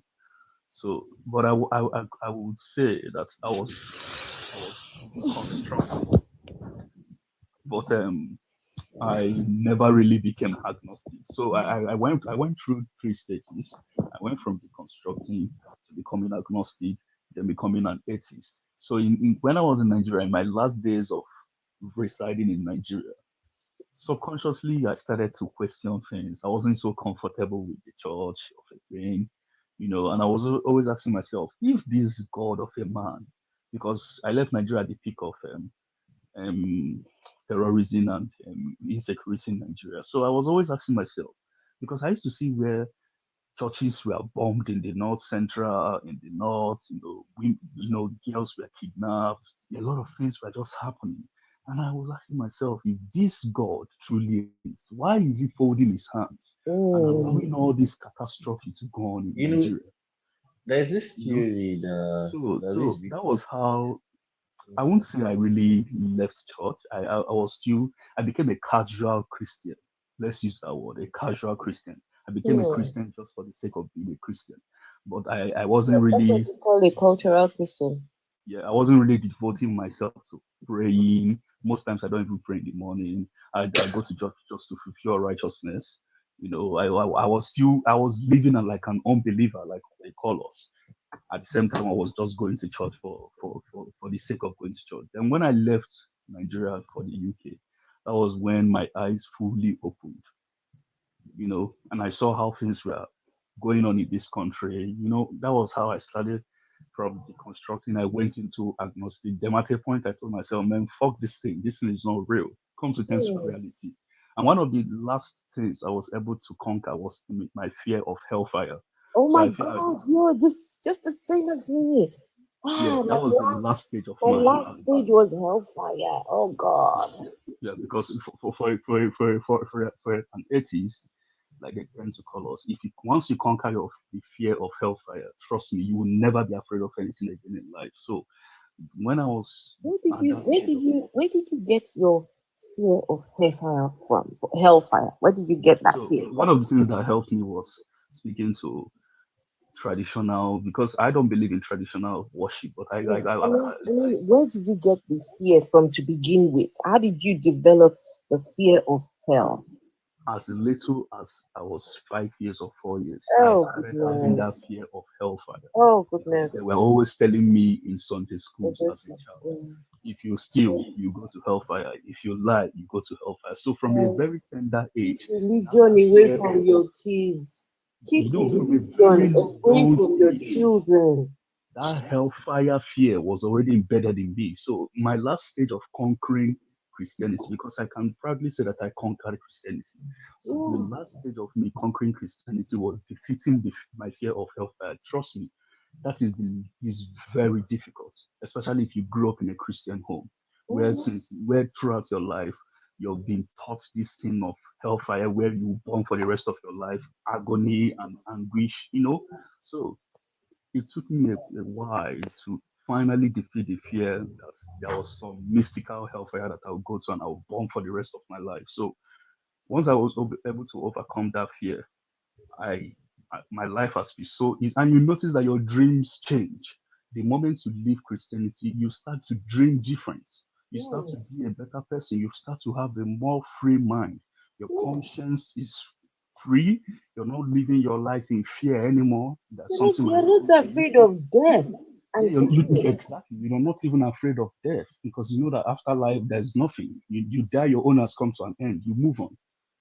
So I started to notice I don't really dream about someone chasing me again in the dream, a masquerade chasing me, those weird dreams that they tell you because it's a subconscious thing. They program you subconsciously because the dream is just like a continuation of what you're doing in reality. So when I was able to conquer that, I noticed I no longer dream all those weird, funny kind of dreams. I became a very free person, and my life has been so free, so joyous. I'm enjoying life. I don't have to live in fear for the rest of my life. Well done for you. Well done. Even me, the same thing. I developed a fear of hell from a very young age. I grew up in Deeper Life Bible Church. Right? Oh, I grew up everywhere, from choosing to Deeper Life to You went Redeem. to choosing? Yes, I even Watchman. I don't know if you know Watchman. No, I don't. No, I grew up in Watchman. Hey. I know Watchman. Oh, you know Watchman. Oh, yeah. I went through all those. Is that your those parents were church prostitutes? Till today, they are still very obsessed, especially my mom. I've tried my best. I just came to test reality. I even had an issue with her the last time I sent her money because I always hear that she takes some part of the money I give to her to go and pay tithes. I told her if I send you money and you can't give it to any pastor or whatever, that don't call me anymore for money. I won't give you anything. Yeah. So I grew up in a very obsessed Christian home. So imagine coming out from that setting and being yourself is a very difficult thing to do, And you know, guys, this is why someone like myself, I am vocal because a lot of us, we didn't have anyone who had been an atheist before us. A lot of us, we had to do it on our own. We had to do it blood, sweat, and tears, right? We didn't have any rule book telling us how to walk away from religion, how to walk away, how to deconstruct. There was nothing at all. We have had to, I say that we are trailblazers in this thing. And so I don't take for granted the space that I hold and the things that I do, because I feel like, somebody needs to hear, somebody needs to know that, look, if I can do it, you can do it too. Right? Because hopefully, I hope that with time, a lot of you who are walking away from the weekend, who are, making your way out, you would be more vocal as well. And you would, put out content that will help others, right? So that they will have something to latch onto, something that will help them along the journey. But for a lot of us, so I don't know if you guys had anybody who helped you along the way to becoming an atheist, but I didn't. I had nobody. It was on my own, asking questions, doing the research, and just yeah. It must have been a difficult journey. It was a very lonely, and I did suffer an existential crisis at a point, because Everybody around me is religious. Everyone. I'm telling you. And here I am, not religious, nobody to talk. And you know, in that setting, Wow. because it also happened to me when I was growing up, whereby you try to question some things and they tell you, oh, stop speaking, that's the demon speaking in you, that's the antichrist speaking in you. You couldn't just question things that it's just like you're the only wise person, or you're the only person that has an eye in the midst of blind people. You just I remember young back then as a young boy. You look like, it looks like you're the only one seeing among blind people. But to those people, right, you are a madman. You are crazy. They are all normal. They are all okay. But you are crazy. There's something wrong with you. Because sometimes when I read some passages in the Bible and I question it, and I know the amount of times my Sunday school teacher and my pastors, I had to stop them in the middle of their sermon. They read a passage of the Bible so casually and they jumped to the other passage. And I said, no, can we come back and read this passage again? What does this passage mean? What is it talking about? And I was cautioned many times not to question the man of God, not to question the word of God. I should rebuke the Holy Spirit in me. It was just difficult back then, where you couldn't even question logic. And they always tell you to follow the Bible like a fool. It's even written in the Bible. Follow the Bible like a fool. Yeah, trust in the Lord with all your heart. Yeah, you shouldn't question on anything. your own understanding. In all your ways, acknowledge Him, and He will direct you. All lies. Yes. And this is what they use and trap people into that religion, that you lack common sense of reasoning. You just can't question things. And this is the problem that we have today in our society, in Africa, whereby people are so soaked into this religion. Look at this man, Jerry. Why are they allowing this man to get away with all these things? When you believe that your God can cure inanimate objects. 0. Inanimate objects. Can you imagine? And people believe this, and you see grown adults, people those that are educated, believing this thing, that God can turn a microwave that wasn't working to start working, that God can make a television. You see madness, pure madness, and you see people gallivanting and jubilating over this, and you see what religion has done to us as a people. It is not even funny. And when I look at it, I feel so sad. For me, the worst part for me is people that are trying to make their way out of religion, but their partners, husband or wives or whatever, is still very religious. That is very hard. I know a couple of people right now who are divorcing because the man suddenly realized that religion, you see, like us, deconstructing, and the wife says, no, as long as you no longer a believer, that's it. We're done. Some people are able to manage okay, right?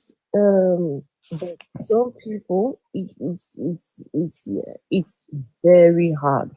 Me, I cannot be unequally yoked with a believer. No, I cannot be unequally yoked with a believer. No thanks. You can keep your belief to yourself. I would rather stay on my own than be unequally yoked with a believer. No thanks. This thing has even affected our dating scene, Yeah. It has affected a lot of our dating scene because personally for me, I came to the conclusion that I don't want to have anything to do with a believer. My life is easier when I'm not dating a believer, because you try to say, okay, I'm not going to make it this bedrock or the center of our relationship. We can coexist. It is difficult. You cannot coexist with a Christian. You cannot coexist with a religious person, because at the end of the day, that stigma that, oh, you don't believe in God, why don't believe in God, is always going to come into play. I mean, and for someone like me, I just can't ignore the fact that you believe in what does not exist. I'm always going to try to speak to you and try to convince you to see the light. And it becomes a problem whereby they always, and this is the problem I have with religious people, they always criticize you. They always have something to say about you. They always want to force their beliefs on you, and they always see you as the demon. Believers judge you based on your religion than your personality or who you are as a person. you know and it's pathetic. It's pathetic, to be honest. It's so sad. I see beautiful young men and women wallowing in this religion. Why I always talk about Christianity is because of this is what I grew up knowing. I don't really talk much about Islam, although they are the same. I see them as twin brothers. They are the same. No one is worse than the other. They are both the same. But you see beautiful young men and women growing up today, believing in this thing. If our parents used to believe it, I believe I can make excuse for them because of how the society was back then. But knowing how to do, we're in 2025, the 21st century, seeing how far technology and science has gone. I still don't believe, I still don't expect a lot of young people to be so entrenched in this belief system. Knowing what we have done today as a society, humanity has thrived. We have thrived so much that we don't need to rely on these religions anymore. It's so sad, if you ask me. At least it's very, very sad. You look at young people today in Nigeria, they don't go to work. Monday to Saturday, Monday to Sunday, they are in churches praying, kabashe, labara shantaraba, from morning till night, instead of going into the society, making a good use of yourself, getting gainfully employed, learning a skill, bettering yourselves as a people. You believe that somehow God will send down manna from heaven to come and help you. It's pathetic. And you see them believing in these things. Some people even go as far as selling their properties, borrowing money just to invest into the lives of these religious leaders. Religious leaders, they tell you to pray for God to give them security, but they have armored cars. They use security men. Someone like Paul Leneche or Adegboyega, you can't even go and approach them just like that. You can't approach them. You have to go through protocols before you even approach them. But these same men will sell you stickers and bangles and give you anointing oil and tell you to pray that God is going to guide you. They give you stickers to paste on top of your car, but they use bulletproofs. They tell you to donate all your savings to them, but they won't do the same for you. How many of them have hospitals that you don't need to pay money to get into? How many of them have free schools? How many of them have done things for their society? And I see people make this excuse of, oh, but they give back to their society. When someone steals 100 million naira and gives you 50 naira, that person has not given you anything. That's all. We've got not giving you anything. We've got someone on the panel. Rosie. Sorry, can I? Rosie hasn't spoken at all. Rosie, can I have a dance? Rosie, can you hear me, Afro? You're watching me. Yes, hello. Oh, hi. I've been listening I always listen to, and whenever you're online, I'm here. Like I'm just, this is so important to me because it's been one hell of a journey for me. I cannot even start to explain my situation right now as I'm speaking to you. It's just bizarre. I mean, all the pastors you've been talking about, these are just obvious people. I came out of the worst section of religion called Jehovah's Witnesses. Believe me, you don't know what I have been through. My entire family, everybody's cutting me off. The things have been overtaken by the devil.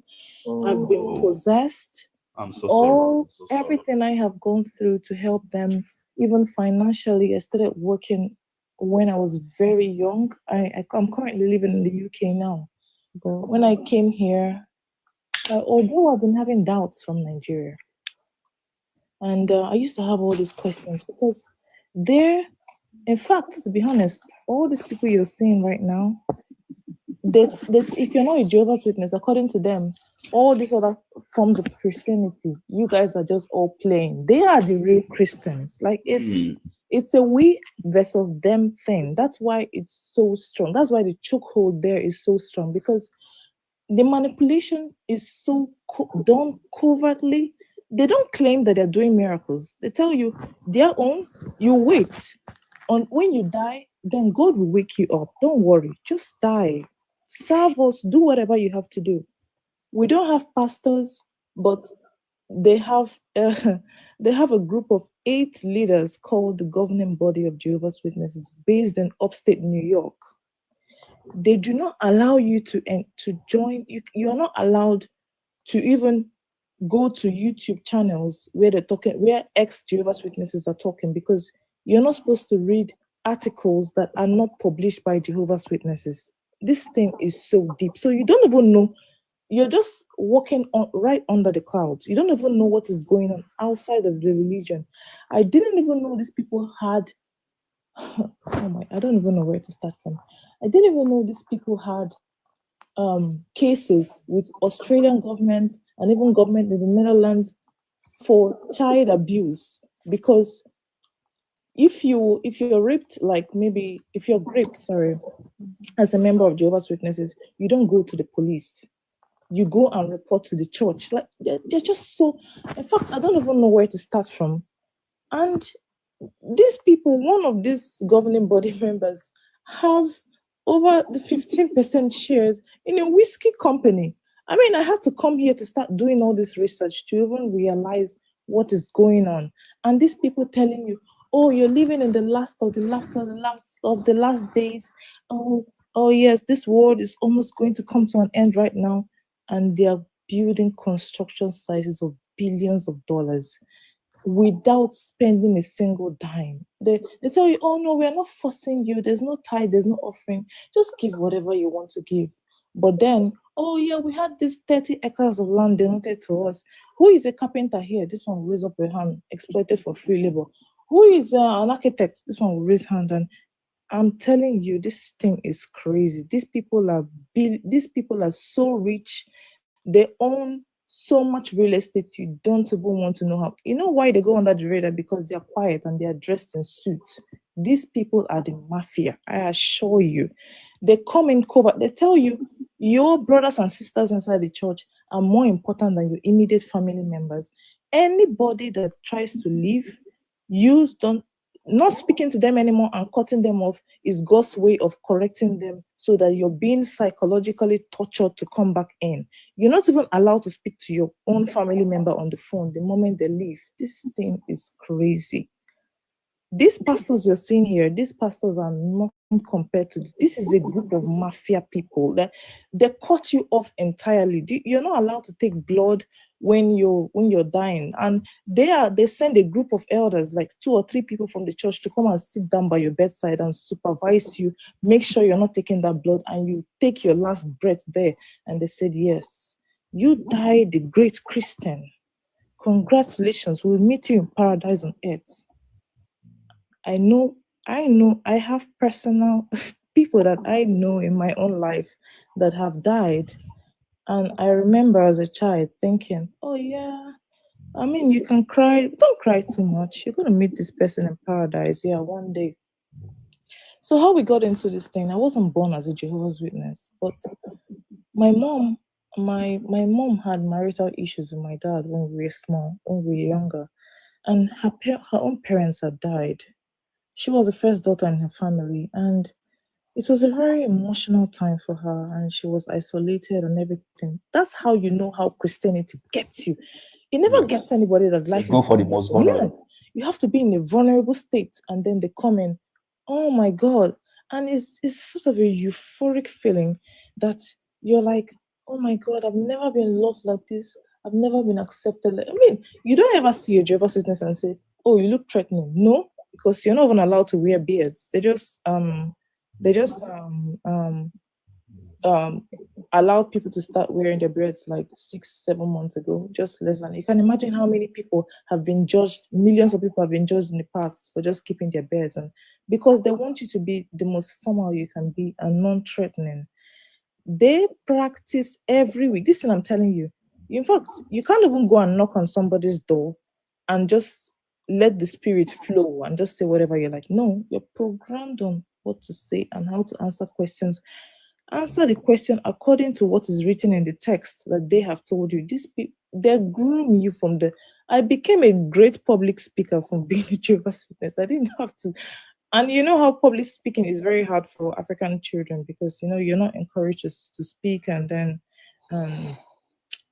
public speaking, maybe against your elders or whatnot, but I became a great speaker. They teach you how to, what they teach people there is sales tactics. You see, once you have any neighbor or any family friend that starts seeing Jehovah's Witnesses regularly, forget it, they're gone. They will love bomb you to you. They will love bomb you. They are ready to. If you see the videos, Afro, I think you should really go and start watching Jehovah's Witness propaganda videos. I have loads of them I can send to you. Even videos you people are not even allowed to see. And then we that even are the members, we have we have our own publications that is open to everybody. Then the people that are in charge of each congregation, because it's not even called church, that's to show you that when you start nitpicking little things and changing the names, then you start telling people, oh yeah, it's not called church, just so that you don't feel like you're a part of this big group of Christianity. You people are special. You're the chosen ones. This other part of Christians, then they're fake. They're all saying fake me. So I've always known that there are fake miracles because I've always thought I was very special. I've always thought that, yes, of the 1% of the 1% in the whole world, that the Jehovah's Witnesses, this is the truth. And you're not even encouraged to even know how this thing was founded and all the lies that they've had in the past about 1972, and when they thought that Jesus was coming at that time, they were called the Bible student. They rebranded the whole thing and turned into Jehovah's Witnesses. This is the old time. This organization is, I don't even know how many years old it is, but it started with a con man called Charles Tails Russell that used to sell snake medicine to people and then tell them that he's having visions and God is coming. But somehow this present organization, they've been able to move away from that guy a bit. Just blurred out the beginning a little bit because there's some little rough bombs there. But still, you're not even allowed to go and start reading extra. What you should consume is what is produced by Jehovah's Witnesses and printed out to them. You're not even. Do you know we don't even have normal Bible? Our own Bible is printed by what you call the Better Brothers. They are the one that print all those publications, all those magazines, Awake and Watchtowers that you read. So even my own Bible called New World Translation that I had, I thought was better than the King James Version because they told us that they sent a group of Jehovah's Witnesses to go and learn Hebrew, that we translated the Bible correctly, that even your own Bible self is not even is rubbish, that you people are writing nonsense. So in our own, we don't even, it's not written like you're going to hellfire, like a lake of fire. It's saying like eternal destruction, like eternal hell. That word, that Hebrew word that the people are translating as hell, that is called Gehenna. It means everlasting death, that you just be dead and forgotten. So good thing for me, I didn't have that fear of Sorry, burning in hell. Rose, what's the name of that magazine that you're in Nigerian, right? Yes, I am. I remember growing up there, there's this magazine they used to give us. We publish magazines every 2 weeks, my dear. I have millions of them. There's this one that they say Awake that, or Watchtower. So which one is it? Watchtower. I remember Awake. I remember Watchtower. Oh yeah, so is it Awake or Watchtower? So which one talks about the that Jesus is not yet coming? You know that there's this one that talks about the coming of Jesus is not factual. That Jesus is not coming through a trumpet and all that. Which one? Yeah. It's no. Our teachings are that he's not going. It's not a physical form like the way you people. That's why I'm saying that we thought we are the original Christians because of the way we interpret things. You understand? So it's not a physical comment like, oh, he's going to arrive on a white horse, the way normal Christians are teaching. I found out all those other ones later about different denomination of Christianity and then how we all understand how it lies. But we were programmed to think that he's going to come in a form that, when you die, when we are all dead, and he's going to come in a way that he will come spiritually, and you just see people on the streets, for example, dropping dead. Do you know this thing is so toxic that you see people, when you see Jehovah's Witnesses walking around and preaching, it's called field service. When you see people walking around like that, and then some people used to say, oh God, this thing is so toxic. Some people used to say, yes, don't worry. These people, this house, I'm going to take it in paradise. Like when you people die, And they tell you, don't send your And kids. somehow a lot of them believe this. Don't, all of us. What do you mean? What do you mean? A lot of them. Do you know that they encourage us not to go to university? Oh my God! They say you don't need when in the paradise, in the new world, we don't need doctors and lawyers. Well, we need carpenters and electricians and all this. You know why? Do you know why we are being encouraged that they say no, we don't want you to go into the world because we call you all you guys worldly people. We don't want you guys to go into the world and mix up and start being friends with unworldly people. No. Just be among yourself, learn handwork and all those things. Now, thinking about it and reflecting, I realized that it's because they always have one real estate project going on or another. That they're always building kingdom halls and all these things and better homes, and then they are real estate moguls. They sell properties for billions of dollars, but they never mention how much they have. In fact, nobody even knows. And they encourage us not to vote. So I've never voted in my life. I have never voted in my life. Like this is just because you're thinking, because according to our doctrine, voting is you're not supposed to support human government. So voting is part of supporting human governments. So you're not voting means that you're not a part of the government and you don't support human rulership. Exactly, that's exactly what you don't support human rulership. So you're supposed to be praying for God's kingdom to come. So why we are being encouraged to be carpenters and to have manual labor done? It's just because we have all this construction going on, and you see people. Oh, come on, who is a carpenter here? Billions of people are donating themselves. Even if you have a job, you need to hear where we're giving making our own speech. Yes, it's a privilege that I served in building so and so kingdom hall for maybe 6 months or 7 months. You leave your own official job that you're doing anything. Even if you don't have the privilege to be given a brush and paint to paint the wall, it's such a privilege because you're doing it for God. This thing is so toxic that I don't even know. It's so deep. So when I came to the UK and then I started living here, I started doing so many research. Just one quick Google search, led to another, led to another, led to another. And I'm like, what is this? And you know how this deconstruction is? Because you're praying, you start praying. Oh my God, please show me these people are lying. Show me these people are lying. Show me that. I had this confirmation bias in my mind, in my heart. One thing I really hate about Christianity in general right now is that it's the lack of accountability that it gives to you. You always think the devil is after you because you're so special, because you're the child of God. Even if you're doing wrong things that are not going well for you, and then there are things that you're doing actually in life, maybe in your work life or something that is not working out well for you, you think the devil is persecuting you, and you're being persecuted because you're so special, because you're just a child of God, because you're the prime example of being a Christian. You're being targeted by the devil so much that things never ever go easy for you. So you can see somebody making the same mistake. Maybe they're being rude, and they don't have good communication skills, and nobody wants to be around them. Something as simple as that, you say, oh my God, I'm being persecuted. Yes, this is an affirmation that I'm a strong Christian, because the devil doesn't want to leave me alone. You can see somebody maybe doing a business or something, and they're not doing well because of their own slacking and their own lack of effort, or just sit down and take accountability of something. No. I mean, all the hard work I have done in my life and everything. Anytime you give my mother money, I give my mom anything. She's like, oh, thank Jehovah for provision. It is never, oh, my daughter, you've done. No, you're not good enough. You're taught that you're not good enough. You are taught that anything that you're doing right now is just a tip of an iceberg of what you can do for God. You can always do better. If you're supposed to kneel on the carpet, you can lie down on the carpet and allow somebody to walk all over you.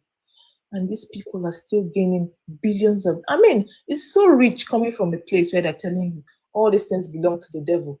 But then everybody inside that organization, you can see them reading in poverty, wearing suit and tie. And then they're telling you, you don't need all these things. You don't need money. And the people that are telling you that you don't need this money are thriving in billions of US dollars back there in New York. And they tell all of you, don't worry, you're not going to need all these things soon. Nobody acquires properties more than Jehovah's Witnesses. And they tell you, oh, don't register to vote or anything. But they are registered as an NGO so that they can evade taxes. Like, it's just, oh my God, I don't even know where to start from. But because they are not up in your face and they are not shouting and making loud prayers, people are just overlooking them like they are some innocent folks. These people are not innocent. You see this Tobi, they're saying right here, he's a baby manipulator when it comes to these people. The way they come into you, like the way you're being encouraged. If you see the propaganda videos, they often encourage you, oh, if you go to a store or something and you see people, they are being rude or having a bad day, just pay for their coffee or something. Just strategically, before you know. If you know any Jehovah's Witness, you realize that they always have that watchtower awake inside the bag. They'll pull it out and give it to you. Take it. Where do you live? Just something. Do you believe that you can meet your dead loved one again? Do you believe you can ever see? And then you see somebody grieving, maybe in a very vulnerable state. And then you go. That's why they encourage you. When you go around the block to preach, go back again because you don't know what situation that person is in. So if I get you in a good situation today, you tell me, fuck out of my flat. Next week when I come, maybe you've just lost your job. And I open the door and I knock on the door. That day you're in a vulnerable state and I tell you, oh my dear, do you believe that one day you're not going to need a job anymore because paradise and you tell me to come inside. I'll come in and unload that on you and I'll be calling you weekly to check on you. You can imagine that kind of manipulation. To check on you when I know deep down in my heart, I don't really care about it. I just want to lure you back into that place. I remember back then when we were small, once we hear that Jehovah's Witness people are coming, everybody will start running into their houses to close their doors. Do you know we used to see all those things that you people are doing and running away from us. You're encouraging us because this is how we know we are the real Christians because we are being persecuted. Yes. You're encouraging us because the way of the truth is narrow, and you people are on the broad way. We are on the narrow way. So persuasive.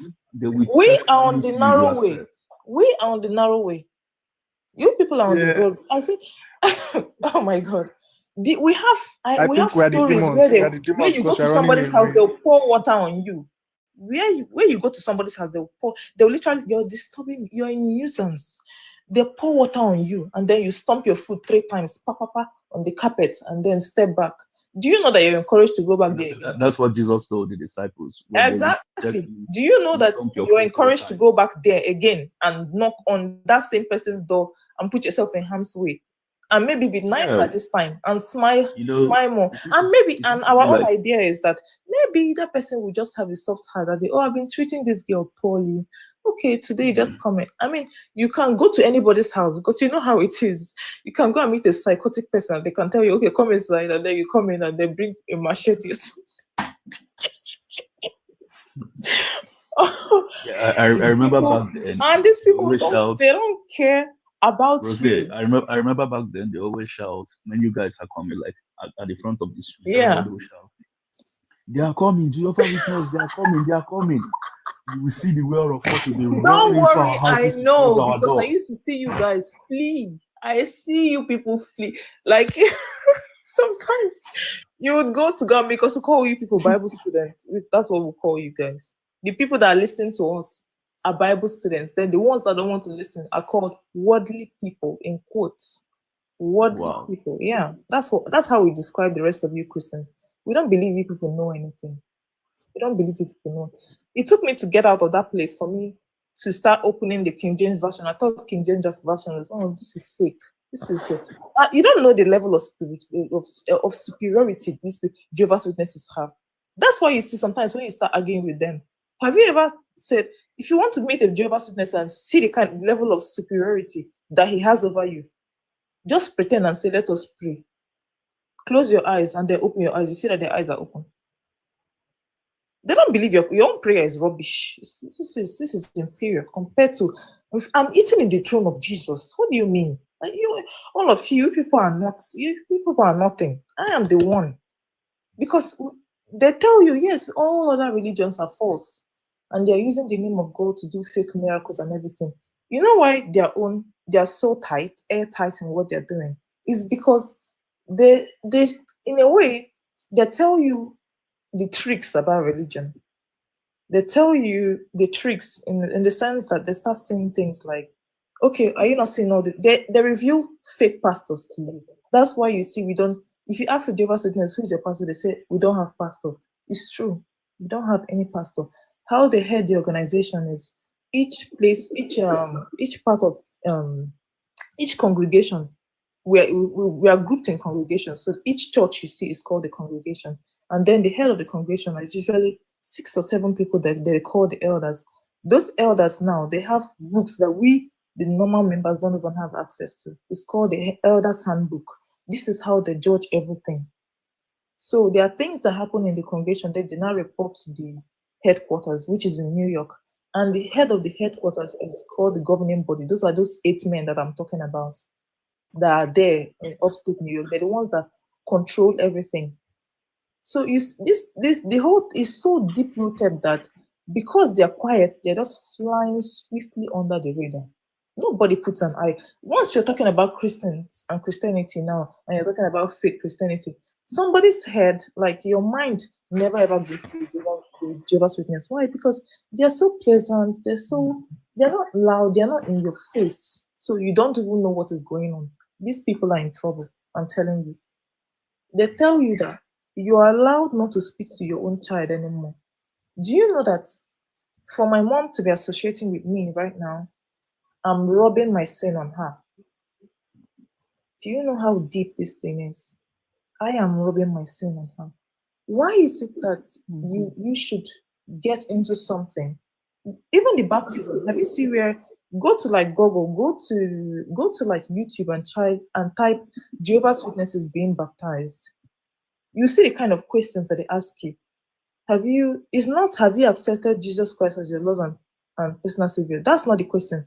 They ask you, are you aware that this baptism you're doing, this water baptism you're doing, is accepting Christ and you're being recognized as one of Jehovah's Witnesses? You say, yes, I do. That is what that is. It's actually an initiation into that cult, because once you're in for life. Once it's like we have so much in common with all this LDS church, the Mormons. So I think anybody that's been to a Mormon church will understand what I'm saying, because they were just like cousins. So many things in common. You don't want to know what kind of the belief system is not crazy, because they don't tell you that you're going to get sick right now and then your sickness is healed and you go away. No. Our own is not like that. Our own is just, don't worry about anything that's happening to you right now, because God has given Satan a chance to rule. Exactly. So we think right now that this world belongs to Satan, because God is allowing Satan to rule, to show you people that he's not a good ruler. So God is allowing Satan to rule right now, and God and Jesus Christ is going to take over from Satan for 1,000 years. I don't know how they came up with that number, but for 1,000 years. So now we're waiting for Jesus' rule to come, and Jesus is going to rule for 1,000 years and then give the rulership back to his father, which is Jehovah God. So right now we're in Satan's world, and that is why everything is going on. So God can. How do they cook up all this? Because the regular Bible. That's why I told you that we have a different Bible. Do you understand why they have to modify their own Bible? Are you beginning to understand why we have to modify our own Bible now to support these claims that I'm telling you right now?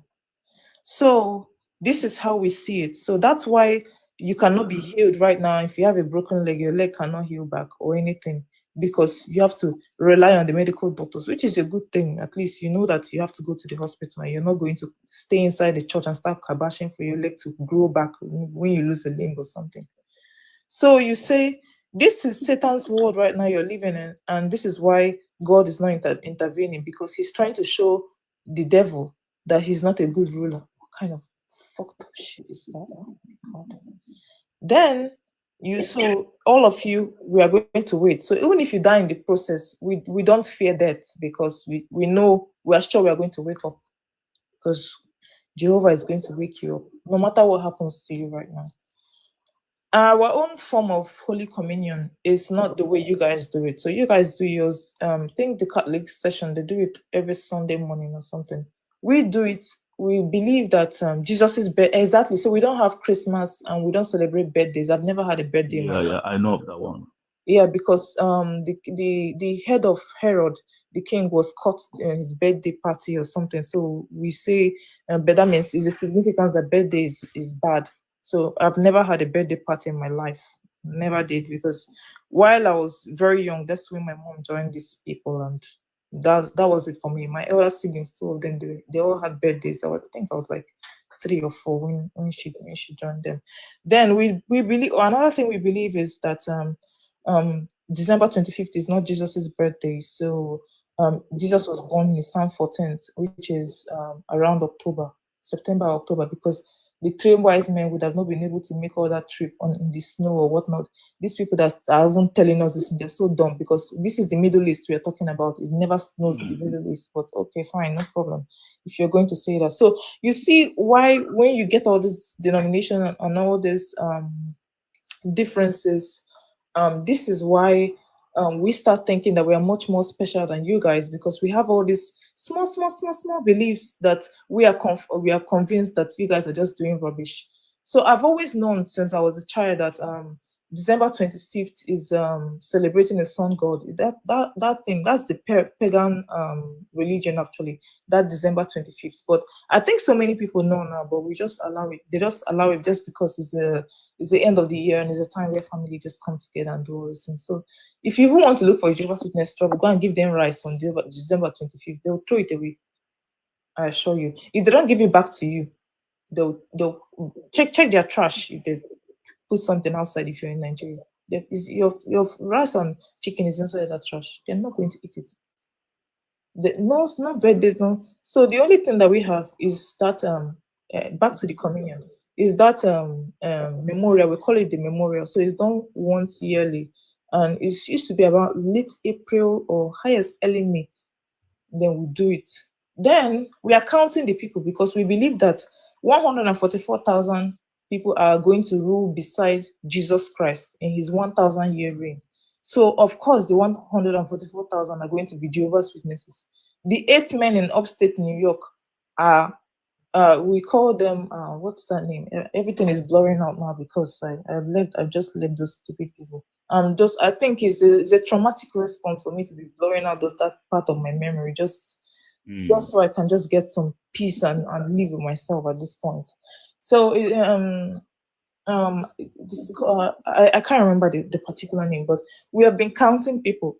Believe me, we've had over 144,000, but the religion is still going on. I don't know why Jesus has not come and carried them yet, because we say, to prove that we're living in the last days.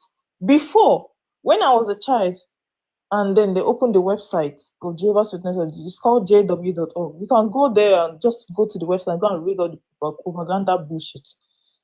The number of Jehovah's Witnesses that are qualified to rule with God, because we say that the meek will possess the earth, yes, but then there is special sets inside us that are special, because remember, we're the 1% of Christians. So even us that are special, there's another special set inside that are going to go to heaven. So we don't like the way you guys do it, and then you say you're all going to heaven. We don't think we're not all going to heaven. That book of Matthew, that the part of book of Matthew that says that the meek will possess it, we actually adhere to that. So, but inside us that are the meek, there's a set of another 0.001% inside that are 144,000. They're going to rule beside Jesus Christ. So this is how we get the number that we are using to count the people that are qualified to take Holy Communion. So we don't give Holy Communion to anybody. We say that if it's moved by you, that you know, because you have not sinned before or anything, just bullshit talk. So tell me, since the 1960s, when this religion came into play till now, we've not gotten up to 144,000 Jehovah's Witnesses from the billions of people that are Jehovah's Witnesses worldwide. And before, they used to write that number and then tell you what number we've gotten now.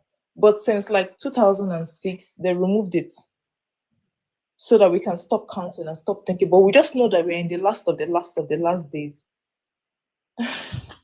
This, in fact, I don't even know where to start. It is. I can send you so many things. If you really want me to help you on this propaganda videos and everything, I would send it to you, and then you see so many things. I even have letters that were written to me about why I'm not. Which they track their members actually, because you have a file open for you when you baptize. So a file is opened at your local branch. Then when you move, this is how to show you how this thing works. When you move, as I've moved to the UK now, for example, I'm supposed to join another congregation here. Then they'll request for my file from Nigeria. Then they'll send my file. They'll tell them, yeah, this is what I've been doing. All this preaching that you see, we report monthly. For you to be a qualified good Christian, you have to be actively preaching up to 15 hours a week. So we have different types. So the very serious ones, they go up to 60 hours a week, which is called regular pioneering. Then you have part-time pioneering, which is called auxiliary pioneering. That one is up to like 30 hours a week. Then you have normal hours that are 15 hours a week. So it's like a report card. It's going to show the number of hours I report to every day, every week for preaching and everything. If I meet up the number of hours per month. So that's why you see when you meet a Jehovah's Witness, you can't even have any normal conversation with them because they're trying to meet up with those hours. So even if I'm sitting with you inside a bus, I'm supposed to bring out a magazine or something and tell you and record it that I've done, even if it's 5 or 10 minutes, anything. Because now that is called informal witnessing. Anything you can do just to talk to somebody is always encouraged. So you see, you never have. I just started having small courses how many years ago? I never have a small post. I put those magazines inside. You can meet your victim anywhere and just give it to them. Collect their number, start bombarding them on the phone. Ask them if it's outside your territory, maybe they live in a different state. You look for somebody in the congregation where they're living and hand them over. Anything, they will drag you inside. So once you have any vulnerable person around you that you just see around the Jehovah's Witness, that person is in trouble. Big trouble. They will drag that person inside, especially if that person is lonely. They will drag you in. You start seeing them, they start coming in groups to your house. They can do so many things for you. They'll help you move a home if you're moving. Bake cake, do anything for you. Teach you, give you recipes. They'll come, they can work, they will do anything. One thing that they are positive for, they have a way of forming community. So that's how they trap you in, because you're not even supposed to have friends that are non-Jehovah's Witnesses, because that's mixing up with the worldly people. Your friends are supposed to be Jehovah's Witnesses. So right now, as I'm speaking to you, it's almost as if I'm starting my life from the scratch, because all the friends I have are Jehovah's Witnesses while I was growing up. And then now nobody's talking to you because, of course, you've been possessed by the devil for living. So are you seeing? So even when you start even having doubts or anything, there are things like that makes you stay, because your family stops talking to you, and then you lose your friends and you lose everybody around you. So you're so isolated. So this journey that you see normal Christians go through, and you see them, they always had friends in school and all those things. You're not encouraged to have all those kind of friends. People in school are just people you go to school with. Your friends should remain inside the organization, people that you share a belief with. So even if you're of course you marry inside the organization, so you see how you lose your whole life if you lose the organization. It's like an MLM cult. I think a strong MLM cult. That's the best word to use to describe a Jehovah's Witness. But much more than that, because the emotional torture this thing does to you, you don't even want to know, because you're so convinced that you have the truth. Of all the people in the world, you are the special one. You're born in. It's a privilege. That's how all our world is privilege. I've been privileged to serve at. I've been privileged to do this. I've been privileged to do that. If you're cleaning up the kingdom hall for free and then you're helping them construct their site for free or anything, it is a privilege. If you're preaching to people, it's a privilege for God to be using you. Like, it's just, oh my God, I'm just tired. There's nobody that can relate to this thing I'm saying, because this is a different form of Christianity, all entirely in its own full right. It's just ridiculous at this point. And because nobody comes out to come and talk about this thing openly, they are not forcing you the way you see normal Christians does, and then they don't ask you for 10%. We actually do believe that the only people that about the Levites in the Bible that collect 10%, yeah, because they are the Levites and they didn't have any other jobs. So we don't encourage all those kind of things. But you know, we really, when you really know manipulation is when you're not forced to do something. They lure you in by giving you false options. They say, no, don't worry, we're not forcing you. Just come, just give whatever you have, just to encourage the preaching work. That means printing all those magazines and a week that you guys are reading. That's why you see when Jehovah's Witness give you magazine, if you give them money, they'll collect. But if you don't give them money, they say, no, don't worry, just keep it. Because spreading the message and spreading the gospel is much more important than those things. But they are being, if you see the amount of donations that you would give when somebody is not forcing you, is much more than when someone is expecting 10% at the end of the month from you. So you tend to give much more because you think, oh yeah, this is you're so convinced this is the genuine thing. This is the genuine form of Christianity that you have to do. You have to follow these things. So you give from the bottom of your heart. We give more because we are not being forced to give. And that's where the manipulation, the mind control comes in. And you give of everything. So for example, you see all these churches and all this, the Dome in Abuja and all those things. They give, the members give, and then they employ people to come and work there. No, we are the laborers. That's why you see every Jehovah's Witness building you've ever come across in your life is one pattern. They teach you how to be everything. You can be a carpenter even as a woman. They just want to exploit it for your free labor. So you can actually be anything. You can come in as a carpenter, you can come in as a painter, as anything. They'll teach you what to do. We have manuals. Oh, anyway. Afro, are you still there? I think she's sleeping.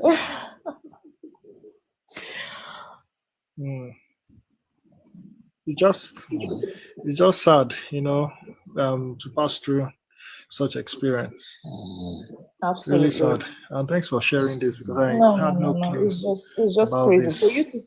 For you to see a Jehovah's Witness that have left that place, it takes a lot of mental. I haven't It's really not, seen it. it's not. Jehovah's Witness. I think you're the first Jehovah's Witness I've seen. No, I remember knowing them as being very persuasive people when I was small. But I think over the years they have gone very quiet, or it's just because they are not around. Yeah.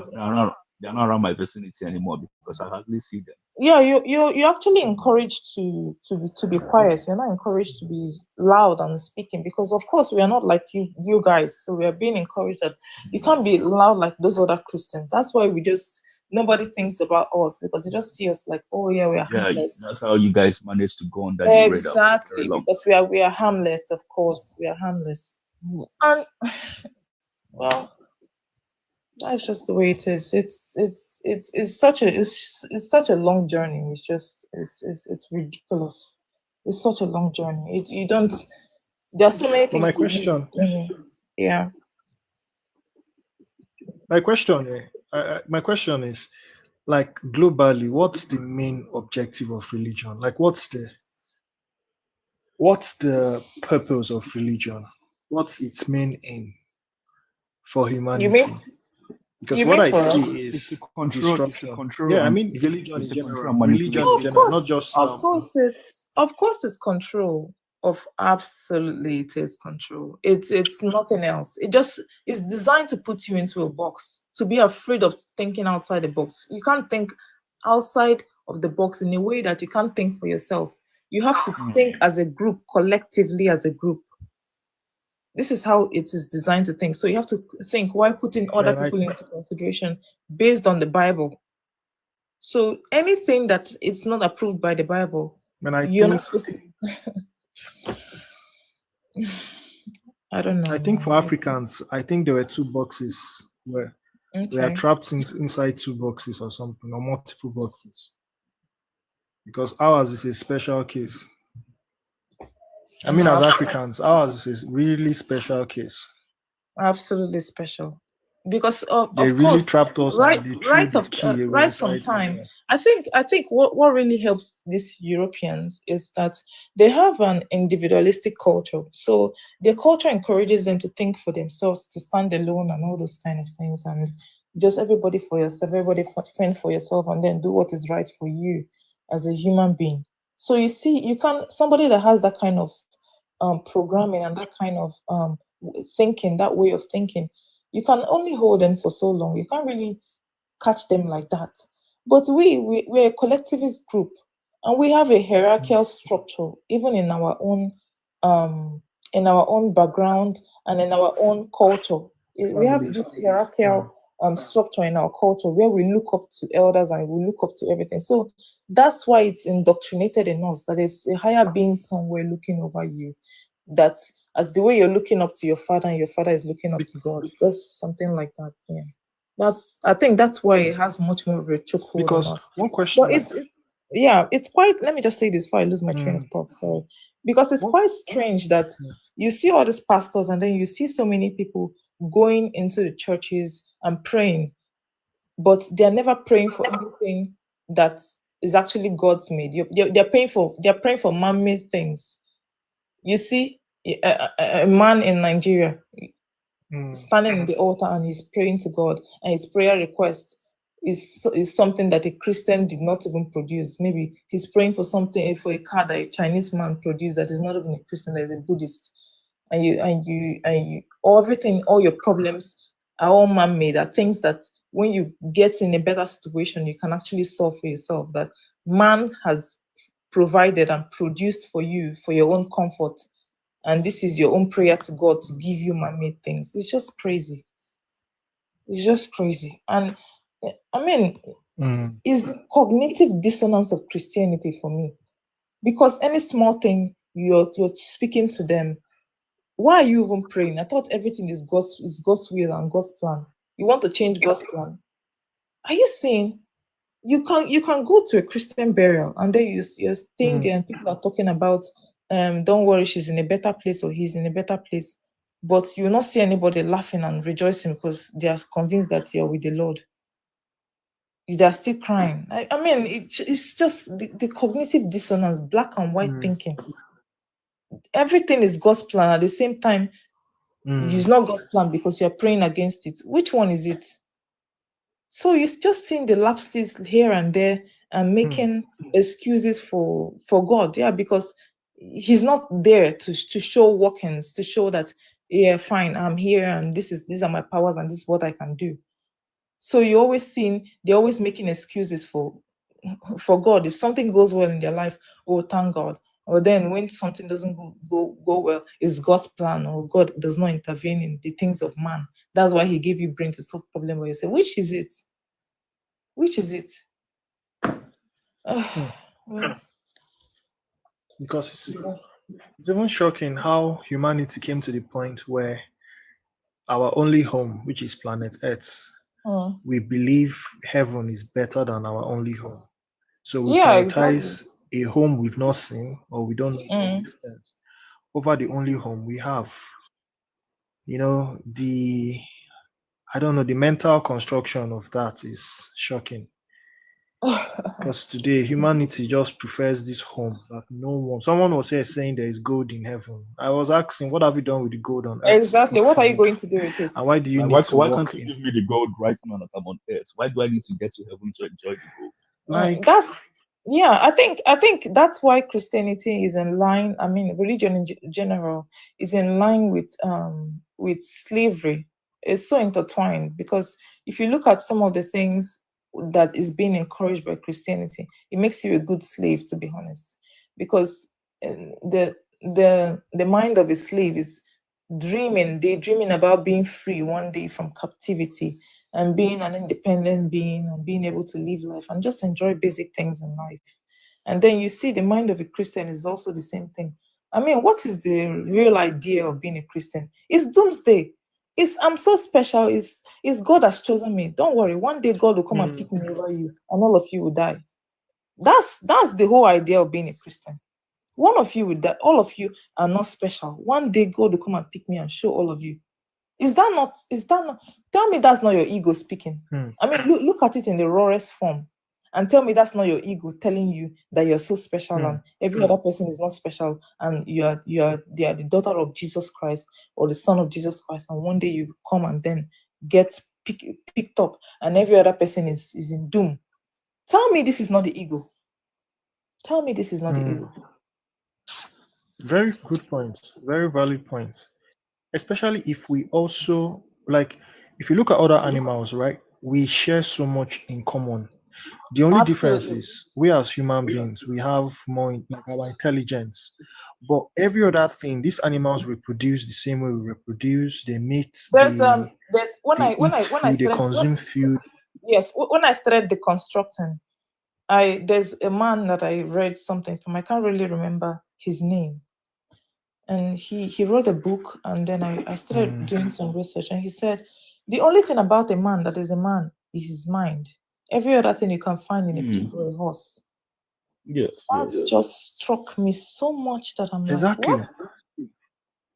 what? These So the only these thing that you animals don't care about going to heaven, or we're no the no no only no. species of living thing They so know that they worried are here about to just heaven experience or it hell. while it lasts, and then they're out. They know this your experience right now. This is what being a human being is. It's about being an observer. Just come, observe, enjoy while you can, and you're gone. You're not special. You're not special. See the way everything happens in nature. Yin and yang, good and bad things happen to everybody. And that's what I was asking some people, like, what's your advantage as a Christian over me right now? I have bad days, you have bad days.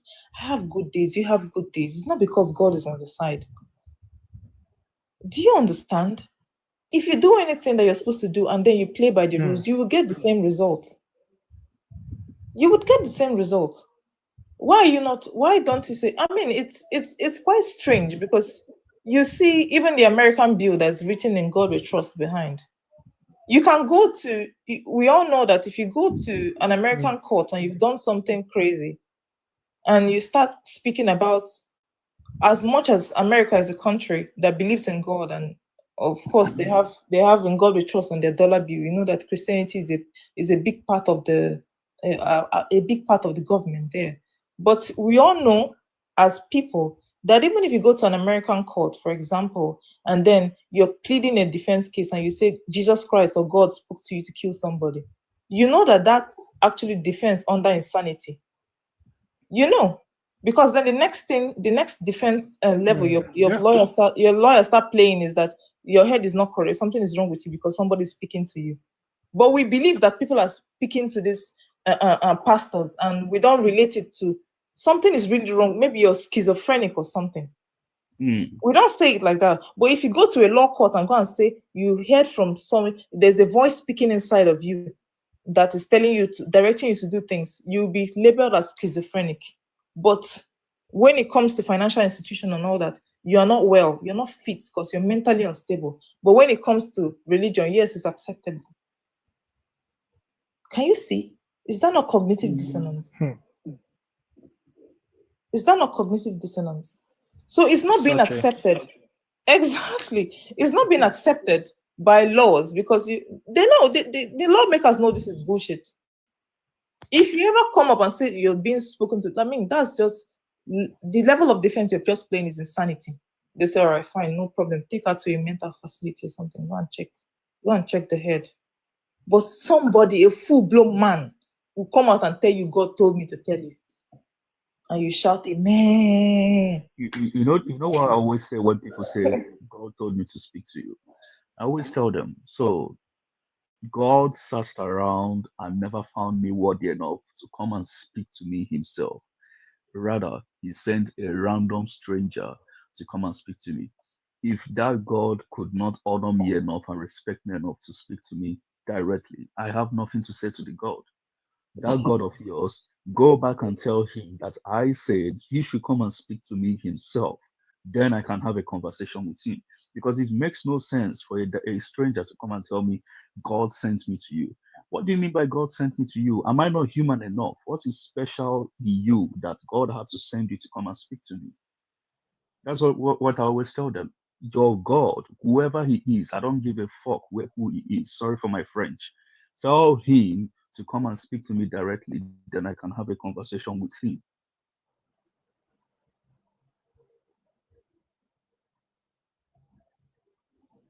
The only place God exists is in the human mind. That's the only place he exists. Nowhere else.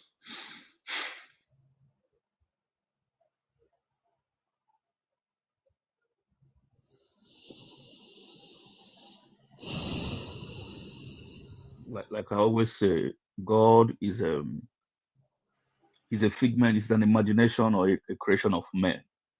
You know, men came together to create this thing called God.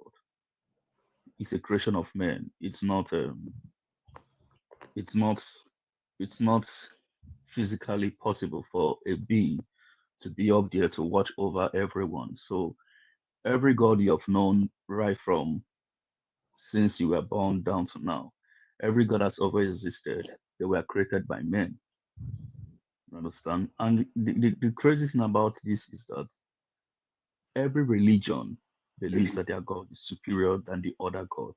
You meet a Muslim today, he tells you, my God is superior than the Christian God. You meet a Buddhist today, he tells you, my God is superior than your God. You meet a traditional worshiper, he tells you the same thing. So at the end of the day, whose God is superior? You see that these are all tools that have been created by men as a tool. These gods are created by men as a tool of control and manipulation. You understand? Today we have over 3,000 gods. And as we have 3,000 gods, we have over 3,000 religions. And every god and every religion believe that theirs is supreme. You see that these are just created by men. There is no God. I keep saying it. There is no God. You can't tell me I that's mean, it's. I have a very good question. I used to ask them when they start saying, "Okay, if you don't believe in God now, fine. What do you believe in?" I'm like, "What?" And then I believe in myself. I'm a and human. then they start telling, because it's always black or white thinking. It's either this or that, and they don't believe that a human mind can hold questions and then just leave it, being open to the best evidence, open to the best kind of explanation. You just open and you're thinking, oh fine, I'd rather have questions I can't answer than have answers I can't question. Just leave it like this for now. Maybe I would know one day why I'm here. Maybe I would never know. Maybe I'm just an observer. Maybe I'm just having an experience and I'll die and then I'll just go off. And then that would be it, because that's how human nature works. Because you have plants, you have trees, everything comes and goes. We don't think any tree that is being cut off is going to be reincarnated somehow, or any plant that dies off is just going to raise up somehow. Maybe you're just that. Maybe you're just that for the experience. And then they start telling you, okay, fine. So who created the heaven and earth? And who created all the universe and everything? So you see, there must be a creator. But you same you that is telling me there must be a creator is telling me that so God can also originate from nothing. That means nothing can come out of something can come out of nothing too, because you are also confirming that bias that if God can come out of nothing, that means nature can come out of nothing as well. You see, black and white thinking, cognitive dissonance. That's just what this thing is. It's just programmed to just brainwash one part of, like, just. And you see very good people. Maybe you see scientists, and then you see professionals doing very well in their field. Good business people that make good money, and then when it just comes to that part of their life, they're just as dumb as fuck, because now they don't even want to apply the knowledge that they know in other areas of their life back to that thing. They don't want to apply it. They're just like, oh, and that's how the whole indoctrination comes in. I mean, it's written in the Bible. Train up a child as the way you should go, and when he's old, you'll not depart of it. You'll not depart from it. That thing is indoctrination. It's clearly telling you right there that you've been programmed and you've been allowed, that you've been programmed to do this, and you've been indoctrinated. Because when you grow up, you cannot depart from it, sorry, because you're too scared, because you're afraid, because this is you're set in your ways. This is all you've known all through your life. You see? It's telling you right plain in your face that it's indoctrinating you by telling you train up a child in the way it should be. I mean, we Africans were just in trouble, to be honest, because this started.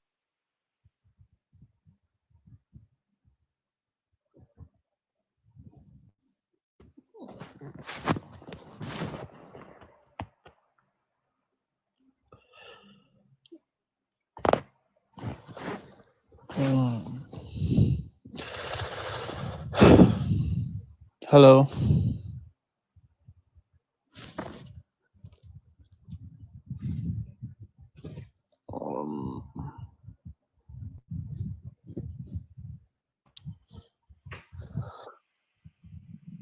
Oh yeah, hi, I can hear you now.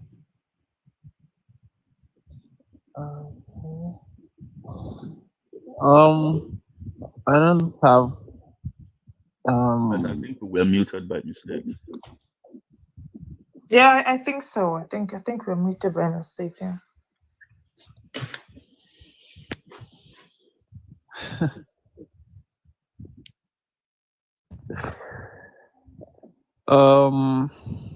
I grew up as in a Pentecostal home, and you in God, Jesus Christ, Holy Spirit, and the rest. So as I was growing up, I had questions to ask. I always ask my parents some kind of questions, and they do look at me in a certain way. There was a day I said something, and my mom was like, I should never try that. I think I said something like, if God was existing, then why is this happening to me? Then she was like, why that I should never ever say that she doesn't care if I am her son, she's gonna disown me. She doesn't God said with people, blah blah blah blah blah. So it was really, I had to like remain calm so I don't like get into trouble with my parents, my dad, my mom. I had to keep that belief to myself. But I was still going to church. I was still active. I was Yeah, still. it just kind of put this kind of fear in you because you have to put up a front. That's one thing. That's one thing with fear. When you're afraid of taking a step, you just have to put up a front, and you don't want to lose that community that you have and that Yes, you have built. So exactly. you Till cannot now, I still put up. exactly. I still put up a front because my mom still calls me to check up on me. Did you I'll listen? say prayers. Let me guess. Yeah, prayers. I just it's the way I look at her when she says those prayers, like but I just have to just play along and just Yeah, it's quite difficult, especially when you guys have shared so much together. You just don't want to break her heart because in her mind, that's the utmost disappointment for you to look at things the way you've been brought up, and she's gonna take it in and say, "Oh, I've done a bad job. Maybe I did not instill the way of Christianity very well into him, and it's not ingrained properly in a way that now he's waking up and denying God." So she's actually going to take it maybe as even as a blame to herself that she didn't do a good job. So I can understand why you'd not even want anybody to know that. But I think I don't even care anymore. I don't give a shit. I've moved on so much past that at this point everybody just knows. And to be honest, they think I've been possessed by the devil. I've been carried away or whatnot. But for my own sanity, I think that's better for me for them to think I'm mad and I'm stupid and I've been possessed than just live a lie that I can't take it anymore. It's just the whole pretense is just too much at this point. I just cannot take it anymore.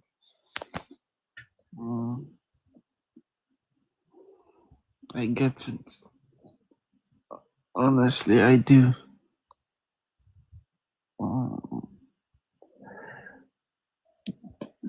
All right, so I guess I'll just leave you guys now. I have to go back to bed. I have work this morning. Oh.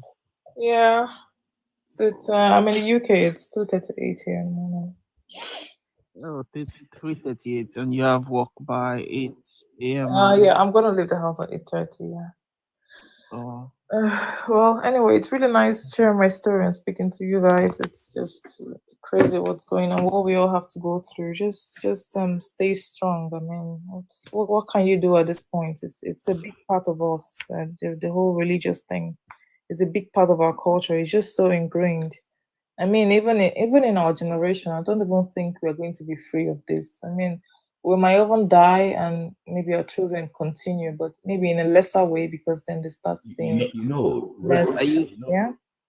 I used to have hope that the younger generation would be the ones to make the difference. Oh my God, But no, because with what I've been seeing, things are getting harder. Things are getting more difficult. recently, with what I've been seeing, especially from Africans, the Mm. young ones, is like we're even worse than the older generation when it Absolutely. comes to this religious fanaticism. Absolutely. You see them producing songs where the new generation, God is calling fanboys and finders will love Jesus. And you see young people participating in this hallelujah challenge. I just Oh tell my myself God. that there is no hope. Do you know Because the when I do you was know the growing do you know the up, ones that even make me laugh? The ones that make me laugh are all those ones that go and lie on their CVs and put all these big grammars on their CV, tell all lies, get a job, and then go to church and give a testimony. Yeah. Go to church and give testimony and say, "Oh yeah, God has done it for me." But you told you lies. see a young person that believes that you see a young man, a young woman, they don't believe in their own capacity. They believe that whatever they do is not a product of themselves, but a product of a mystical being. So no matter how Exactly. much effort they put into, It they will does not not give matter. themselves, they won't credit themselves and give themselves credit for a good job well done. They believe that No, it's it's a being up there in the sky That a have done it for being them. Yeah. role granted, that played a a being vital granted role. them favor, It's crazy. grace, or Yeah, something. exactly. No I mean, matter what you do for them, you see these people talking, and then you even okay. Let's even paint a scenario where at least we are all seeing what's happening in aviation system and how many people have died at least this year alone because of crashes and all those things that are happening. And then here you have somebody in Nigeria giving testimony about how their microwave suddenly started working, and how the toy started working, this toy that is spoiled. And then you're looking and you're like, fine, all these people on the plane, maybe I'm sure when they were going down, they were shouting Jesus and praying and crying.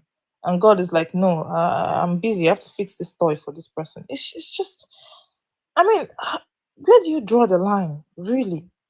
Where do you draw the line to just know that bad things happen to everybody, good things happen to everybody? It has nothing to do with how special you are or how you're not special or whatnot. It has nothing to do with that.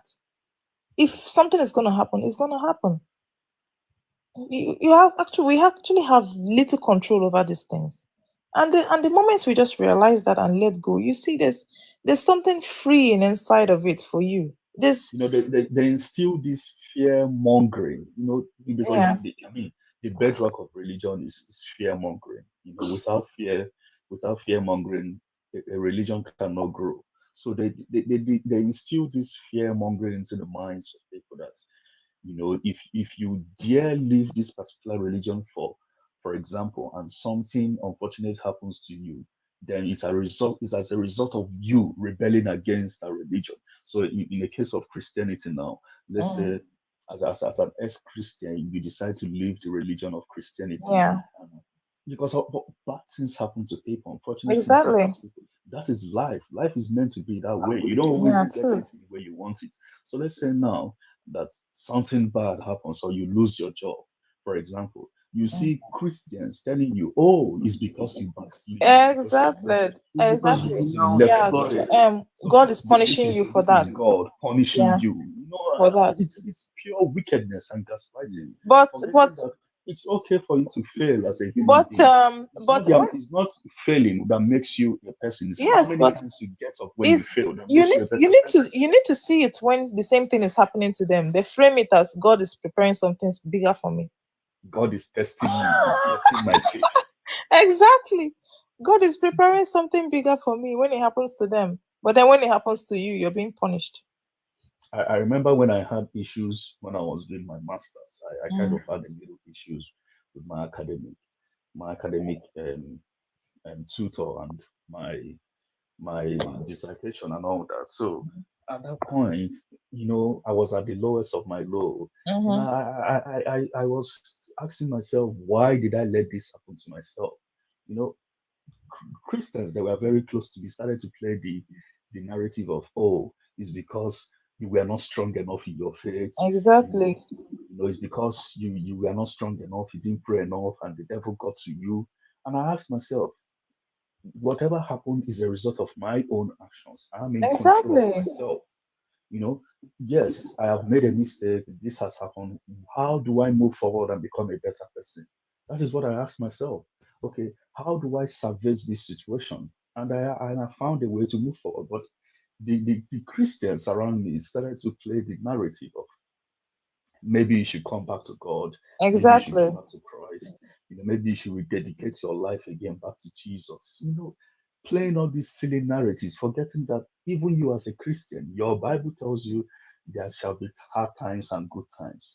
But True. now, as an unbeliever, you're telling me that it's because I left the faith. That's why I'm paying for my sins. But when you are going through the same similar crisis that I am going through, you say, oh, this is God testing me, or this is God, I'm going through my crisis and my tribulations, just like Jesus went through crisis and tribulations in his own time. It just doesn't make sense at all. And this is the fear mongering and the gaslighting and manipulation that makes a lot of people to still remain in that hole, that trap called religion.